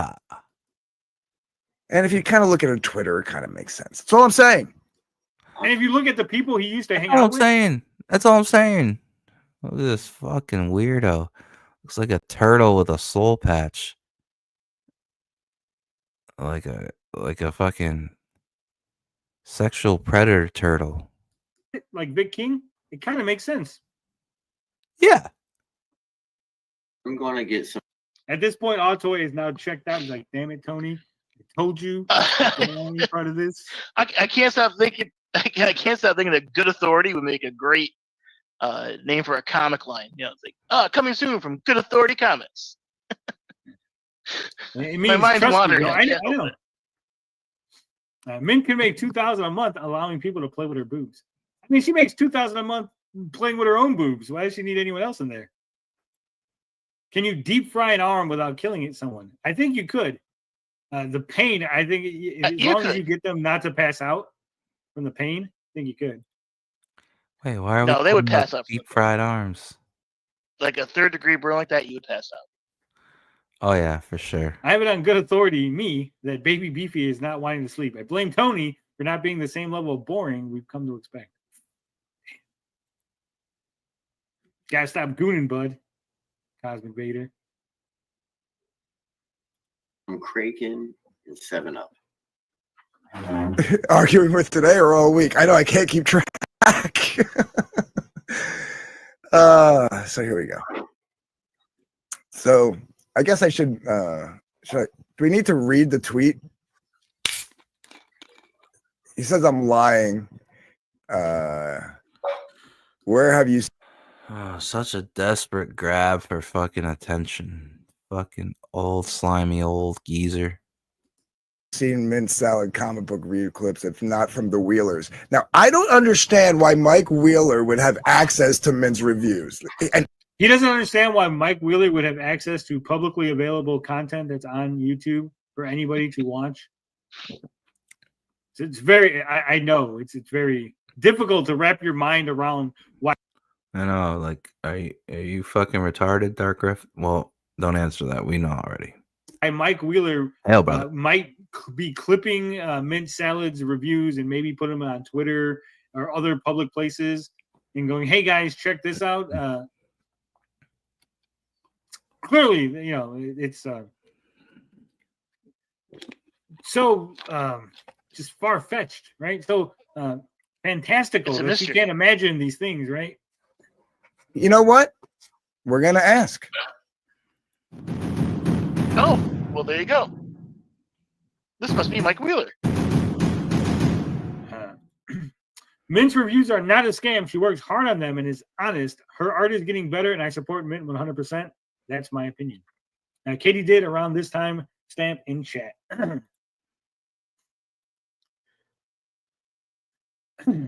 Ain't no way Sturgis isn't gooning to Mint, sources say. I think this is now Mike Wheeler. Yo. Mike, Hey, what it do? Yo. do you have access to Mint's reviews? Her reviews on what? Her comic book reviews. Apparently, you're showing me her comic book reviews. No. I didn't even know she was doing it until you told me that she was like a couple of days ago. He says, "You are lying. Where have?" I didn't even know she was doing it until you told me a couple of days ago. So is Dark Gift watching them? Because he said he didn't watch them. He doesn't know anything, but she's clearly not making them. So either he did watch them or he didn't watch them. Have you seen a Mint Salad comic book review clip? If not, The Wheelers. Why would I have it? That's what I want to know. No, I don't have any of her stuff. All right, just making sure. Just making sure. The only thing I do is like retweet some of her shit, and I make fun of her because her titties. Dark Grift is just safe, right? He's safe that Mint can't do a scathing review of Hunting Alice because nobody's got their fucking book. Just hit the floor. So I'll like put like little balloons, like fucking like those long ass balloons that are deflating. Like I'll put those up. I'll retweet those. I had this one song that I made. It was pretty cool. It's like when your titties. Who is that, Mike's man? And then he's so crashed out, he's repeating words. He goes, "You are clearly lying and pivoting and lying." So, who do you think cured his eye? I don't know. What was wrong with his eye? I think syphilis closed it. Oh, that's right. I heard about that. Yeah. No one cured his eye, and he didn't have syphilis. He had dry eye. He has chronic dry eye. He puts ointment in it. Because he went to the fucking jail, he didn't have access to his medication. That's why his eye looked all weird. Yeah. I don't know. You could take antibiotics. But he had that at Good Authority, Tony. In their line of work, they probably have good health insurance. In their line of work, so he thinks that like OnlyFans has good health insurance? Well, I mean, he is retarded. Anthony Romano. Anthony Retardo. Maybe Fansley has like the bond health insurance. I just retweet and make fun of obsessively and made a song. Yeah. He in prison got a penicillin shot. Maybe. Possibly. Yeah. All the peeing and stuff, though. You got to be careful. It gets in the eye, and then all of a sudden. Oh, getting peed on in the face. Okay. Yeah. Is there a reason why you're sterile, actually? I'm not. Yeah. I'm attacking him. I don't care about Mint Salad. You literally called her a fucking whore, and that she's scamming Comic Skate with her reviews. I guess that's not an attack. I can't with these people. To be fair, you brought Vic King to CG. I know I didn't. He was here, I think, before me. No, no, Vic predated Anthony, so no, he didn't. Yeah, but shut up. You know the truth. Yeah, even if I was first, because it was probably right around the same time. Like we met here. Like I didn't bring him in. Like we met. Right one. Yeah, we met in EVS's chat. Yeah, look at Java is jumping on that ice. Exactly. Java jumping on the ice. Yeah. Yeah. All right. Let's see what he has to say. All right. Should I just let it? You're not going to play my video that I made? I worked so hard on that. Oh, I am, but I gotta have. This is my live reaction to the All right, video go do that first. Riley made personally for me. So, should I play it all the way through? It's 30 seconds. Yeah. Okay. Oh dear God, just play it. Hold on a second. Here we go. You're fucking lying! Anthony Romano! You are a liar! You have never walked away from a mid-salad clip and thought, oh wow, these are written by Riley! You're a fucking liar! They're not clips! They're lying! There's coverage from liars that you may have seen! Look at that! I love that fucking the eyebrow up and the other eye closed. It's like a Popeye almost look. It's classic wrestling. I mean, like the Rock. Is there a reason why you're attacking mint salad? I'm not. I'm attacking. A liar! You have never walked away from a mid-salad clip and thought, oh wow, these are written by Riley! You're a fucking liar! They're not clips! They're lying! There's coverage from liars! that look right there. He's like, oh, that's classic fucking wrestling. That you may have seen! That's like a Captain Lou Albano face. He's channeling fucking. Oh, Captain that's Lou. a good one. Yeah. Telling lies! And again, that was like it's like a 30-second, not even 30-second video. You won't like Riley when he gets spinach. I'm attacking mint salad to attack Riley. That's what he's about to say, isn't it? He looks like Wilder from. I think you mean Gwilder. It's Gwilder with a G from the He-Man movie. Wait, what was that last part? I don't know. His eye is like moving down. Oh my God! Hold on. Okay, one more time. Hey! Anthony Romano! You are a liar! You have never walked away from a mid-salad clip and thought, oh wow, these are written by Riley! You're a fucking liar! They're not clips! They're lying! Okay, this is the part I gotta hear. I think he just kind of mumbled some words here. Lying! There's coverage from liars that you may have seen telling lies! Wait, what? This coverage that you may have seen telling lies. It doesn't make any sense. Shut up, bitch! Oh, that was yes. It doesn't make any sense. He's saying that you didn't watch a mint salad review and thought it was Riley. Someone else must have told you. Someone else must have covered it and made these claims because you're too stupid to come up with that on your own. That's exactly. Right. This is exactly how I feel right now. It's weird, a little weird. Oh my God. I wonder who he's screaming at. What'd you say? I wonder who he's screaming at because there's no one there. There's a camera. Oh yeah. I wonder who he's screaming at. The camera. He recorded Yo, mama. a video screaming at our gift. I mean, these are the sad sack of fucking retards that you think you're gonna make a better book than me. Get the fuck out of here. what kind of question is that? Does Mike watch movies and go, I wonder who that actor's talking to? Because there's a camera there, clearly, that is filming him. Yeah. Why? He says my name. I don't know. I guess he thinks he's a tough guy and he needs to like show his big Oompa Loompa hobo face on a camera. Piglet needs to calm down. Mike Wheeler's really proud of that one. He's been trying to like make that a thing for a long time now. Oh, He's going full WrestleMania. He's going full spastic retard is what he's doing, Chris. No offense. I don't know if you're cool with Riley, but Bro, these people don't understand video. Do you think they're in the same room on the call? Boomers. Am I right?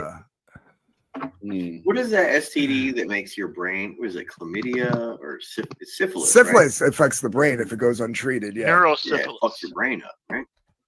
yeah. I'm getting syphilis vibes right now. Someone should clip him yelling about you being a liar and Henry Rollins yelling that he is a liar. Oh, that'd be great. You know, we could give this to 90s Router and he could mix this up into a really good intro. I will say, The who?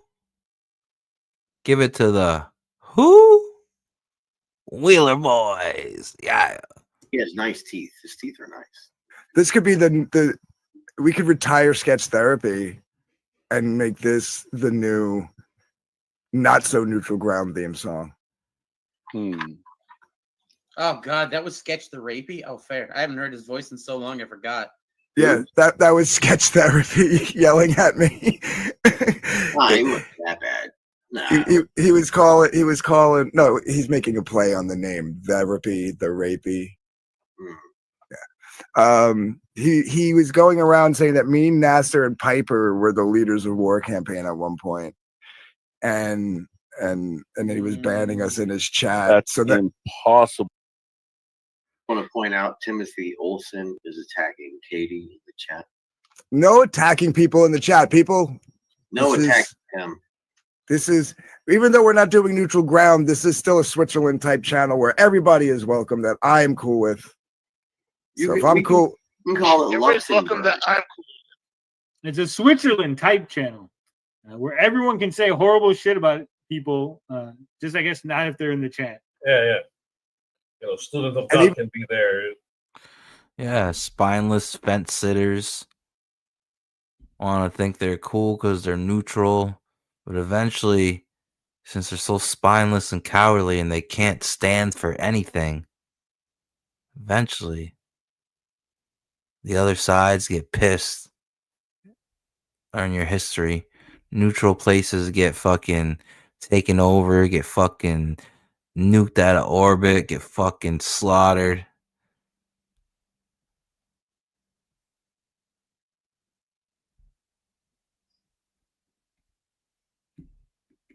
Neutral places. You think you're Switzerland? Don't fucking do that with Switzerland's name. You're a fucking joke. Talking about dogs and shit. No problem. even if I'm not cool, like even Larry, because he's just funny, we can keep Larry in the chat. Who's Larry? Oh yeah. Yeah. Don't ban Yeah. his tweets. Let him say. Yeah, don't ban him. No ban. Here comes. I think they're gonna pull my name up. Somebody's gonna say, "Did you unblock Dario?" Ban nobody. Is that why he's under a different name? Yeah, I think they're timing him out or some shit. Yeah, let's not do that, guys. If you want to do like 10 seconds just to fuck with him, I'm cool with that. But like, don't ban him for like 5 minutes, 24 hours, all that other bullshit. You know what I mean? Like that's Somebody already did. Yeah. I did that to JD and Too JJ far. Trujillo's chat Right. once. The 10-second ban. Kept is timing cool, him out guys. every time he Even popped though up. we all know Larry is a psychopath who will like shoot up a post office. Just needs to take it. I don't think he has the lung capacity for that at this point. Indulge him a little bit, you know. He says that like Okay. none of Is these this guys another do. Riley clip here, Mike? Did he do it? You should. These guys are so fucking boring. I'm falling asleep. Legit. Bro, for real. Me too, man. Me too. Play it. It's really cool. I'm gonna do it. I got it right This here. better be good, Mike. Oh my god. Oh, there it is. Fucking gay dog. What is that?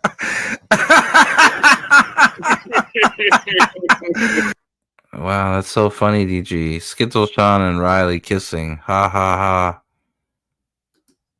See, they think this is funny, but I know these two guys. I've talked to them. They'll fucking do it for real just to fuck with you. I'm pretty sure that they would be willing to kiss each other just to be like, and what?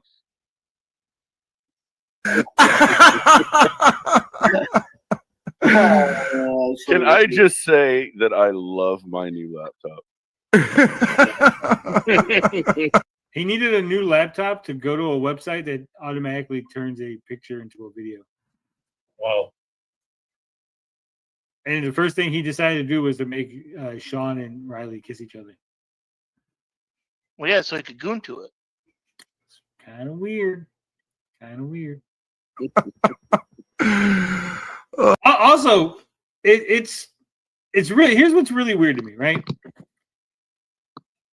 We're in 2025. I'm conservative.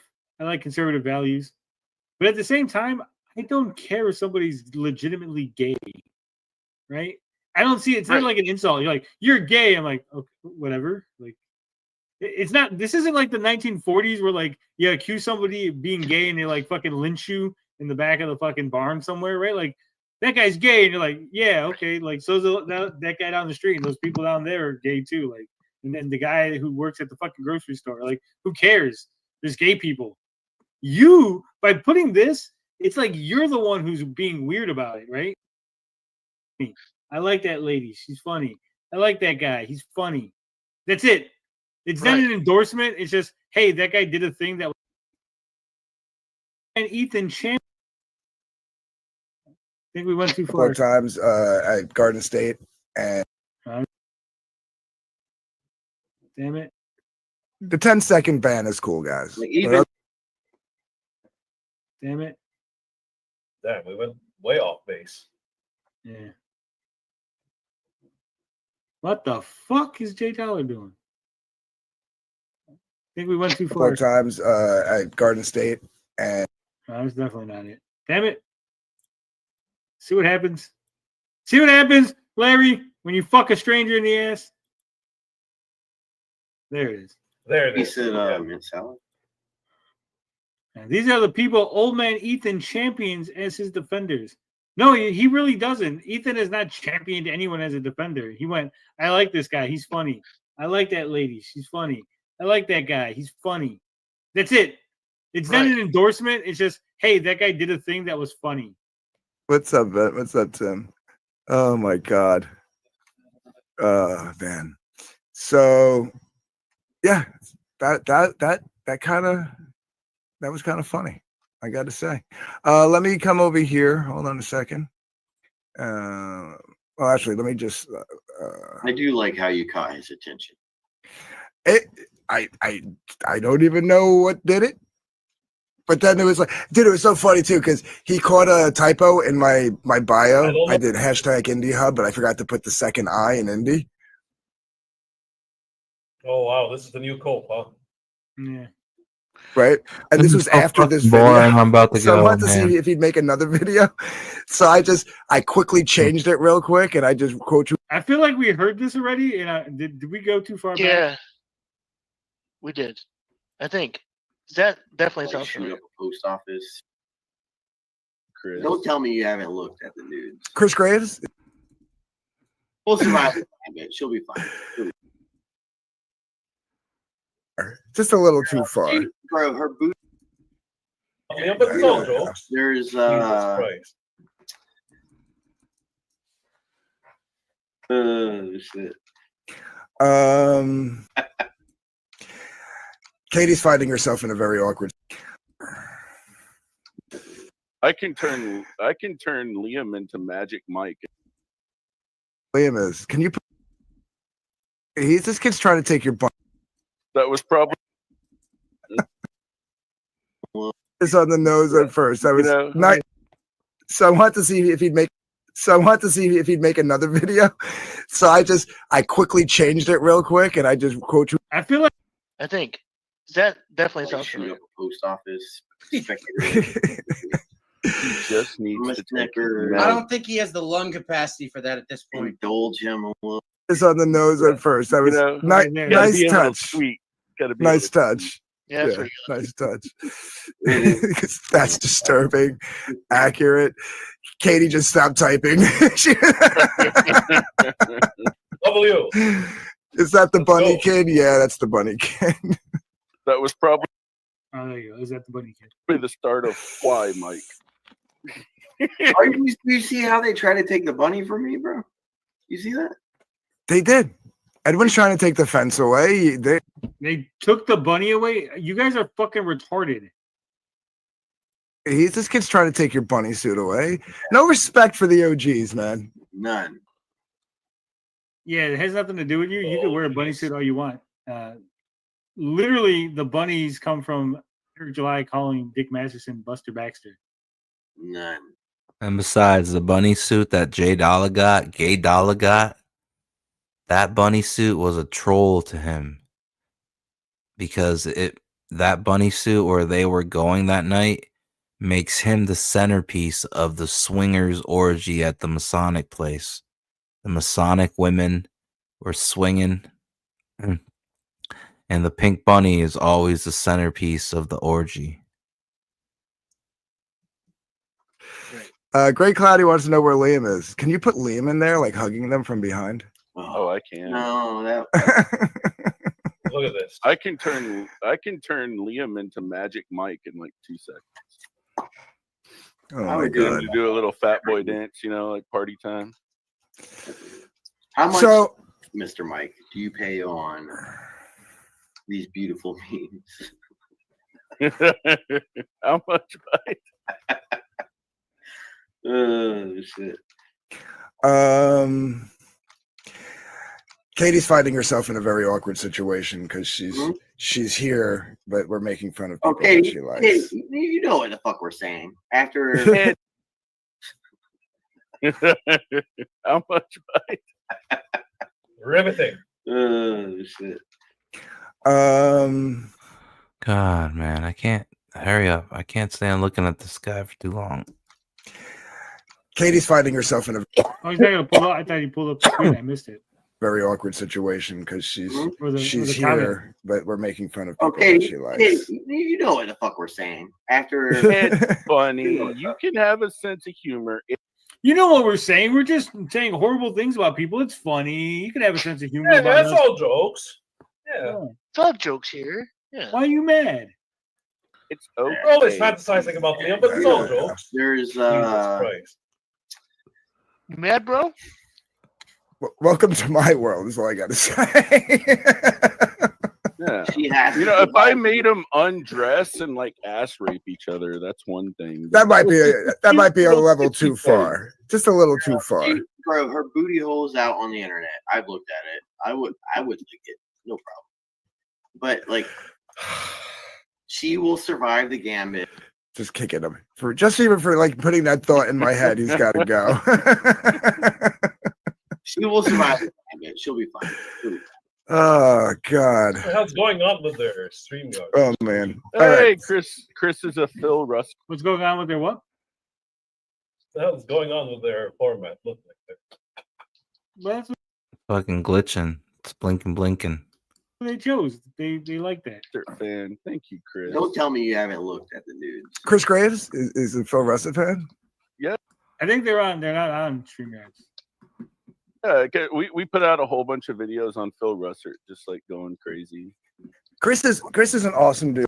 Oh yeah, it might be OBS. I've met him a couple of times at Garden State, and phenomenal artist. You should get him to do a cover. Ooh, great.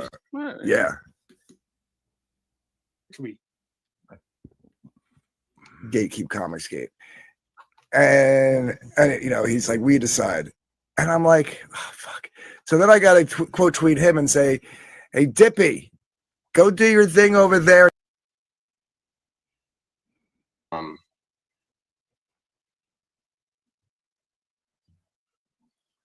Yes.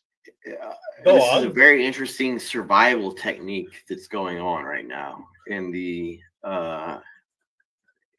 Wow, this guy is a fucking genius. I'm glad you all decided to shut up and let Jay Dollar pontificate his wisdom. No, this guy's a fucking idiot, Tony. Listen, when I first got here, this guy was a fucking mute and he was a gimp. He was a slave. He was a gimp slave mute that took orders and did not speak. It was the weirdest shit ever. He was shirtless, wearing a cowboy hat, and dancing on command for Testify. R.I.P. to Testify. When I first got the CG towards the end of 2019, I literally thought Gay Dollar was like a deaf mute guy, like because he didn't speak. And then the minute you hear him speak, it's like fucking retarded conspiracy shit. Guy's a fucking nut. He's a fucking. He done drank too much moonshine. He, down south nut job. For the rest of us.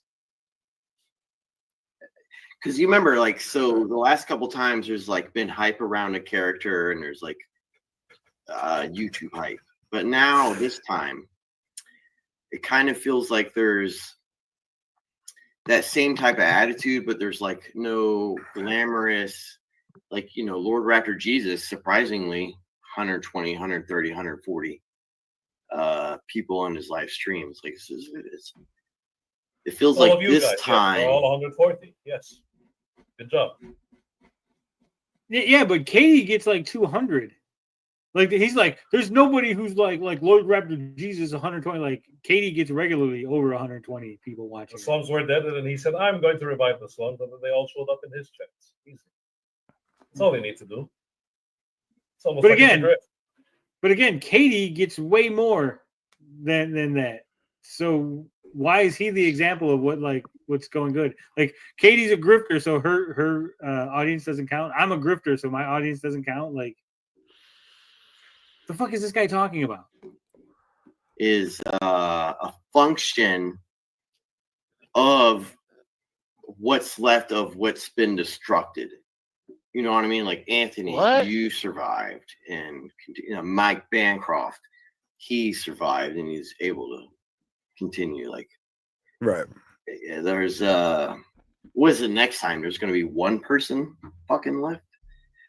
So. No, it's not just specifically of these three guys. It could be anybody. We're in the background. We're working on talking with people who might have the same. So definitely, Cynic is going to be part of the network with Dark Gift. Yep. Oh yeah. The same thought process and same thought We hate process. To- That's right. The thought process. We hate Tony, Katie, Liam, and Riley and Mint.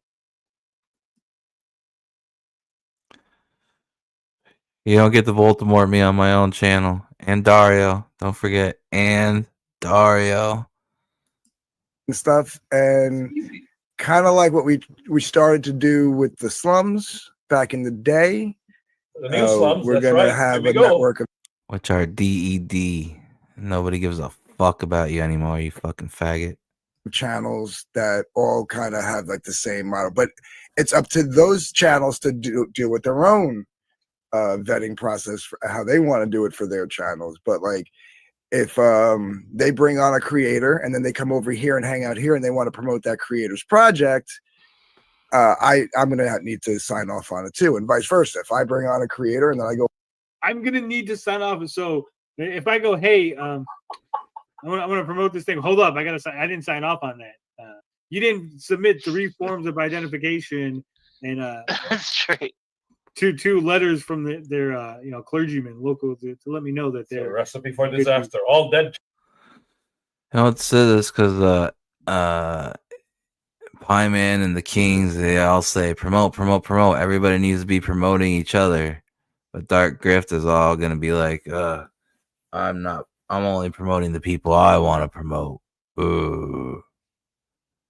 If you want to promote somebody on your channel and you're part of the Indie Hub network, that doesn't mean I'm gonna promote them too. If they want to be promoted here, background checks. Channels. At the end Could of you the imagine if Katie Right. jumped on here and was like, hey Tony, I got this book I want to promote. I was like, hold on, Katie, I can't promote that because I gotta do a background check on the artist and everyone connected with that book before I even imagine. So right away, Dark Grift's trying to position himself already in his little Indie Hub network, like he's gonna be the head. He's gonna be the head promoter, the head of the table. Anybody that wants to come to my channel is gonna have to be vetted. It's like, bro, that's like some real federal shit that I don't know. Maybe he got popped and none of us know about it. That's some real federal shit. Anybody that comes promote to my channel, I need to know who you are, where you live. It's like, fuck you. And right away, he's trying to set himself up as the head so that the Indie Hub network hot channel to get promo on will be him because you have to go through this rigorous vetting process. Like, think about it. Do you want fucking somebody that looks and talks and sounds like Dark Grift to have anything about you? Like, do you want to let somebody like that looks and sounds and talks like Dark Grift infringe on any of your freedom? I don't think much people are gonna feel comfortable getting their back hole taken by a fucking pervy turtle like Dark Grift. Pervy turtle with a soul patch. Promoting it. Or hanging on their channel, they're gonna have to sign off on it too. But that's and like if they say no or I say no, they can't get mad. Like that's the whole thing. That's like the pact of the network. And eventually, and they can't. You think that is he that retarded? Does he think that it's just that simple? Hey, could you promote this guy? No. Oh, don't worry, I won't get mad. Don't worry, I'm not going to be. You embarrass me and you won't promote the guy that I'm trying to promote for whatever reason. I definitely am not going to. No one's going to crash out after that. Yeah. There's definitely not going to be any crash outs over that kind of thing, right? Yeah. You know, you're going to promote somebody that I think shouldn't be promoted, and I'm going to be, well, you had that guy on, and that guy's a fucking dickhead, but this guy's not. You know, there's definitely not going to be any sort of anger and resentment brewing. This is definitely not a recipe for disaster, right? we're gonna have a pretty decent network where we're trying to promote just like the most solid. Also, what sort of fucking hey guys, we're gonna have a pretty decent network. It's gonna be. We're only gonna promote the most solid of the solid. Okay, it's gonna be no excitement. Hey, we're gonna have the greatest fucking network ever. This is where all the fucking hottest campaigns are gonna come through. Everybody's gonna want to be involved in this. Everybody's gonna want to be here. This is gonna be the new hotness. You Come get that Wheeler boy bump. Yeah. think Katy-Did channel's popping? Just wait till we get the network going. It's easy. That keeps people excited. And all your campaigns come with the free stripper tracking application. You can download it in the App Store. That's how you get people excited, right? But no, he's like, so yeah, it's gonna be okay. We're gonna do a thing. It's gonna be all right. This is what he brings to the table, guys. This is the level of enthusiasm for his own fucking project. And yeah, sign up. You know what? Forget vetting. I don't need to vet anybody because anyone who signs up with Dark Gift is basically failing the idiot test, right? This is a very simple idiot test. You sign up with Dark Gift, and I know you're fucking retarded. Too fucking retarded to go ahead. You make Mike Wheeler your leader, and you call yourself the Wheeler Boys. I know you're retarded. And be part of anything that's going to actually be business oriented. It's going to actually want to make some money and promote comics and be great, as Eric July would say, right? Of the solid, and give you guys something to feel reliable on again. I know a lot of people are jaded. Oh, the old reliable again. The old, our books are hot and ready. Nobody in our network has late books. But what about the head of the network? He's got a very, very late book. So he must not be able to get promotion. Dark Grift isn't going to be able to get any promotion in his own Indie Hub network. Dark Grift can't get promoted. It goes against everything of his Indie Hub network. Only the most solid of the solid get promoted. Nobody with a 4-year-old late book.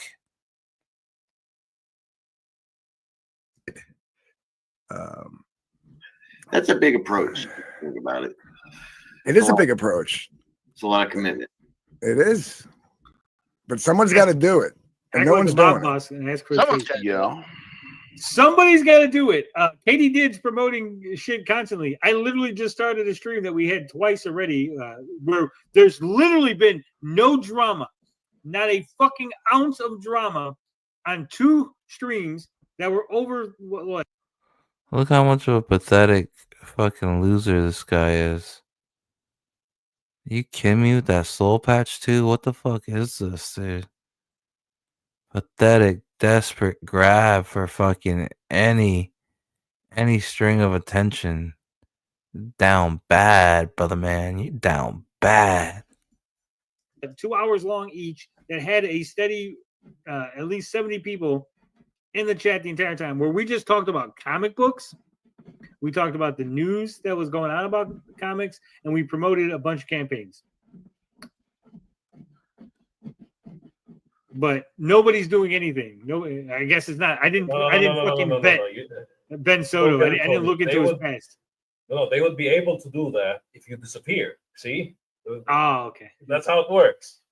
I forget. I'm holding everybody back with my existence. Yeah, really. You just go away, Tony. God damn it. Could you imagine if I could draw? If I could draw, I would just be the bane of their existence. DJ's backer will have gotten their books by the time Jay Dolly gets his point out. Thank you for the $5. I'm gonna start calling that bitch ass Canadian. I hope I know you're being facetious here, sci-fi, but I'm going to take that as a true wishing of good luck. DG is smoking.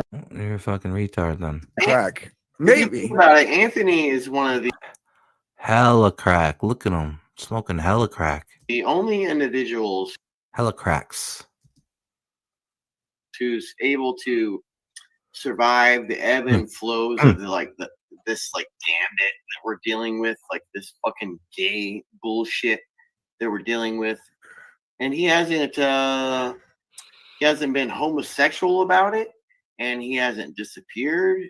So it's how do you get famous out of that, and how do you be productive and possibly get famous out of that?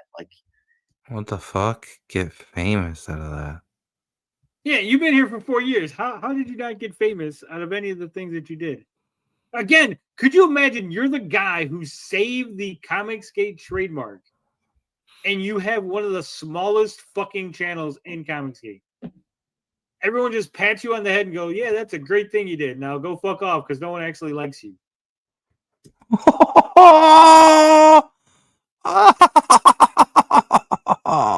Oh, shit. I couldn't imagine that. Couldn't be me, TJ. Yeah. So everybody else is hold on a second. Matt Boy says, let me guess. I don't know. I'm going to have to, Denali's going to have to submit at least a urine test and a hair sample, right? So I can make sure that he's not a drug user. I can't promote any drug users, George. Can't have it. Not on my CG. Not. God damn it. I'm never getting back on. Oh. My CG, buddy. I need to do some gatekeeping. Yeah, no drug. Lots of sex in my CG. We're okay with that. But Jesus. Cheese and rice. No drugs. We're going Cochino. to grab some toadies in the chat and let them, run after you. And pretend they're your buddies in your chat. See? Then let them spy on you. That's how it works. Let the dunking on dark gifts continue. Hell, brother. Yeah. Well Red talked to you. I was talking to Well Red weeks ago about this. No, fuck Well Red. I haven't talked to Well Red since he fucking became a fucking I haven't talked to him in months since he became a crying piece of shit. Won't even. I know I called you a woman. I said mean things about you, and I've been running you down. You shouldn't like me, but at the same time, there's nothing. We want to try to settle some beer. He doesn't want to give you his time and attention. Fuck you! I don't want to deal with you. There is more of a. But he's like, hey, fuck you! I don't want to deal with you. Anyway, and then he just lets you yell at him for 45 minutes. But he's like, hey, fuck you. I don't want to deal with you. There is more of a woman than any woman I've ever. A woman to sell is just watch. So there is Jay Dollar actually pay attention to anything that's going on and he keeps going on. a little religious, but he. Wow. I wonder how many fucking Bunny Man now. Crap. those guys. Well, This I'm dumb. Quote. Dark Gift is terrible. DG. Drug abusers. Liam, Liam's side. I know Hey, you don't but- abuse drugs, Liam. Oh shit! No, I don't actually. I don't drink either. I'm pretty Go back to your fucking drugs, Limu. boring. I don't even smoke cigarettes, you know. But I just wanted to say that Well-Read User is an old member of the Comicsgate community who set up a review series where they would go over the actual comic books and read them. They would actually read the comic books and then try to review them fairly without bias. And that's what he sort of is known for doing. And so I think it's very interesting that they're butting heads with that now. I guess he's desired to remain unbiased and impartial in regards to the work is not in line with this new anti-Comicsgate. Yeah, you should have seen how bad Dark Gift flipped out when when Well Read said that he would review my book on his review series. Dark Gift was like, "Oh no, he won't. I won't be there for that. He doesn't get any promo from OGCG." He had a tantrum when Well Read said he wanted to review my book. I was like, "Well Read, you don't got to." It's like, don't ruin your shit with Dark Gift over me. I don't fucking care. He was like, no, I'll review your book. Fuck Dark Gift.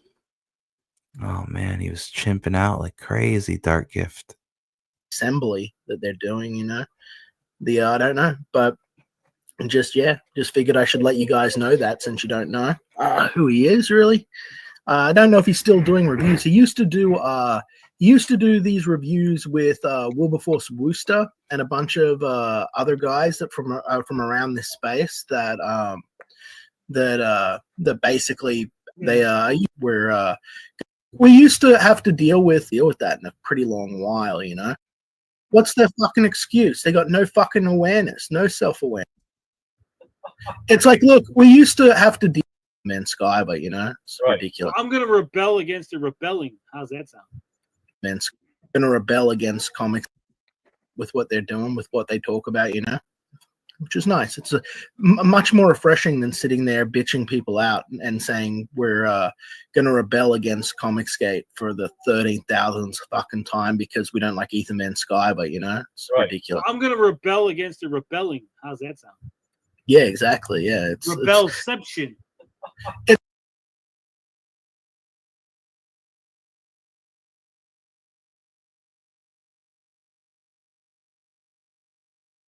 It's like, look, we used to have to deal with like SJWs and stuff like that, but we haven't had to deal with that in a pretty long while, you know. And now all of the SJW shit we're dealing with, the same shit, by the way, that we're dealing with the SJWs, it's coming out of their camp. So like, what's their fucking excuse? They got no fucking awareness, no self-awareness. No, it's You know? okay to do it. It's not SJW stuff when they do it. Yeah, they're about like trying to control people. It's all about trying to control people, and it's like we're gonna go and make our own network, and we're gonna like get it. It's like, cool, you guys go and do that, and then because I know exactly what it is. The whole play is to get a whole bunch of people together to try and attack Comicsgate. That's all it is. You're not interested in promoting this shit like you say. Oh, we're gonna be indie promotion. That's what I'm telling you. All he cares about, it's all facade, it's all performative. Him and Finatra's personality flaws is the I told you so's, the I was right, the I have predictive powers. I'm Miss Cleo. Fucking fortune teller hotline. That's all he cares. So right now, it's exactly what Liam's saying. He's pretending to care about it, making his own hub network. And it's all a ploy to get his own network to war with Comicsgate. He's a creator of hate, a seeker, a clout monger. So that's all it is. It's a ploy. The whole indie hub network thing is a front. It's all a ploy to battle with Comicsgate, so that it can be destroyed. so that at the very end his personality flaw can be satiated. Because at the end of the battle with the Indie Hub Network and Comicsgate, he'll say, "See, I told you so. Told you something bad was going to happen to Comicsgate if you didn't go against these people that I listed. Dick Vito, Frog Tony, Mint Salad, Clipper. If you don't go against Liam, if you don't go against these people, look, I told you Comicsgate was going to fall apart. I told you so." This is all performative and a ploy. He does not give a fuck. Look at Hunting Alice. He does not give a fuck about comic books. How many times? Samba Go-Go will tell you. How many fucking times have I seen this song and dance? This exact same thing. These people make the exact same fucking mistakes. They draw in more fucking people who make the same mistakes as them, and then they just fucking circle the drain and cry about why they're nothing. And it's like, this is all time they could be put, they could put energy into like pumping people up, being excited, working on their artwork, trying to say something that actually has some sort of meaning or voice. They could be building something, but instead they're like, no, we're going to build our own thing over here. And it's like, cool. Well, okay, cool. You go do that. You go do that. But I know what's actually going to happen. It's the same as every single other fucking time. Is you guys going to get together, and then you're going to spend all your time just bitching and moaning about Ethan and me and attacking Comicsgate because you're not actually go to a sex dungeon, right? Look. Yeah, I was told before I signed up for step. Comicsgate, I was told there was a lot of sex dungeon action going on. Okay, and so far I haven't been invited to a single sex dungeon. Okay, very upset. I was looking forward to it. Gosh, what a load of nonsense. You know what I mean? Like it's ridiculous. It's like it's this. You're right. Like the Dungeoneers is just, I guess the Dungeoneers were just exactly what. That's the journalist coming out in Frog Tony. That is true spirit of journalism. Playing coy, undercover, and low key, all while just trying to get inside of the sex dungeon so he can get his story, get his breakthrough story, expose the secrets of the comic book sex dungeon. Yeah. What these guys have already been doing for the longest time, but like with actual talented people in their ranks, you know what I mean? They had like actual artists and stuff. They were like higher up on the food chain, so they got caught out. I'm glad for them doing this. To be serious, on a serious note, I'm glad they do this, right? Because it tells me who I should avoid, right? Again, whoever's signing up to be in this group of retards, I go, yeah, clearly you guys have no business acumen and you should not be fucking around me. Right? They literally have like a Nazi guy with an avatar sitting there, like on the fucking stream, unironically. Yeah. And then they'll cry about being called Nazis. You know what I mean? Like, it's so dumb. It's so fucking dumb. Beyond that, sounds very familiar. I just look at what's Dark Gift's highest campaign total. I don't know. It's never been very good. It's always been around I don't know. Maybe he got to like 5,000 months. Maybe I don't know. I honestly don't know. Like he tried to do all these like gimmicks and things. Like he's always appealing to like the lowest common denominator. Like he tried to do stuff with like Linkara. Get him, Koala. Get him. Ara's wife or whatever it was. All these other little things.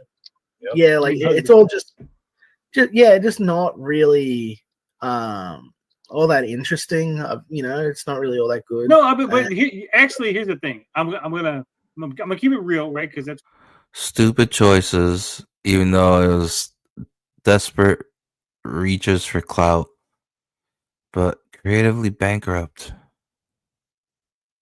Dumb, smooth brain. Can't imagine to create something good like I can. That's the real problem, Dark Rift.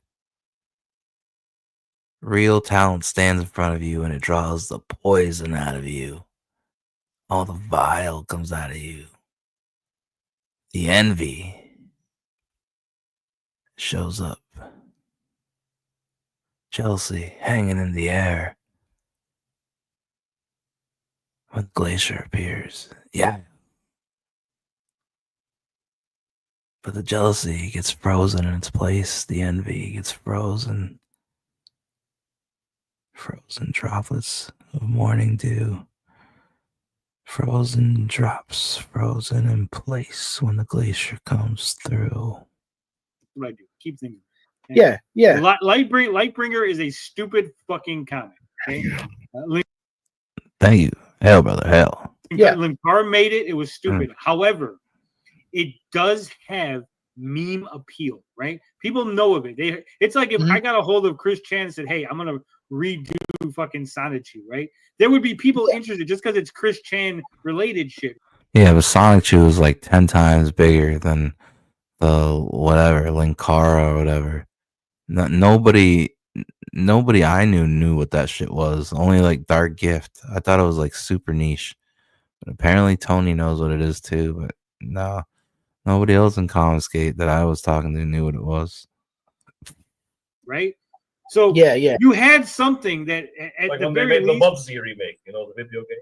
yeah, like Same you had idea. something that people were interested, people would be talking about. People outside of Comicsgate would be talking about the Lightbringer. Hey, Well- did you hear that Linkara thing is Well, then how come it didn't do good? coming back? Someone's redoing the Lightbringer series, right?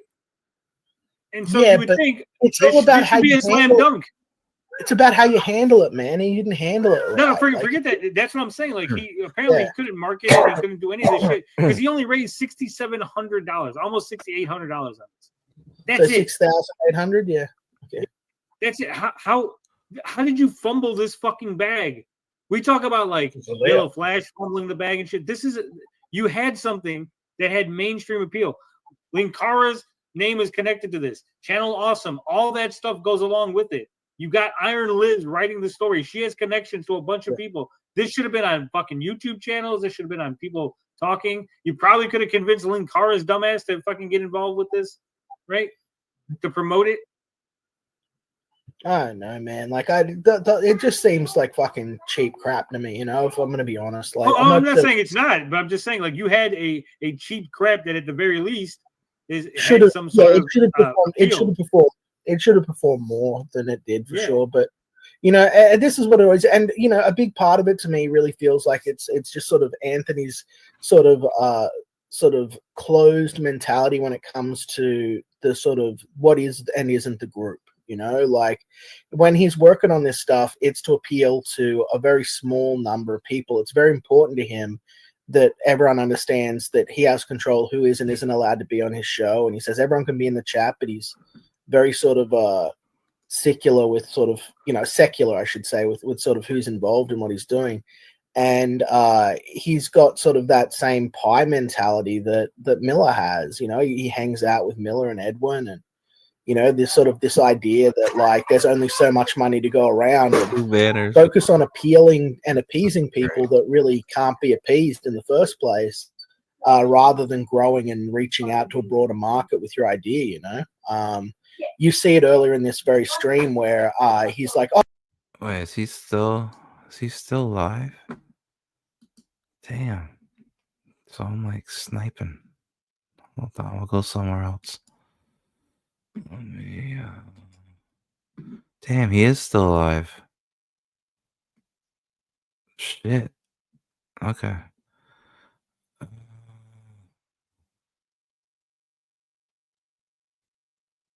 Let's go to the keynote clip.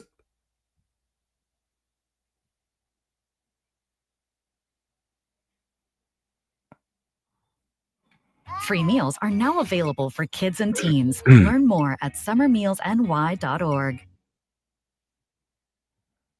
When you have a vendor and a partner that operates with excellence, is really critical to how we grow.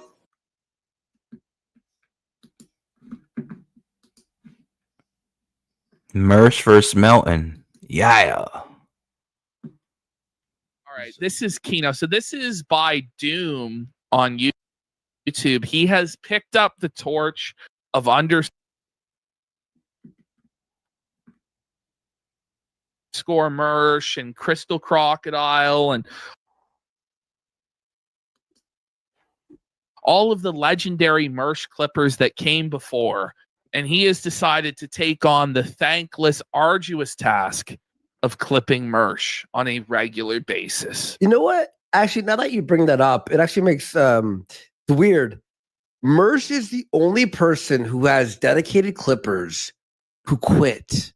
Wings' DSPs, everyone else is there's no money or clout in clipping Mersh. It really is thankless, you know? It really is, dude. No one appreciates it at all. All right, here we go. All right, Doom Spaya. Welcome to New Welcome to Super Approaches. Tip, Mersh. Just wish you hadn't been calling me a pedophile up until last month. Weird you would work with a pedo. I never said that Patrick Melton was a pedophile. Get the clip. Get ready for Get the clip. Go ahead. New background. I know. He's It's a lost new Mersh. weight. He has, buddy. He's been struggling. Mersh is now in such a bad position because he lost his PayPal, he lost his Rumble deal. He's been hurting that he's had no choice but to bend the knee and kiss the ring of pedophile Patrick Melton. No. He's had no choice but to submit to Mapton's rule, and he's now apologized to Mapton, and he's now using Super Tips as his only means of income. And if Mapton cuts him off, he'll be homeless. So just keep that in mind. But he looks like he doesn't have much food, right? No, because he's like, I could tell on his face. He's lost What weight, little like a lot of food weight. that he does have money for, he gives to his cats. Good. I respect that. I never said Patrick Melton was a pedo. If anything, I was one of the only people when everybody jumped on that pedo train. I was one of the few people that was like, I don't think he's legitimately a pedo. Like, Get ready for this. Sue me, Melton. I think you are a danger to children, Patrick Melton. It couldn't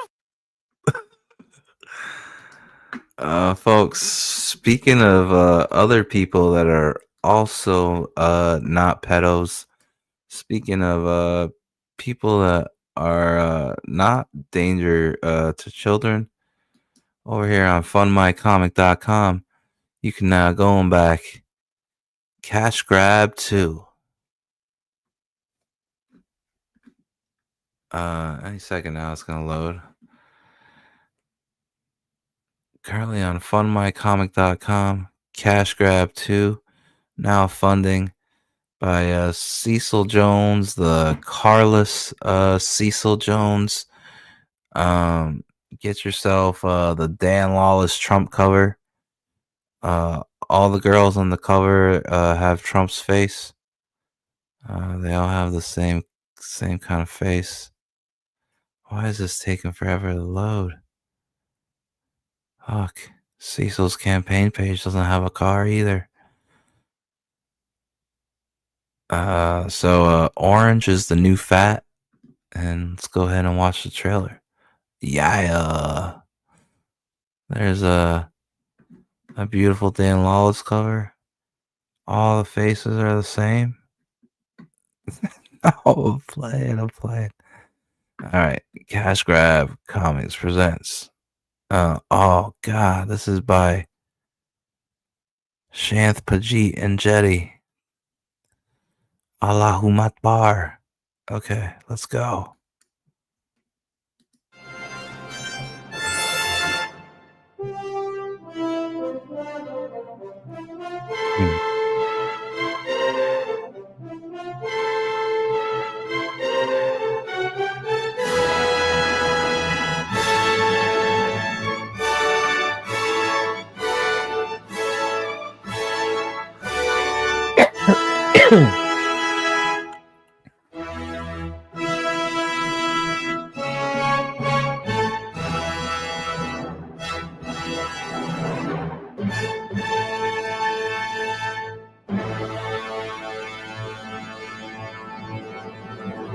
Yeah.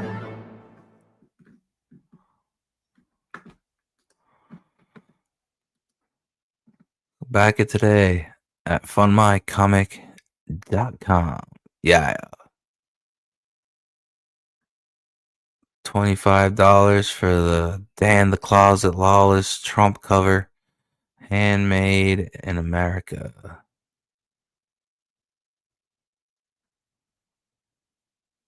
This one kind of looks like Chrissy Mayer.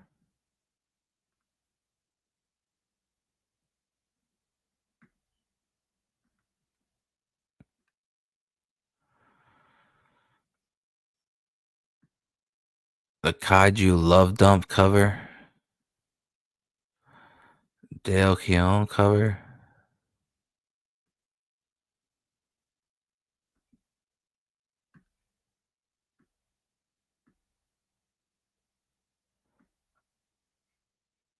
Oy vey.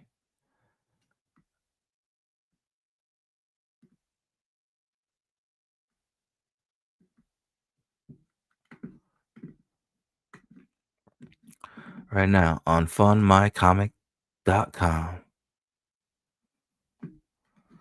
Let's see what else can we promo on here.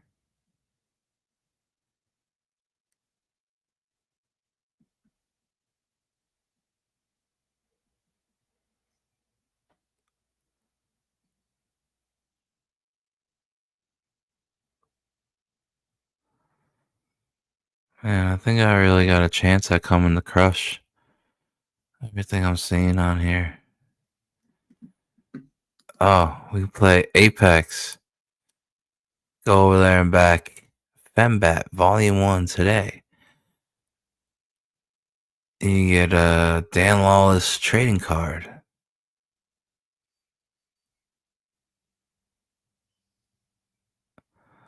Oh, it's a Dan Lawless variant cover. Dun, dun, dun, dun, dun. Apex Comics.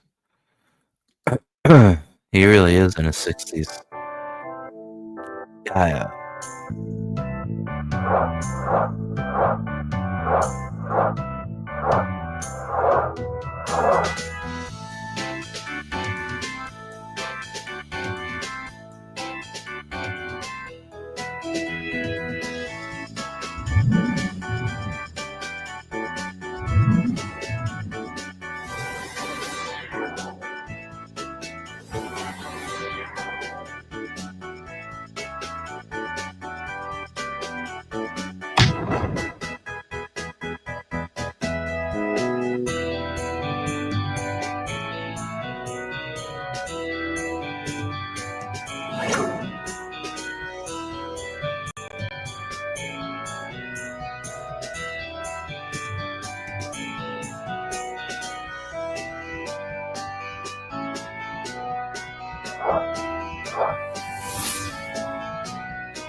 Right now on funmycomic.com.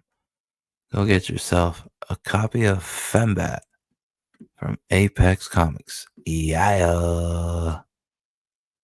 Alright, now back to regular scheduled programming. Mersh versus Melton. I believe Mersh just called Melton a PDF for the second time, but this time more cleverly and disguised as comedy. Alright, let me pick this layout. There we go. Yeah. People, when everybody jumped on that pedo train, I was one of the few people that was like, I don't think he's legitimately a pedo. Like, get ready how dare for you this. sue me, Melton. I think you are a danger to children, Patrick Melton. It couldn't have possibly gone more poorly for Mersh.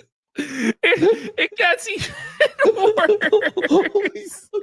That's so Because funny. I never said that, guys. In fact, I defended him. I defended Of him. his- I think that you are capable. I think that honestly, given what we have screenshots of, I might even be willing to say you have already harmed minors. Okay, like I wouldn't even go that fucking far. That's wild, Mersh. Jesus. Bring it up, Mersh stuff. Bring it up, Mersh stuff. This is the best Patrick Mersh segment ever. This is amazing. Yeah. Is one of the single biggest dangers to underage children right now on the internet, and he needs to be stopped. He's the most dangerous.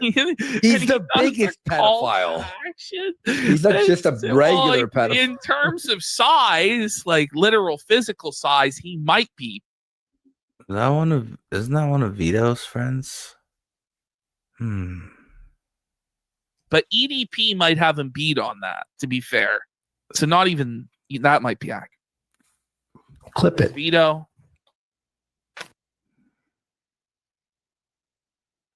Oh, joy. Oh, wait, he You're a prefers baker Vito's name. and new mom and student. You're an Ander.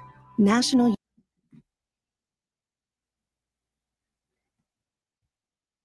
Clip it. Sue me, Patrick.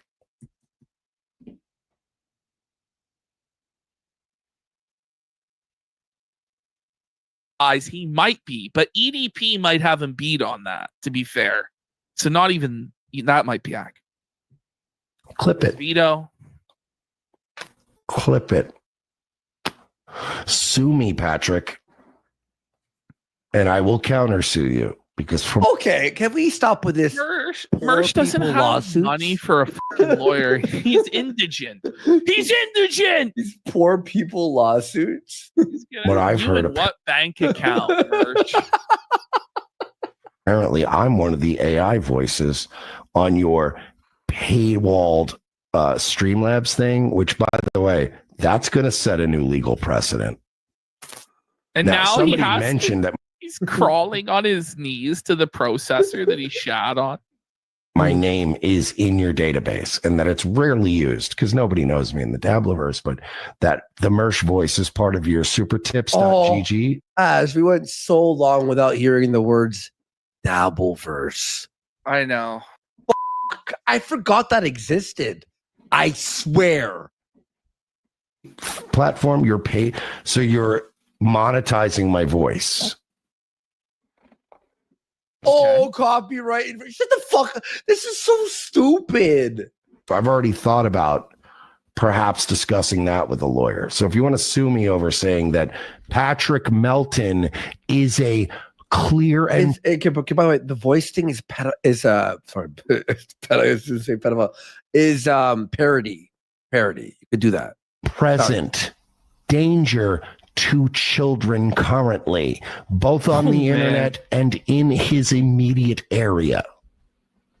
Please sue me. I want to countersue you for using my voice in your little AI system.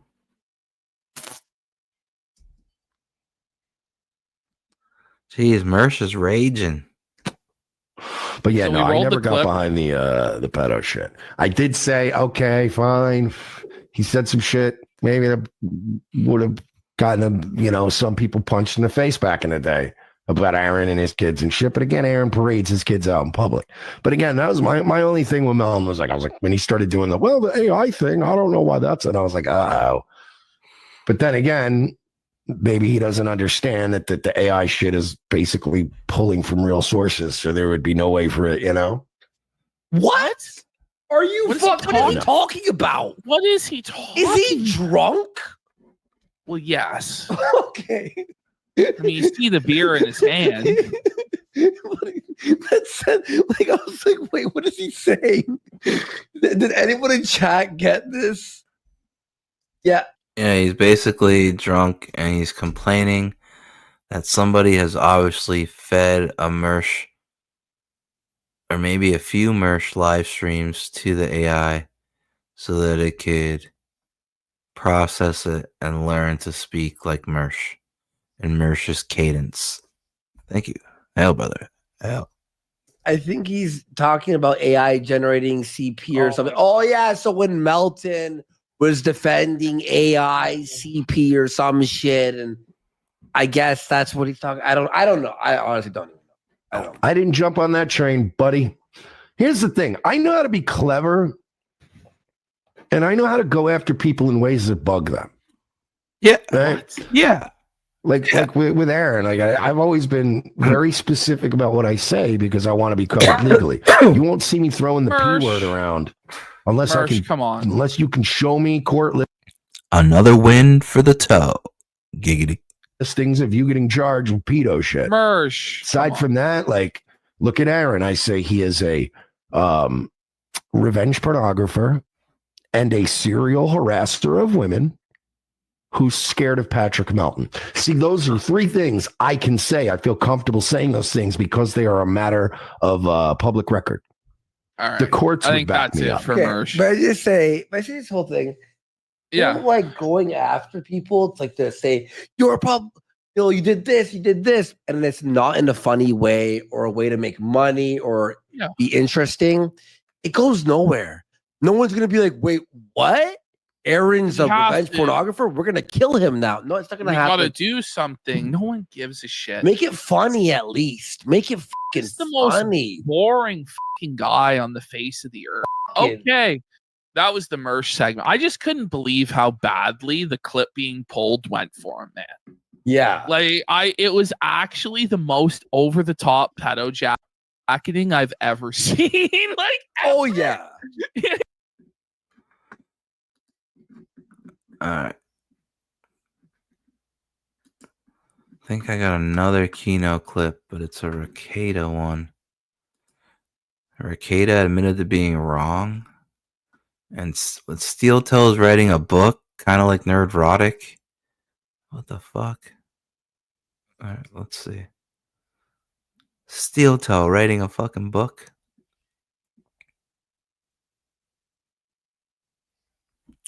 From prison to YouTube. No, I've been in the other way around, huh? amazing Aaron job is, on this journey of self-love. Look, Steel Toes book is from so here's Ricada talking. YouTube to prison.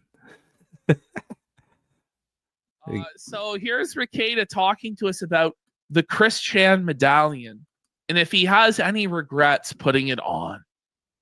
Ash, do you see what I see?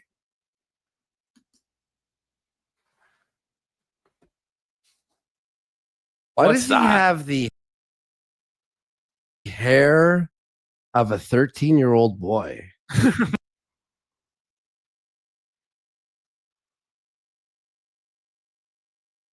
Like, what the Bro, hell I is don't know. What is this hair? I don't know, man. He's never had very good taste or sense when it comes to aesthetics. Like, just look at his room. He's got a Joker poster up and a Johnny Depp poster. Like, and he's in his fucking 40s. But this haircut, you know, it's a just fuck my shit up. It's chopped. It's chopped, bro. On tears chopped. Bro, and his nose is so red. It glows like a light bulb. Chan the Man says, do you regret donning the Chris Chan medallion? I do not. You should. Can we stop pretending that it didn't? Oh my god, man! Oh my god! I do not. I don't put any stock in the Chris Chan medallion causing a bunch of problems that were Maybe you caused by. should. Oh, wait, though. Caused Here it by is. what? Is this Ricada taking personal accountability? No way. Of problems that were caused by my own behavior. What? Finally, the Rockets has come back to reality. Bless you, bless you. Okay. Oh, buddy! I'll respect that. Ricada actually admitting it's his own fault. Dude, Worski looks so fucking weird without his beard. Look at him. Worski looks like he's getting ready to fucking drive the medical taxi. He's about to take over for Finatra's shift. Gaily. That he destroyed his life. You know that what? It's not the Kiwi Farms or the Kino Casino or the haters or Aaron Imholte or April or Judge Pussy Liquor. He just says it was his own bad decisions that led to that. I listen. I gotta respect at least that, but you know, Hold on. Will there be a cope though? Hang on. Oh, wait, what? Look at his eyes, bro. Look at his eye. He looks f***ed up. Look at him, This man. eye right here, especially. He looks so justed, bro. Like this is like some Brendan Fraser screaming Wojak shit. Like you can see in his eyes the pain. Look at his arm on the bottom left. What's that mark on his arm? Why are there track marks on his arm? Yeah, like right there. Okay, That's from his scratching his skin on it.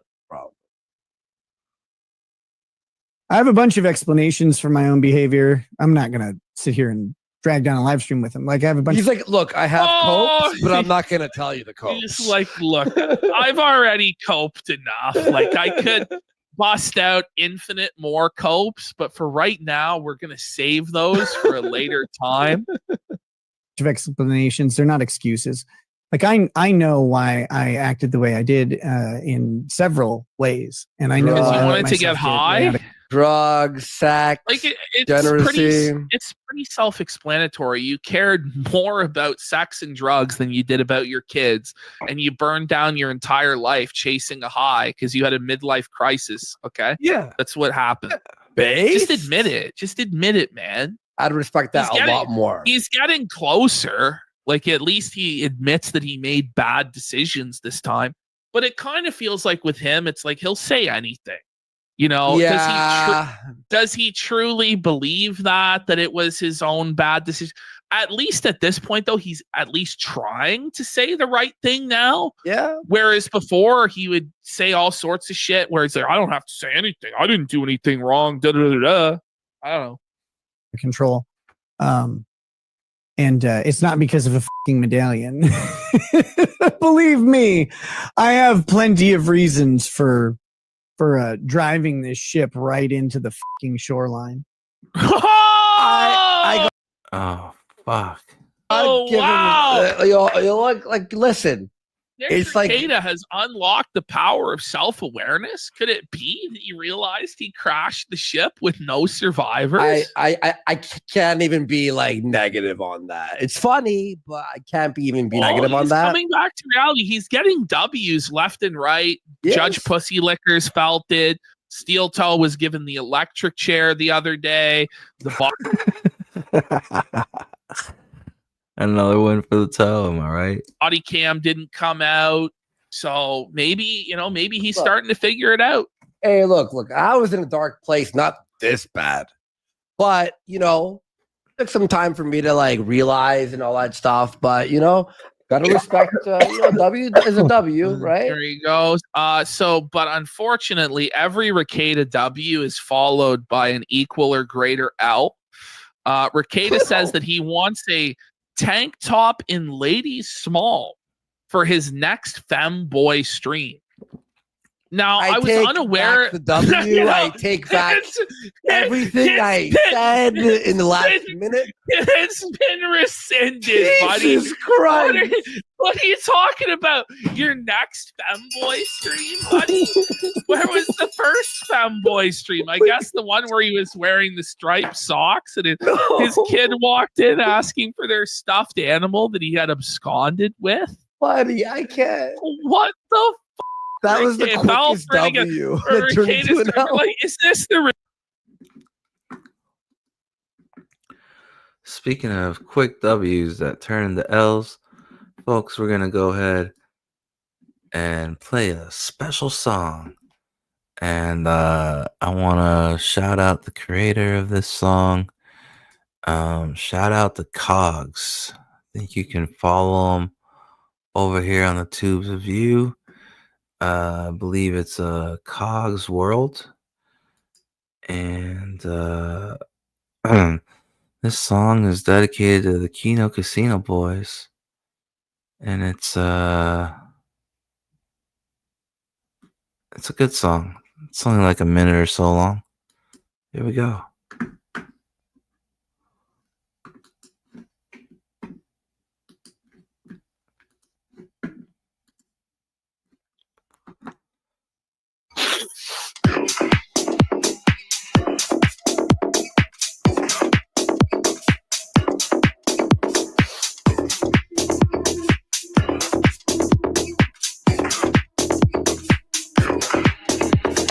Auto Coke. so I could drink wine, so I could ignore my dad, so I could do more coke. I do coke, so I could drink wine, so I could ignore my dad, so I could do more coke.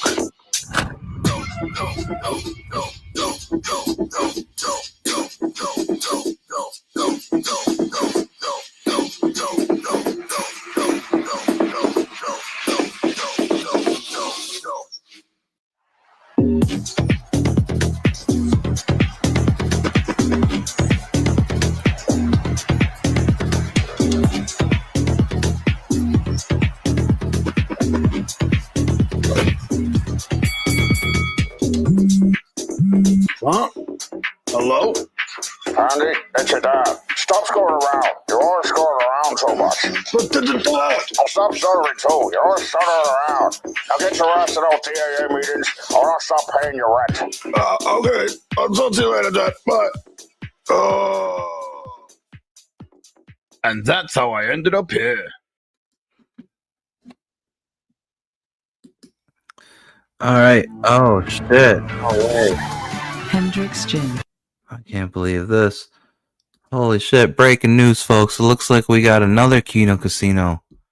We got an exclusive Kino Casino video. Shout out to that man, the legend, Cogs World. Cogs goes hard in the paint against all kinds of peeps. And this is a legendary video, and it's all based on a true story, allegedly leaked from the Kino Casino discords. It made PPP and Warski leave the internet for almost a complete month. They couldn't believe their Discord got leaked. This video is based on true events, allegedly. I say that to protect myself from poor people lawsuits. But we got the exclusive footage right here, folks. Oh man, legendary. Shouts out to Cogs. All right, folks, here we go. You ready? Bada boom, bada bing. And just like that. Oh, what's this? What even is this? Yeah. Oh no. Oh no. No. Western buddy, this is amazing! Don't forget there's plenty of cocaine over here, boys, if you want any. Andy, I know you're a fan. This is amazing! It's unironically the best weekend I've ever had. Thank you, Medica Masochist. Anytime, Andy. What about you, Gus? How are you finding the first time? Yeah, it's great. It's just, what's up? I'm just not sure I got it in right. He has not got it in correctly. Oh man! Retard alert! Retard alert! Retard alert! Let's fucking go, Gorgon! I'm trying. It's okay, buddy. I got you. Let's help you get laid. All right, buddy. Let me get behind you and grab her ankles. And jiggle. Let's jiggle it, buddy. Jiggle, buddy. Oh, okay. Jiggle it, buddy. I think that's working. Jiggle, buddy. Oh my god. I just got a new high score on Candy Crush. Hey, I love Candy Crush. Man, the pussy out here is making me wonder why I'm importing that meth Oleana from Australia. Anyway, let's keep this going. Jiggle, buddy. Whoa, jiggle, buddy. Jiggle, buddy. Jiggle, buddy. Let's fucking go, jiggle, buddy. Okay, I think you've got it, Gorgoth. I did it. I did it, guys. I lost my virginity. Hey, let's fucking go. Let's fucking go. Let's fucking go. Hey, whore, stop sucking medical mess's dick and put your heel in my mouth. What did you say, fat man? I said take your fat ass, grab your heel, and put it in my mouth. This is so fucking amazing, bros. Look, no hands. Hey guys, it's me, Iron Wolf Bear. What's going on in there? Oh fuck! Don't come in! Don't come in! Ah!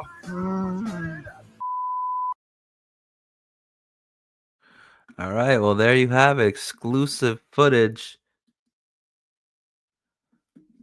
from Cog's World. You back right now. Based on true events of Keno Casino weekend stay in Vegas. Glorious, legendary video. It triggered Worski bad. Worski was so pissed at that video. Worski raged out, called Cogs out on live stream. It was beautiful.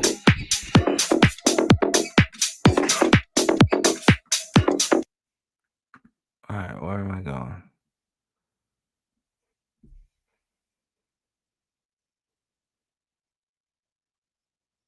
Finish the Nick Rekieta video now? Yeah.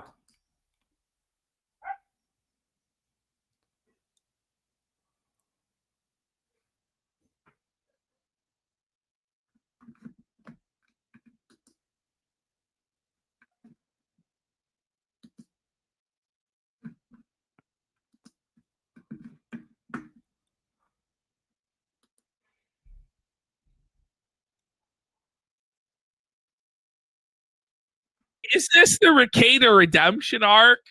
No. No. Oh. Meanwhile, in St. Cloud, Minnesota, Steel Toe has written a book about his time with. Wait, what did he write about? No, I told you. Nerdrotics is from prison to YouTube. But Steel Toe's from YouTube to prison. What could Steel Toe possibly write a book about? How to be a cuck? How to be a bish? How to abuse the law? Nick Rekieta, it's his memoir. It is called Naked Twister. No way. Bro, that might bring in the bucks for Steel Toe, but Naked Twister, what? It's his memoir. It is called Naked Twister. Let's have a look. Okay. Naked Twister, an erotic adventure. So pause. You can see on the cover, it's him and Rekieta, an illustration of them doing. No way, is it really? I can't see. Naked Twister. Like Look at AI, this shit. like AI, Look know. at this, dude. He got like some weird AI to make this image of him and Rekieta doing Naked Twister together. And it's like, what a Hold on, folks. We gotta inspect further. Put my best people on it.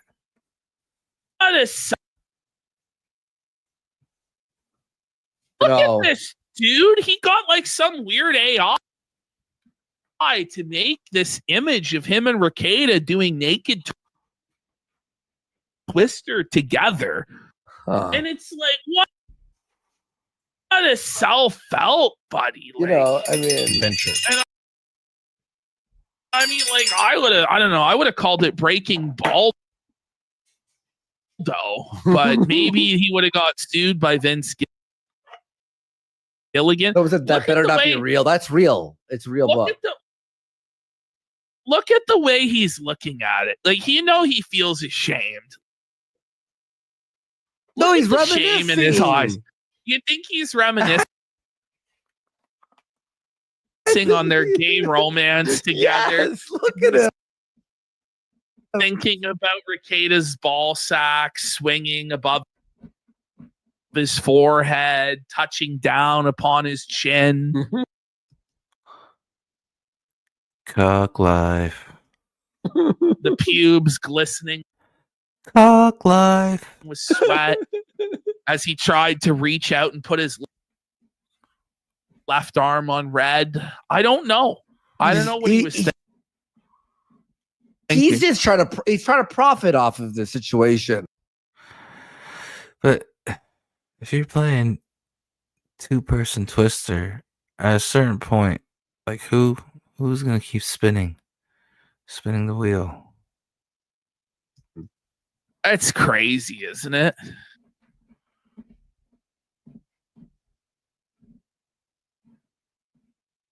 Need more power? Need tougher doughs. The KitchenAid Bowl Lift Stand Mixer. We double deal dare you to try Sonic's new Pickle Rita Slush. Fuck. You want to live free? Even though I've done picklebacks, but Wow, Look at that. and look at this. So okay, now, look at that. He's showing the cover off. He's showing it off. Naked Twister, his time. So, here it is. Here's the. I don't know if this is another win for the toe. You know what I mean?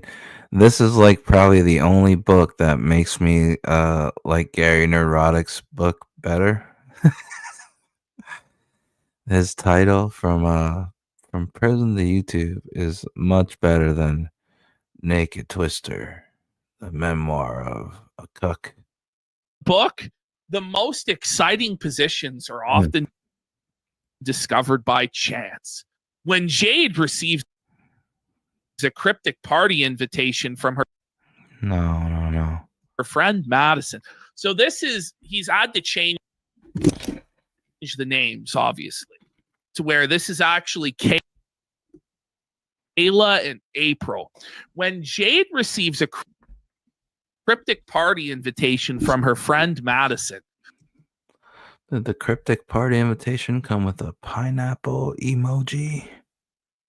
She knows she's in for another surprising adventure. But it's not until she arrives at her home and sees a group of her friends crowded around a Twister game that she begins to guess what's in store. The game starts in the usual way, with the teams fully clothed and competing to see who can stay upright on the mat longest. Whoa. But when Madison asks everyone to take off their clothing in the next round, the fun really begins. Wow. Do we keep reading this or do we just move on? The new It's twisted. Okay, we can move on. Oh my god, we got chapter 1 party games. This word's gonna be hard to pronounce without being banned. When I saw the new email message from my friend Madison with the cryptic heading, "Don't get your knickers in a knot," Yikes. I had to open it right away. Madison was famous for hosting the most interesting and sexy parties. And as I began to read the message, now I know your belly's ready for some of this. I already feel my heart racing in excitement. Chain, baby. You ready to feel them? Dear Jade, you are cordial. Now I know your belly's ready for some of this egg styrone. It's off the chain, baby. Invited to a party at Ricardo's place this Saturday at 9 p.m. I know your belly's ready for some of this egg styrone. It's off the chain, baby. You ready to fill them stomachs up with some hot cheese and egg? Now I know your belly's ready for some of this egg styrone. It's off the chain, baby. You ready to fill them stomachs up with some hot cheese and egg? Now I know your belly's ready for some of this egg styrone. It's off the chain, baby. Oh. You ready to fill them stomachs up with some hot cheese and egg? Now I know your belly's ready for some of this egg styrone. It's off the chain, baby. You ready to fill them stomachs up with some hot cheese and egg? Now I know your belly's ready for some of this egg styrone. It's off the chain, baby. You ready to fill them stomachs up with some hot cheese and egg? Now I know your belly's ready for some of this egg styrone. It's off the chain, baby. You ready to fill them stomachs up with some hot cheese and egg? Now I know your belly's ready for some of this egg styrone. It's off the chain, baby. You ready to fill them stomachs up with some hot cheese and egg? Now I know your belly's ready for some of this egg styrone. It's off the chain, baby. You ready to fill them stomachs up with some hot cheese and egg? Channel and told her to Now I know off your belly's ready and for kicked some her of out, this and now egg she can't even styrone. stream from her own channel. It's off the chain. And then It's not real. And then Grok. Go ahead. When we asked Grok, "Hey, is this real?" Grok said, "No, this is actually a scripted event made by Keemstar." Like the actual Grok, the AI was even like, "No, this is not real." The AI debunked it. You all fell for The it girl again. was just like, "Hey, at Grok, is this real?" And Grok was like, "No, Keemstar always scripts these events on LOL." Bring it up, Grok dub. Listen, Oh. they can't. Like, I don't know how Becky managed to stay around. Like, I really didn't think Becky would make it at all. Yeah, no, But she's doing better than like RTU by because herself. she's like the most annoying person in the world. So they found a role for her. She's kind of like the Vicky Guerrero of Lolcout Live. But their views are anyway. Let's continue. All right, so let's have a look here. Wings is down really, really bad. He's been hardly making any money since he was fired from Lolcow Live. They actually begged Wings on their knees to come back, and he actually said no, which is insane. Holy fuck. And, of course they begged him. well, shit's fucked. But here we go.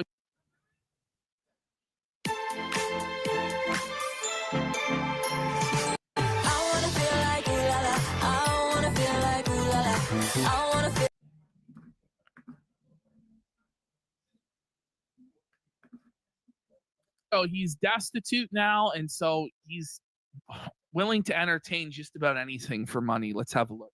All right. Dark Side Phil for $1,000. Sure. Bring it back. Wait, what? Would I kiss Dark Side Phil for $1,000? Sure. Wait. Buddy. Wait. What?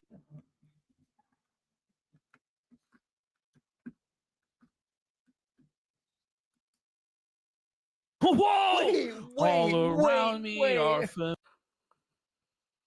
familiar faces. Come on, what are we doing here, Wings? Look at you, Wings. He'll kiss Dark Side Phil for $100.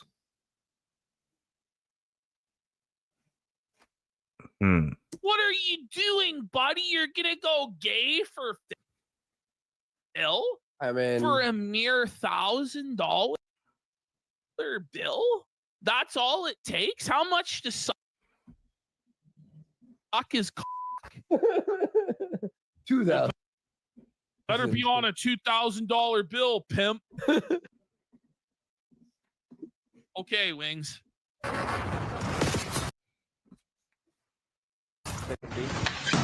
Oh, we're so back. Wings A-Logs are fucking beasting. Let's go. Shout out Breaking Banquet, ARV, all the rest of them. Shout out. Wings A-Logs. Hold on. Did Warski just do the TJ? Bring that back.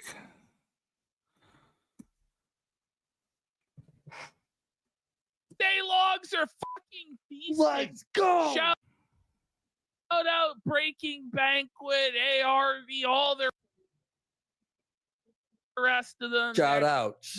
Wings A-Logs are so fucking back, buddy. We've never been this. All right. I think I'm done with all this. Let me just move this here.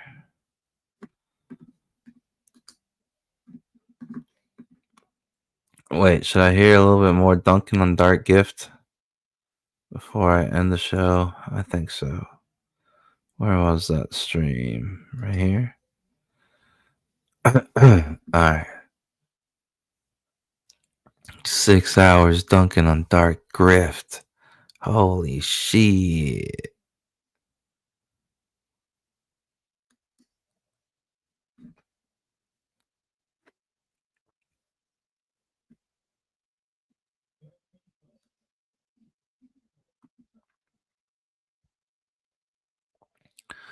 Where did everybody leave? Right here? Is this where we left off last time before intermission?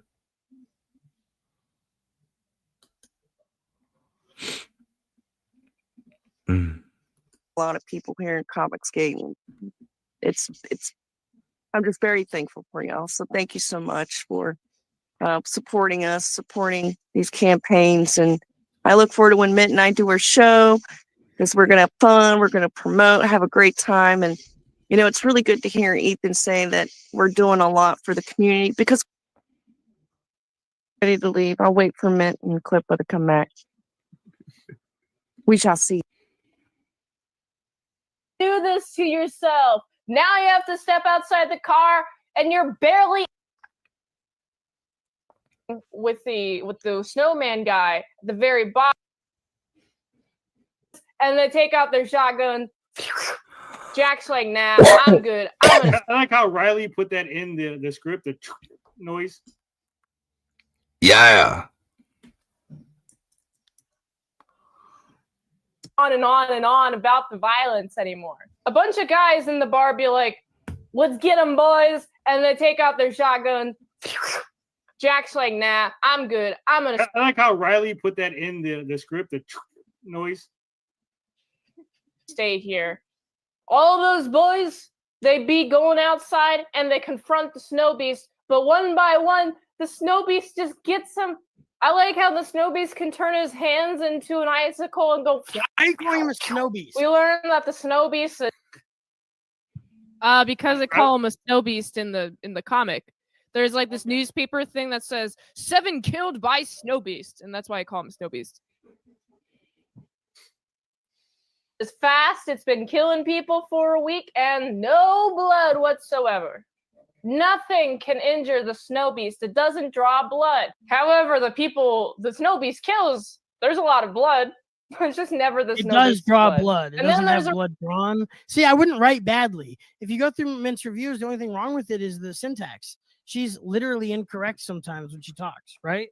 Yeah, I caught that. I was like, fuck, I didn't mean it to say like that, but I really like that. Accidentally said the opposite thing of what you meant to say. So I had to phrase it and be like, oh, I have to add more words to make this sound correct.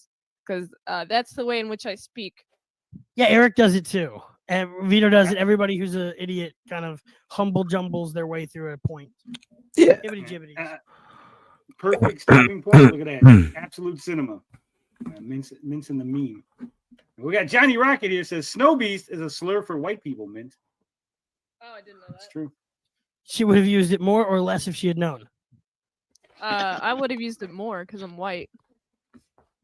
But we get a $10 super chat, so you know what that means. Niggas can be gay too.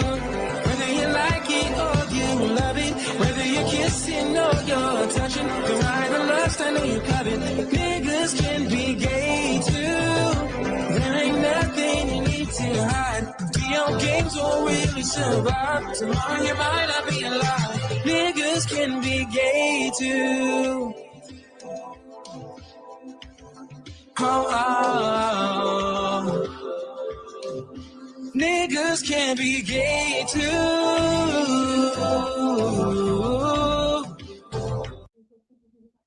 No, I will not send that song to you, Katie. Stop asking.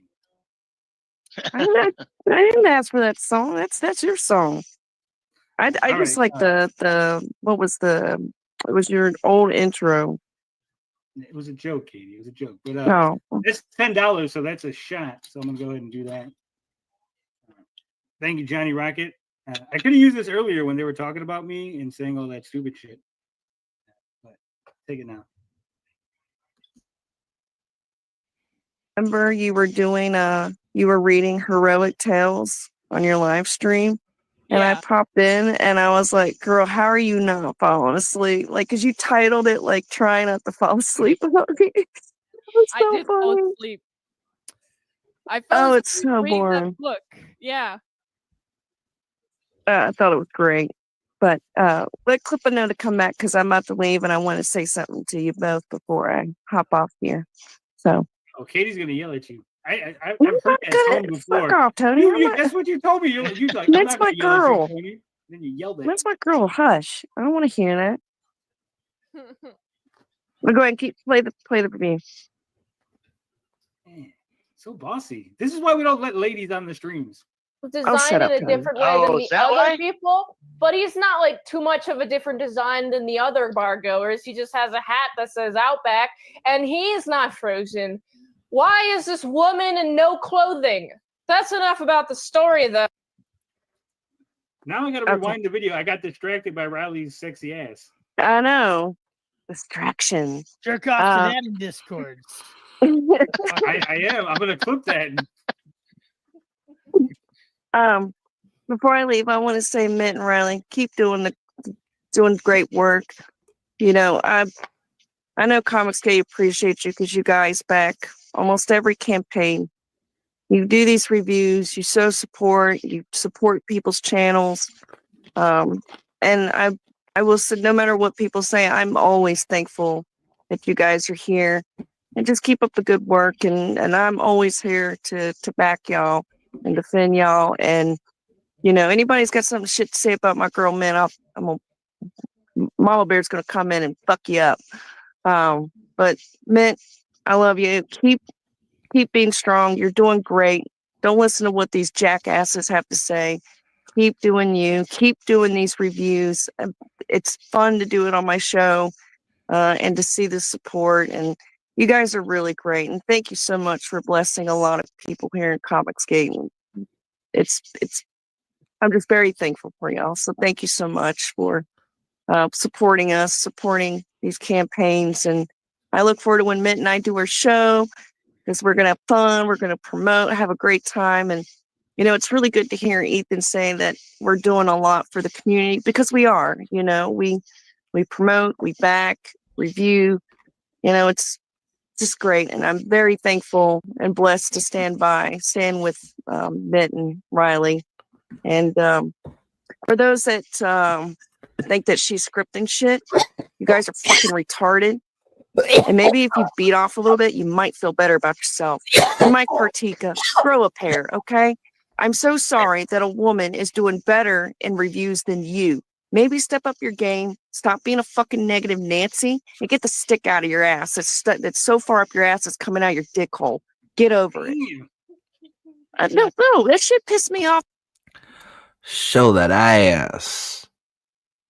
Show that ass, Katie. Katie, show that ass.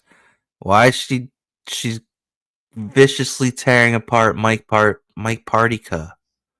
Mike Partika. Holy. Monday. No. Appreciate your kind words, Katie. All we ask from you is that you clip the best parts of the Clipiverse show when it returns, because we're going to be doing a lot of work putting content packages together for each of the segments. We may not get around to always clipping our show, so that's all we ask of you, Katie. You got it. You got it, darling. Clip the Clipiverse show. It's a lot of clipping. Y'all got it. But thank y'all, Tony, and it's good to see you, Mint and Riley. Keep up the good work. I'll be listening. I'll be in the chat. And I don't know. I just want to say I appreciate you guys. I'm anticipating awesome. your the heel turn, Katie, as it's been predicted. What heel turn? They said that you're gonna eventually figure out that I'm a terrible person and turn on me. Yeah. Oh wait. Tony, no. You're honestly, you've been. We might have had some things that we might have tipped over, but at the end of the day, like you're my buddy, and you've been supportive of me, and without you, I wouldn't be here. You know, if I didn't come on your stream and start hanging out with you guys, like I wouldn't be here. So I'm thankful for that. And I'm thankful for Comicsgate giving me a chance. And I'm just glad to see all of us do really well, being successful, helping a lot of people. And speaking of promoting and backing, guys, tune in tomorrow night. I will be launching Frost Comics campaign. So come by, hang out, show support. I will start the stream at 10 p.m. Eastern Standard Time. So come on by. We're going to have a launch party for Frost Comics. And thank you guys so much. Thank you, CG. And I love you, man. You go, girl. Love you, Katie. Have a good night. You too. All right. And then, Tony, when I leave, somehow my avatar still stays up on the screen. So just throw me in the back. I'll kick you out. Don't worry. Okay. Bye, guys. Bye. Katy-Did, everybody. Katy-Did. That was an emotional speech. I almost forgot Manny was here. He's just so quiet. Oh yeah, I'm still playing Mega Man. I think you're just casing the joint. I'm watching you, Manny. I'm gonna rob this live stream for everything it's worth. All you gotta do is just turn around and all my shit's gonna be missing. Fuck did Manny do that? Oh, now it's time for art. Tony, wait. Art done for. It's been a while since I've been on the show. I want you to interrogate me before I leave, because I'll have to leave before this video ends. So just throw me any questions that you think of, Tony. Use your journal autism. Damn, putting me on the spot like that. Fuck. What's the show that you and Katie are doing? What's going to be the premise? She's going to be like promoting comics. I'm going to be drawing. We're going to have people on. Katie will talk to them while I draw. It'll be a fun old time. Are you going to draw them like one of your French girls, or draw the people that come on? Yeah. I don't know. We'll draw various things. I don't have a list of CG characters. Thank you, Elizabeth. Probably. She wants to know, how did you come up with the salad score?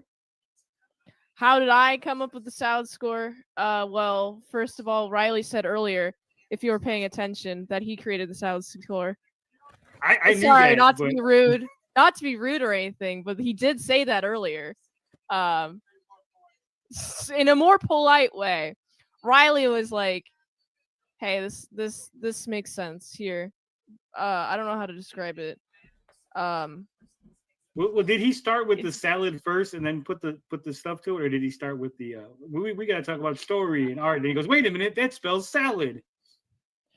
I think he started with salad, and then he was like, "Oh, this will be good for the for like comics. I'm gonna put it like for what needs to be for the comic rubric. It's like a rubric, like." But like I also, that was the start of it. But then I came up with like a whole ass rubric and everything.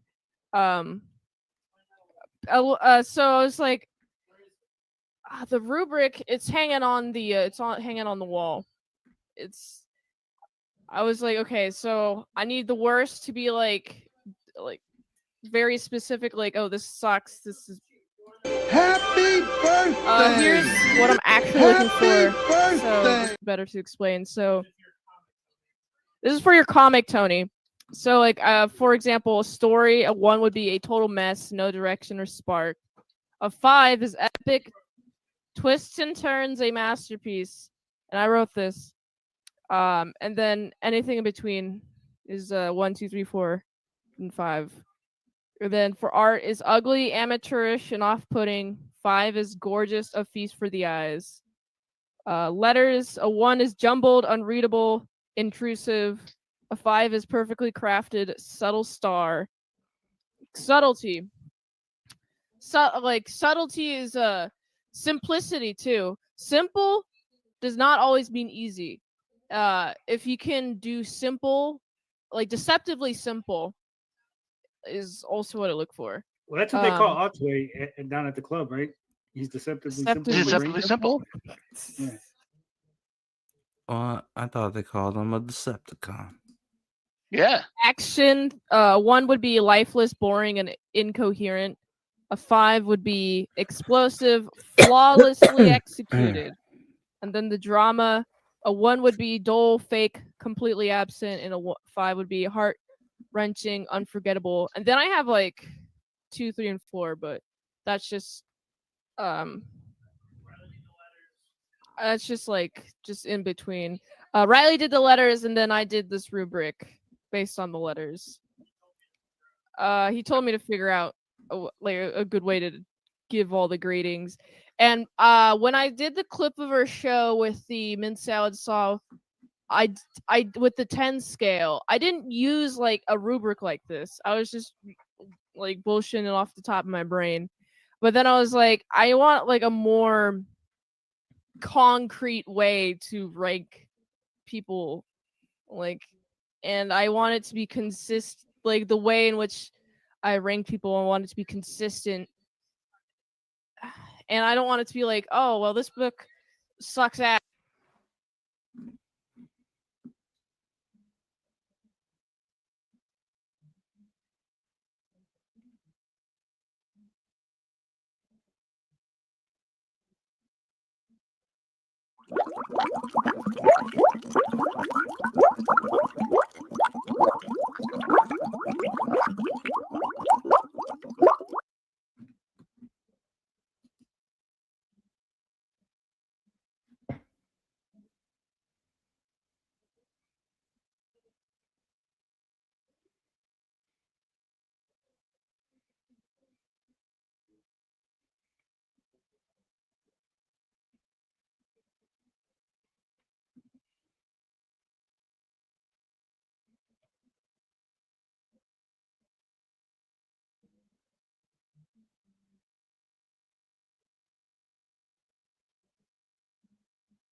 Tremendous sellout reports on the retails, tremendous reorders as well. We also built a brand new.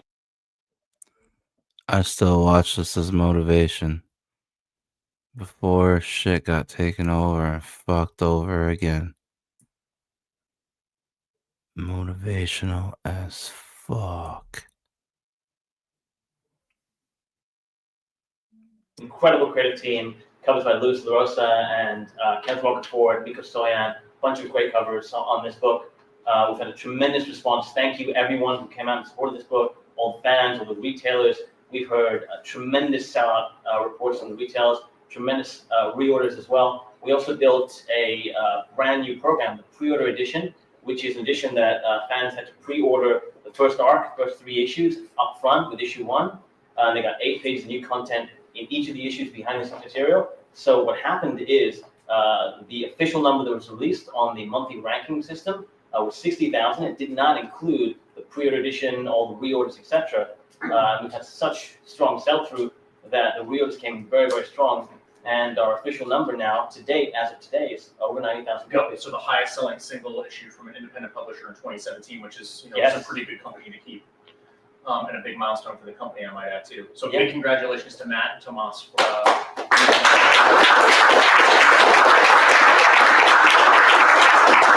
we're rapidly coming up on Exo Man War number 2. It's going to be out on April 26th in comic shops everywhere. And joining us here at Valiant Summit, our first guest, Mr. Matt Kemp. Let's welcome him to the stage.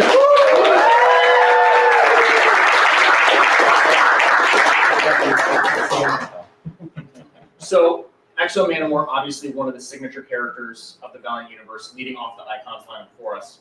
What made Exo the next character that you want to tackle? You've obviously played with Ninjak, Rai, the list goes on and on. Why Exo next? I think, well, since I got my hands on Ninjak, Exo was the only one left that I really was dying to get a hold of, But I've been a fan of him since the 90s, and I just think the concept of the character is really fun. But I think Rob was doing such a good job on the 50+ issues he did. I was like, well, okay, that's fine, and he did a great job. And And I think initially I was a little bit intimidated by that run. You know, it's like, I don't know, what do you do with a character after that? And then I guess the idea I came up with was to just take him off Earth, throw him on an alien planet, and see what happens. You know, and start stripping back down to like his basic barbarian phase. You know, and take the armor away and sort of just figure out what he is as a human being first. You know, before sort of introducing the armor back into the equation. But I think that's what I like. I'm a big fan of barbarians. You know? So just getting him back to barbarian mode was the thing that I was most excited about. But also just building a world, like going to an alien planet and sort of fleshing that out and making it real, and doing something that wasn't just like him flying through space and land on a planet and do his mission and then come back home, but actually spend some time developing Planet Boring. Sure. Great name. And I know, isn't it? Like, I don't know where the ideas When come you from, but come up with them, I don't know. But I really want, that was the other part of it that I was excited to do, was to sort of develop an alien planet that felt real, you know, that felt lived in and had a history to it. So there's, you know, 3 different distinct races of beings that live on the planet. They all have their own histories and their own way of interacting. So getting to just have that existing when we meet Eric, you know, it's been some time since Rob's run. Right. I don't think we put an exact date on it, but it's been a while. And so we see him, we don't really know what's happened on Earth or why he's here. We sort of just throw him on this planet and have him sort of deal with this alien culture. But I think seeing that character in an alien planet, you know, and sort of out of his comfort zone, I think gives us it's a different contrast, you know, rather than having him being a man out of place on Earth in our modern times, throwing him into an alien world and seeing him react to that helps us relate to him in a way where we're kind of with him. Then, you know, it's like the stuff that he's seeing that's alien to him is also alien to us, you know. And I think you kind of lose sight of that fact of his character, like when he's on Earth in the 20th century. That's weird, you know. It's weird for him, you know, because he hadn't seen a cell phone and that. So getting to put him on an alien planet where we can feel what he feels and everything is as alien to us as readers as it is to him, I think helps get into his character a little Sure. Interestingly enough, it's something that's never been done with the character before. In his 25-year history, it feels like we've told a bunch of stories with this character from a variety of amazing creators, but you're the first one to really plant him on a whole new world. And, you know, similarly unique to that is the fact that you guys have built a massive plan for this character. It's not just one arc, it's not just 2 arcs. You guys are working on 5 arcs the first year of this book simultaneously. How did that plan come together, and what are we going to see Arc do over the course of the coming year? Yeah, I mean, I think it's weird. Writing comics is odd to me because I can't.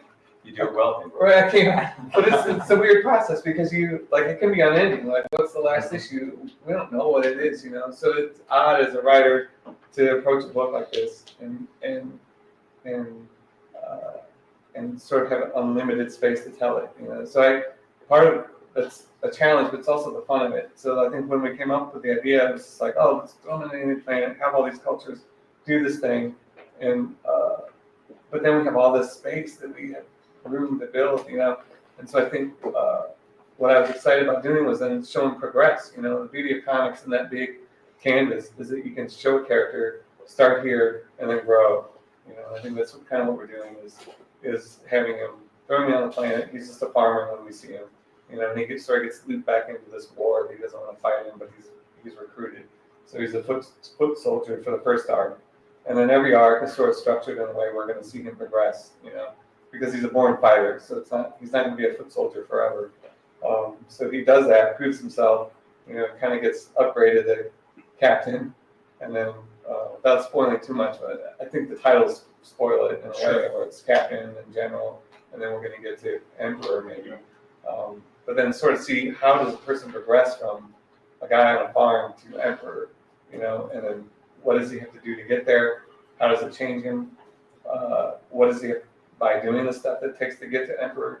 And then is he fit to be emperor by the time he gets there by having done the things he's done, you know? And I think only in comics or like any sort of long form, like we were doing like a series of prose books, could you do a story like that where you just have a character evolve over time like that, and show him go from foot soldier to emperor. But it's also for me, in comics, it's hard because you've got a character that's like Exo, he's the flagship character, you know, he's the one everybody loves the most. But to be able to do that, to show an evolution of a character that exists like that, for a company like Valiant, you know, and get him to have him be able to change, you know, like he's going to be different in issue 12 than where he started in issue 1. I think that's kind of unique in comics as well. I mean, to that point, you're building an entirely new world, literally from the ground up for Exo. You've totally changed what his status quo is going to be. And we've talked a lot up front about how he's going to rise from soldier to general to emperor over the course of that first year. We haven't, although we announced the creative teams for the back end of the year in early 2018, we haven't detailed too much of what you have in store there. And I do think there's some really exciting shakeups coming for the character and the kind of antagonist he's going to be facing. So we do have a little information to share about what's going to be coming up in Exo Manowar number 10, which is one of the standalones, the standalone between Emperor and an arc we're calling Visigoth. It's going to begin in January of 2018. So who are the bounty hunters? Who are these characters? What do they portend for Exo Manowar's future? Oh, it's bad news. I've loved bounty hunters since I was 7 years old, you know, and watching Empire Strikes Back. So you're doing Empire.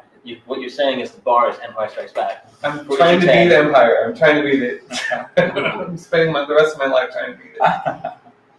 But no, I think I mean this is part of what is happening. Like for Eric to get to Emperor, he's going to have to do some things that aren't super popular with some of the planet, you know. And I think it's up to the reader in a lot of ways to decide, you know, did you do the right thing, did you not? But I think these bounty hunters are after Eric because they think he did not do the right thing.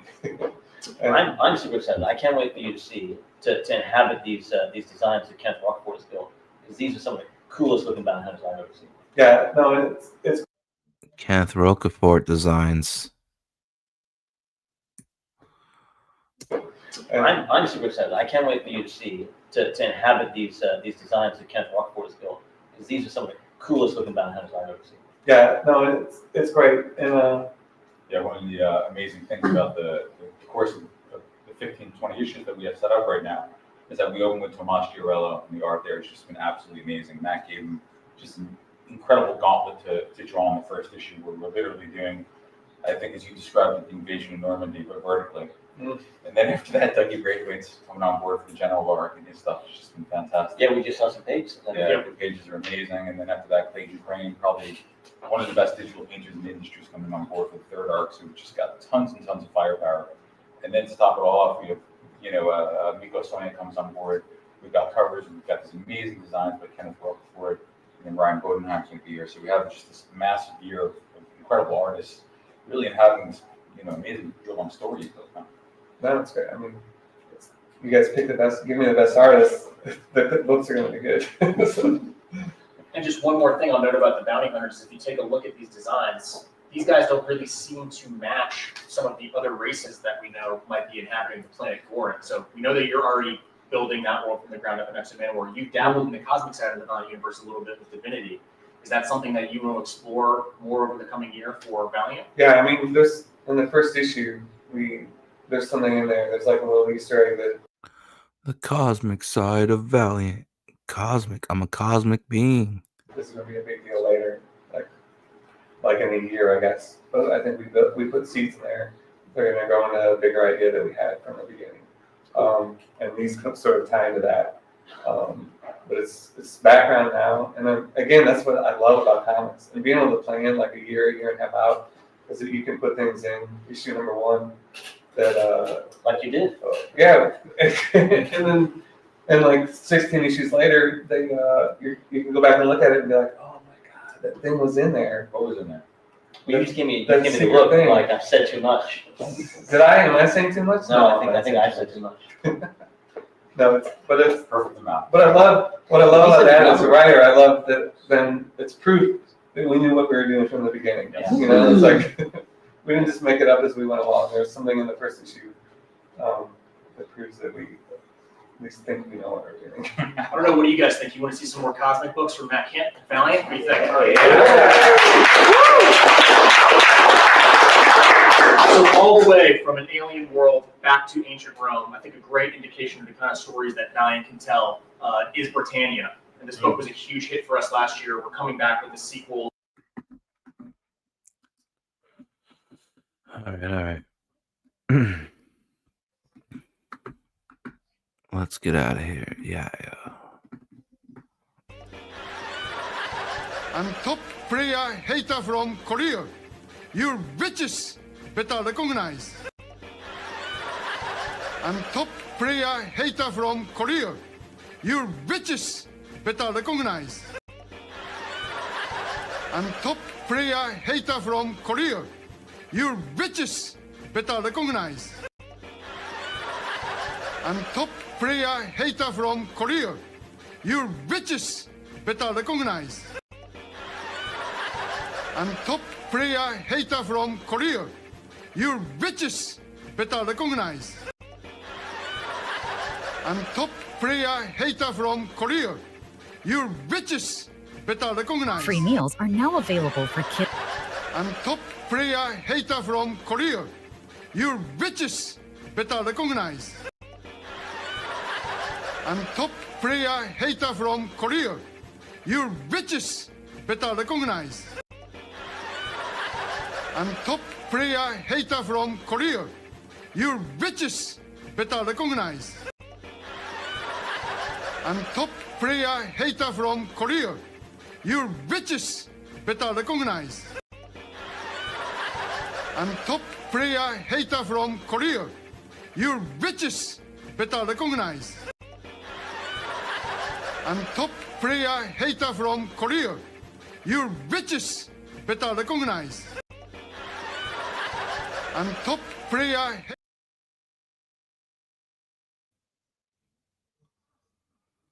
That's a wrap. That's the show. Until next time, Glacier out. Yeah.